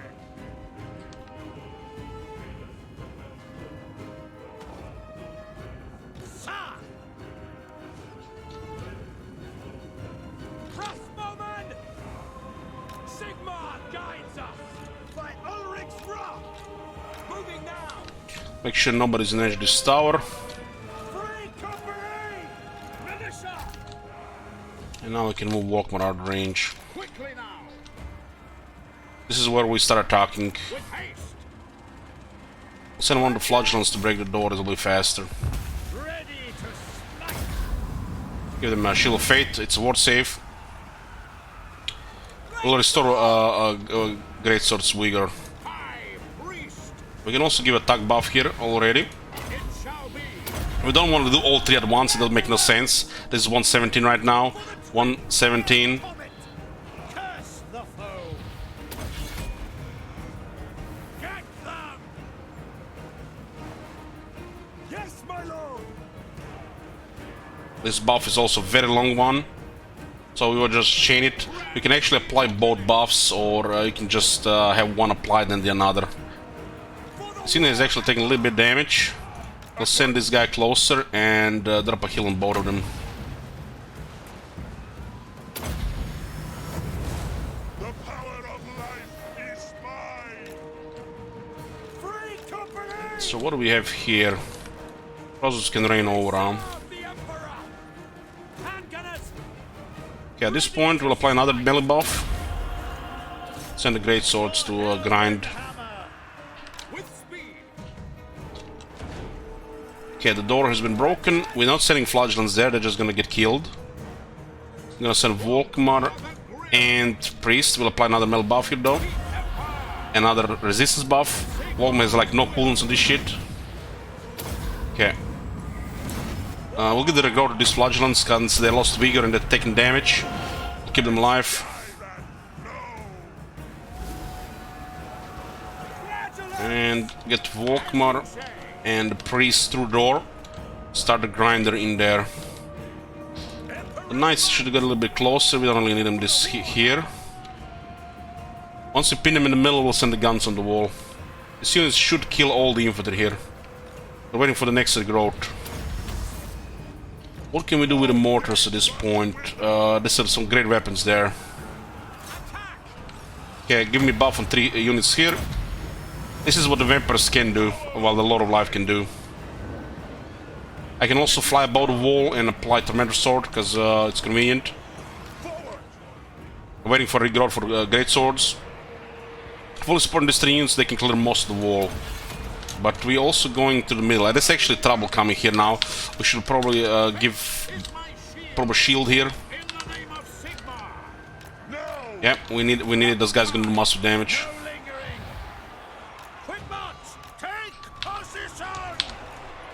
Since they've sent the flyers, give me the big shield.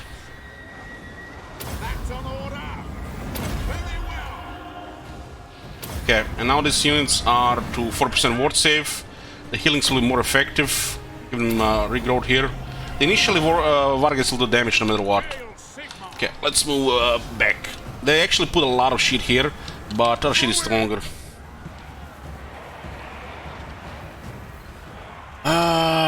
Where's the rest of the Flagellants? Go to the wall.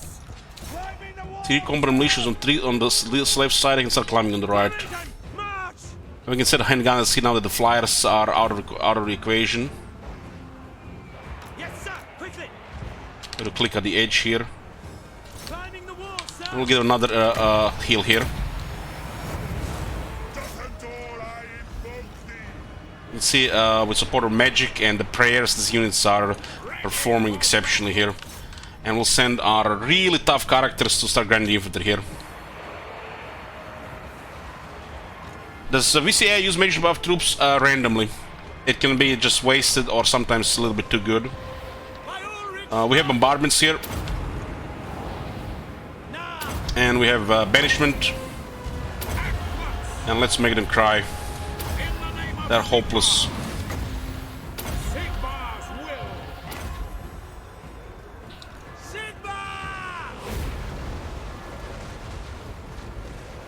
This is the main event, that's why we don't rely on artillery. We can also send a tank to help with grinding.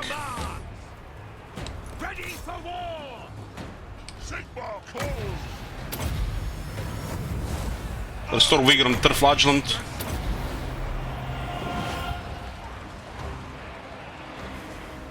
And we can send Tormentor Sword to help with tanking here as well. We'll just send him a little bit deeper here. Look at this, we can use another one already. So we'll get a little bit deeper and use the Grand Soul Fire, bring up the pain.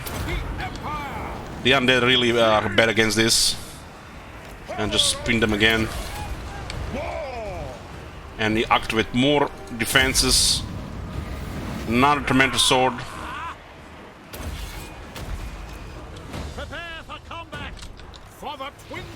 Oh, look at this, another shield. Now look at this, another bombardment. Another bombardment. Okay, the wall is being cleared. Send the great swords to clear the ghouls. This Falcons did good. The great swords have armor, so they're gonna live longer.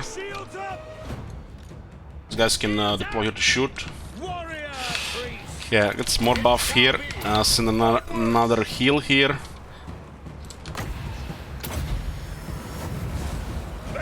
Tank is in the area, we can blow it up. Oh, look at this, another bombardment.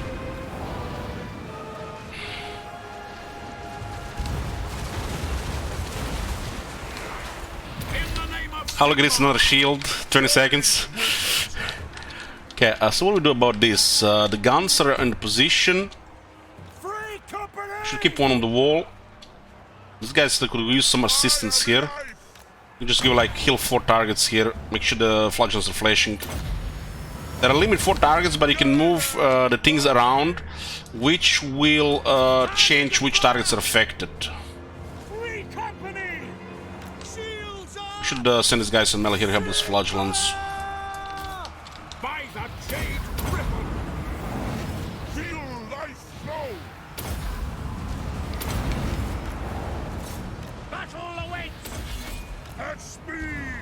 So we have some reserve in the back.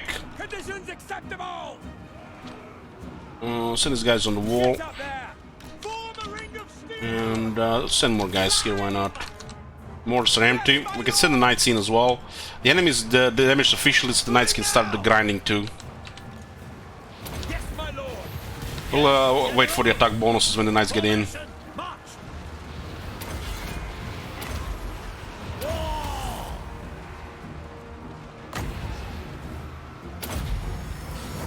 Attack order will just keep on the door, or you just want to move them inside and then give it an attack order again.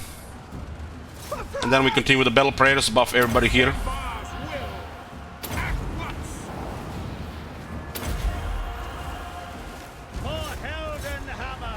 We have another banishment here, which will probably just break the enemy. We have range here.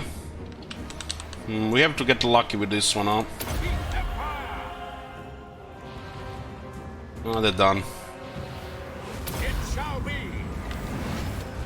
So Volkmar hasn't even been breaking a sweat here. He doesn't have Jade Griffin, by the way.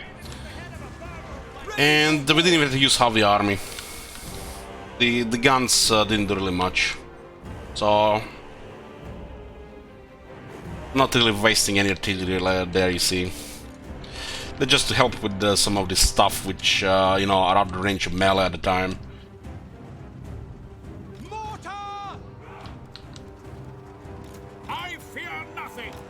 You see those guys did really well on the wall.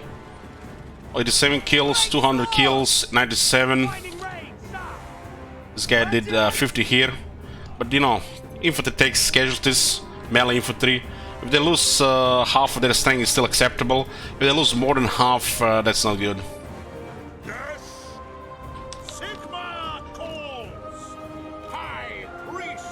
Volkmar was overpowered even before this change. Now it's gets stronger faster. Moving now. Battle wizards! Take the ground! The Empire!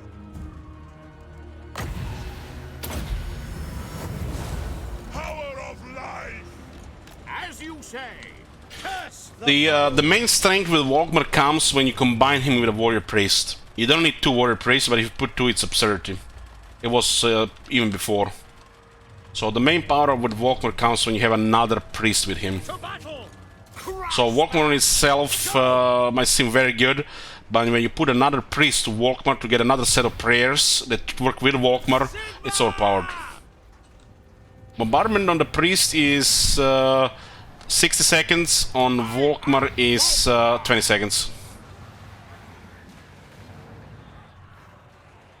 And banishment you can use twice, it's 2-minute cooldown. Ready for war! That's an order! Prepare for combat!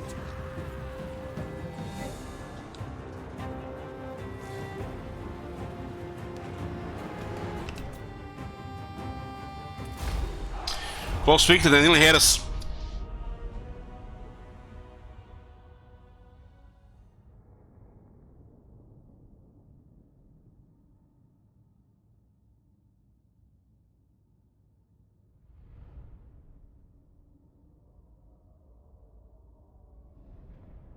What change? So Spoonie, Volkmar has a unique faction effect which lowers the cooldown of battle prayers by 33%. And he already had a skill which lowered the cooldown of battle prayers by 50%. So cooldown is reduced by 3%. So if you engage Volkmar with a bunch of infantry, it's gonna be very bad for you. When Volkmar has another priest with him, you get 2 sets of prayers. If you put 3 of them together, it's, you know, what is Exodia, what they call it in that game. 1 priest is enough from my experience, but if you put another one, it's just absurd levels.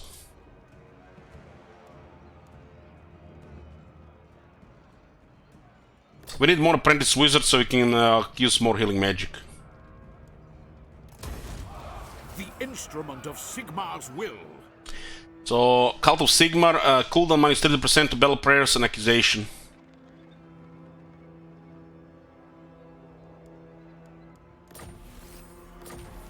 You got a student. Templehof. We get timber, more trade, not bad. Trade got up by over 600 this turn. I will keep the tavern here, why not? Why not? We'll get a bit of wall for the second building. Chosen of Sigmar. They're probably gonna run here, but if you replenish that, they're done. This army cannot be stopped by any garrison. They had 2 of their best armies in the city, they will still have no chance. We're still missing his ward save ability. We can still double his melee defense.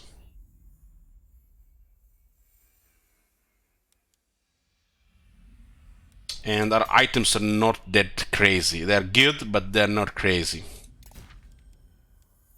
Since Volkmar has very high magic resistance, you don't really want to use Talisman of Endurance.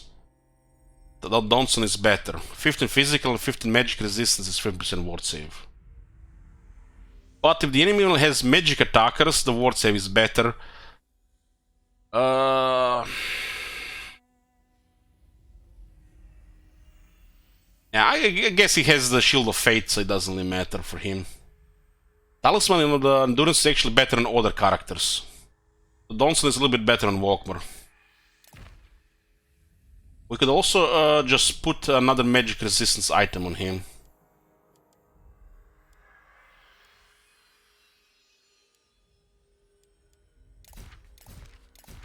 With the Lich Bomb Pennant, the magic will not do anything in Volkmar.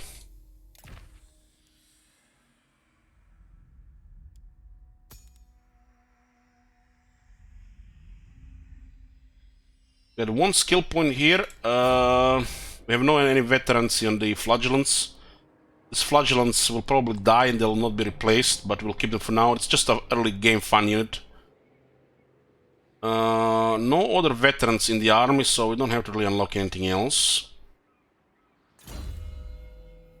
We said we're not going for campaign skills, which will hurt us a little bit against Chaos.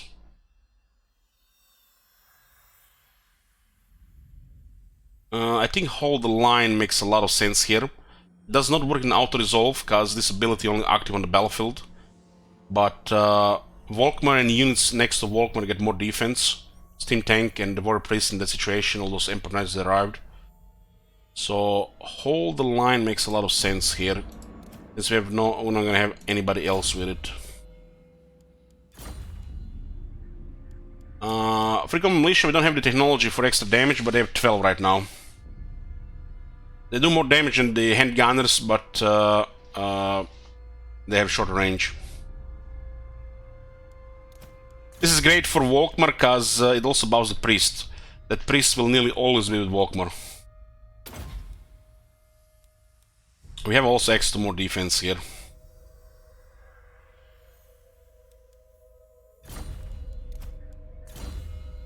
This guy is getting close to rank 20. He doesn't even have very good gear. That will change. Lower the enemy magic resistance, and this is magic bombardment. Why not?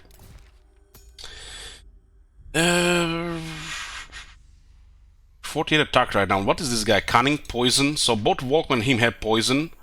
This guy is probably better to be in another army, and that Weapon Master will be with Volkmar instead. Because both poisons will not stack. So Weapon Master can switch later with Volkmar, and Runes can go to another army. It's probably safer for the second guy as well.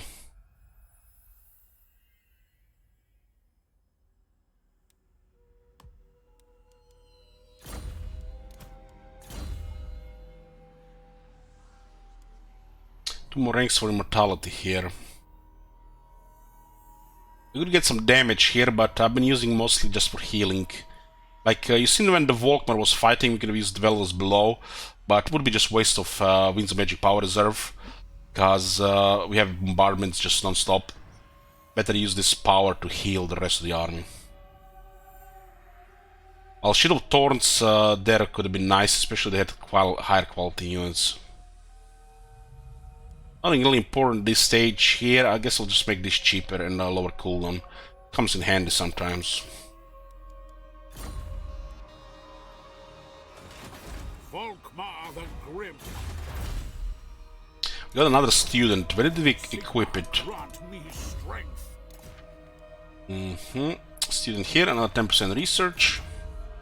We'll continue with assembly line. So we get Engineers Guild and continuous production.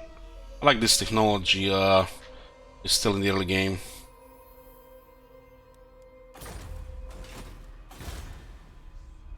This is gonna rebel. Well, that's not bad. And Dottenbach will get iron back. And Carsons are almost done. We got 9700 here. We can also get a wizard. Right now, it can go with another arm. There's a disciplined Jade Wizard. Goes well with the Volkmar's army, huh?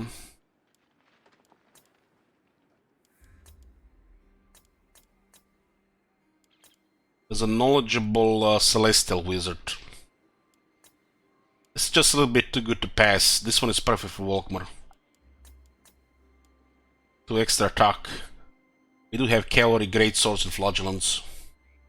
Yeah, we'll take this. No money right now. But what you want to do with extra wizard slots is basically get a noble, preferably rank 10, and then level up boost income, which is 11% income total. And the noble gives additional 10% income. And he has a base cost, this is not correct, 113. And you park him in Reikland to boost income here. this province can reach quite a bit of income. The wizards and extra wizards in this province can double or if not triple the income of this province. So we'll get a Jade wizard there with disciplined. Can say not that. This is perfect for Volkmar. 2 extra ranks come from Gelt.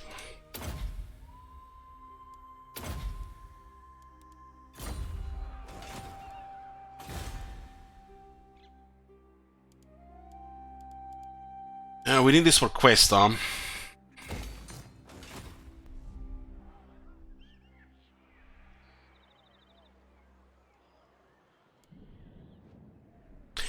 It works, Lauren, but that unit is an amazing reserve unit, so unless you're desperate, just keep it in reserve. We do have quite a bit of extra prestige now, considering all the attacks we did on the vampires, which means if we have any factions that we don't have 10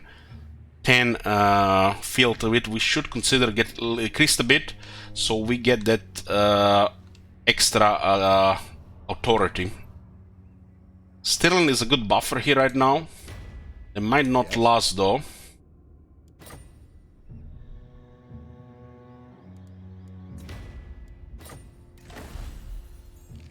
You see how this decreased over time? Midland makes a lot of sense. Get Boris to 10 so get a little bit more authority there. By increasing influence with diplomatic relations with them, we could get more fealty from high relations. Okay, that's good. You see, guys, how I didn't update the first time and now it's off by a couple of points. It's weird. My knowledge is yours. Hopefully this will put us now closer to 10 with Boris. Settlement is not in very good shape. It's a big province and the growth is noticeable. Other than that, it's excellent right now. We just need to get positive authority. We'll get money with it and even more fealty. So right now, clearing down this thing here and getting authority up.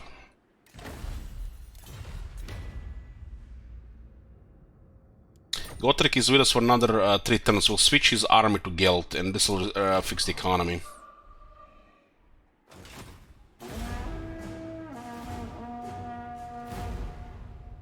We'll get it, Lauren. We'll get it. It's not critical, but it's just convenient to avoid bad RNG. It's not that like it's a thing that we really need. Oh, looks like they sneaked upon to Camperbed. Yeah, this should be the end of them. They might still live. Keep me busy. Oh, they still live. I guess we get a little bit more experience. They have a mechanic which says the dead rise again, so they survived. Now we'll get on the bell here.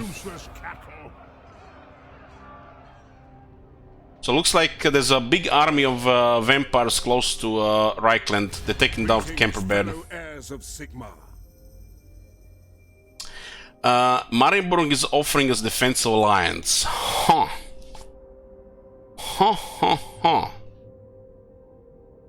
At this stage, it's not really good, but if they thrive and survive, especially with Chaos later, we'll accept a military alliance. Greetings from Sigma. Military action in the pairs, sure.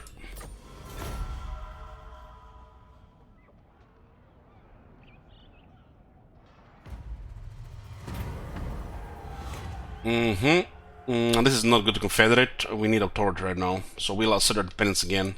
Your conquests strike fear into the hearts of your enemies, mighty lord. The wisest amongst them will know that fate is on your side.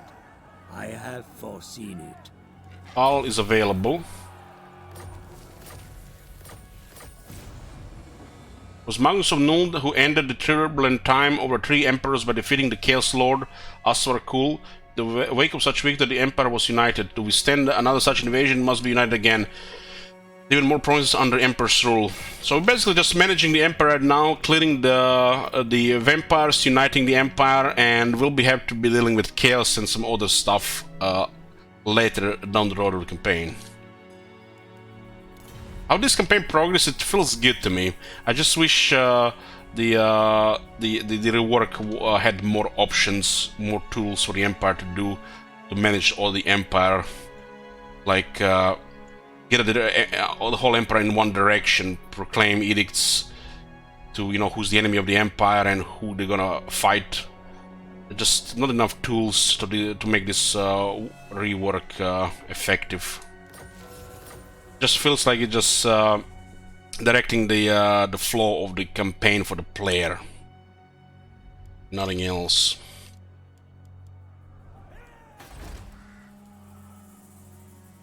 Empire has received 24 experience from Gothric's Bell. Huh? It was unlocked at the end of the turn. Send me a champion. I am the Supreme Patriarch. Got rank 12 on Guild. Golden Face Mask gives Guild 20 armor. And we have some really nice skills here. But the very nice one is Renowned Scholar.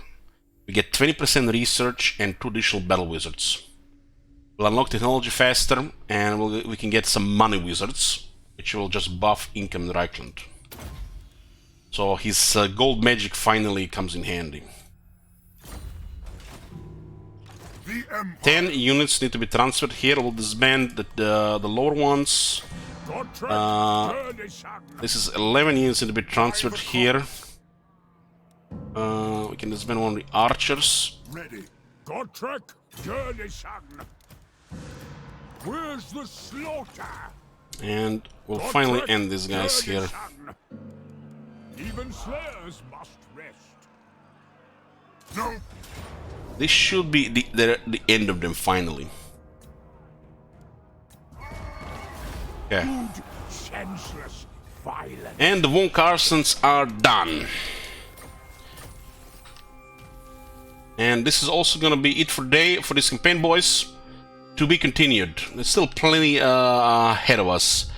The next part will be within 2 days. Most likely tomorrow, if not tomorrow, in 2 days. I'll be back in about 15 minutes, play some Fallout 3, continue where we left off.